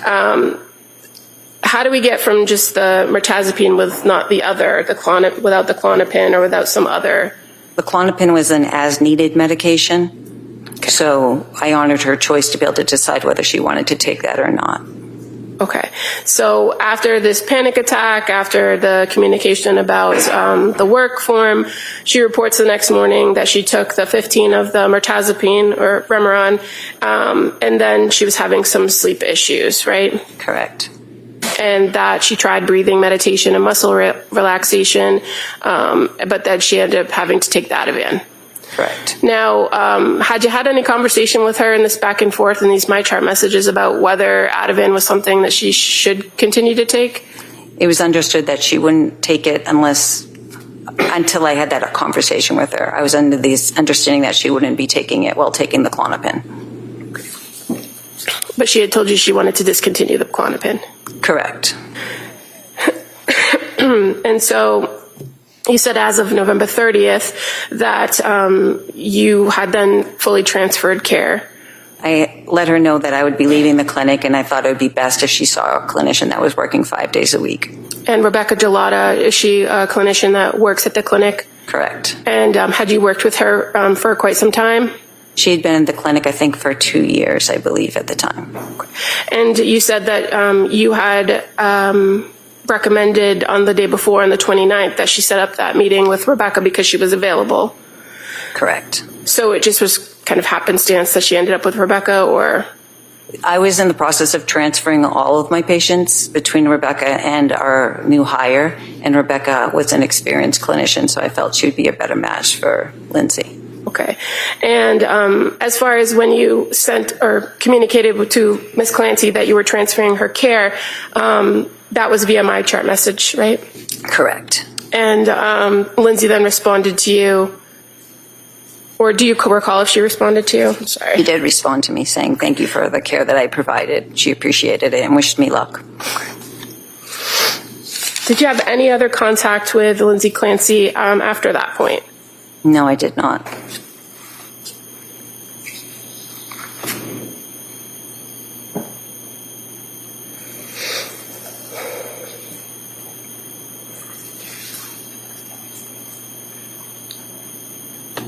And just to be clear, so when we were talking about moving from November 28th to the 29th in time, did you have a phone call with her outside the MyChart messages about that panic attack?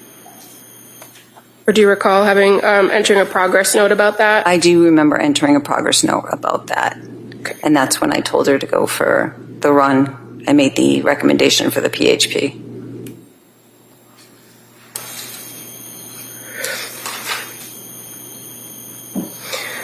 Did you ever have any further contact with Sue Clancy about Lindsay Clancy's care after that first contact on November 20th, 2022? I don't recall that.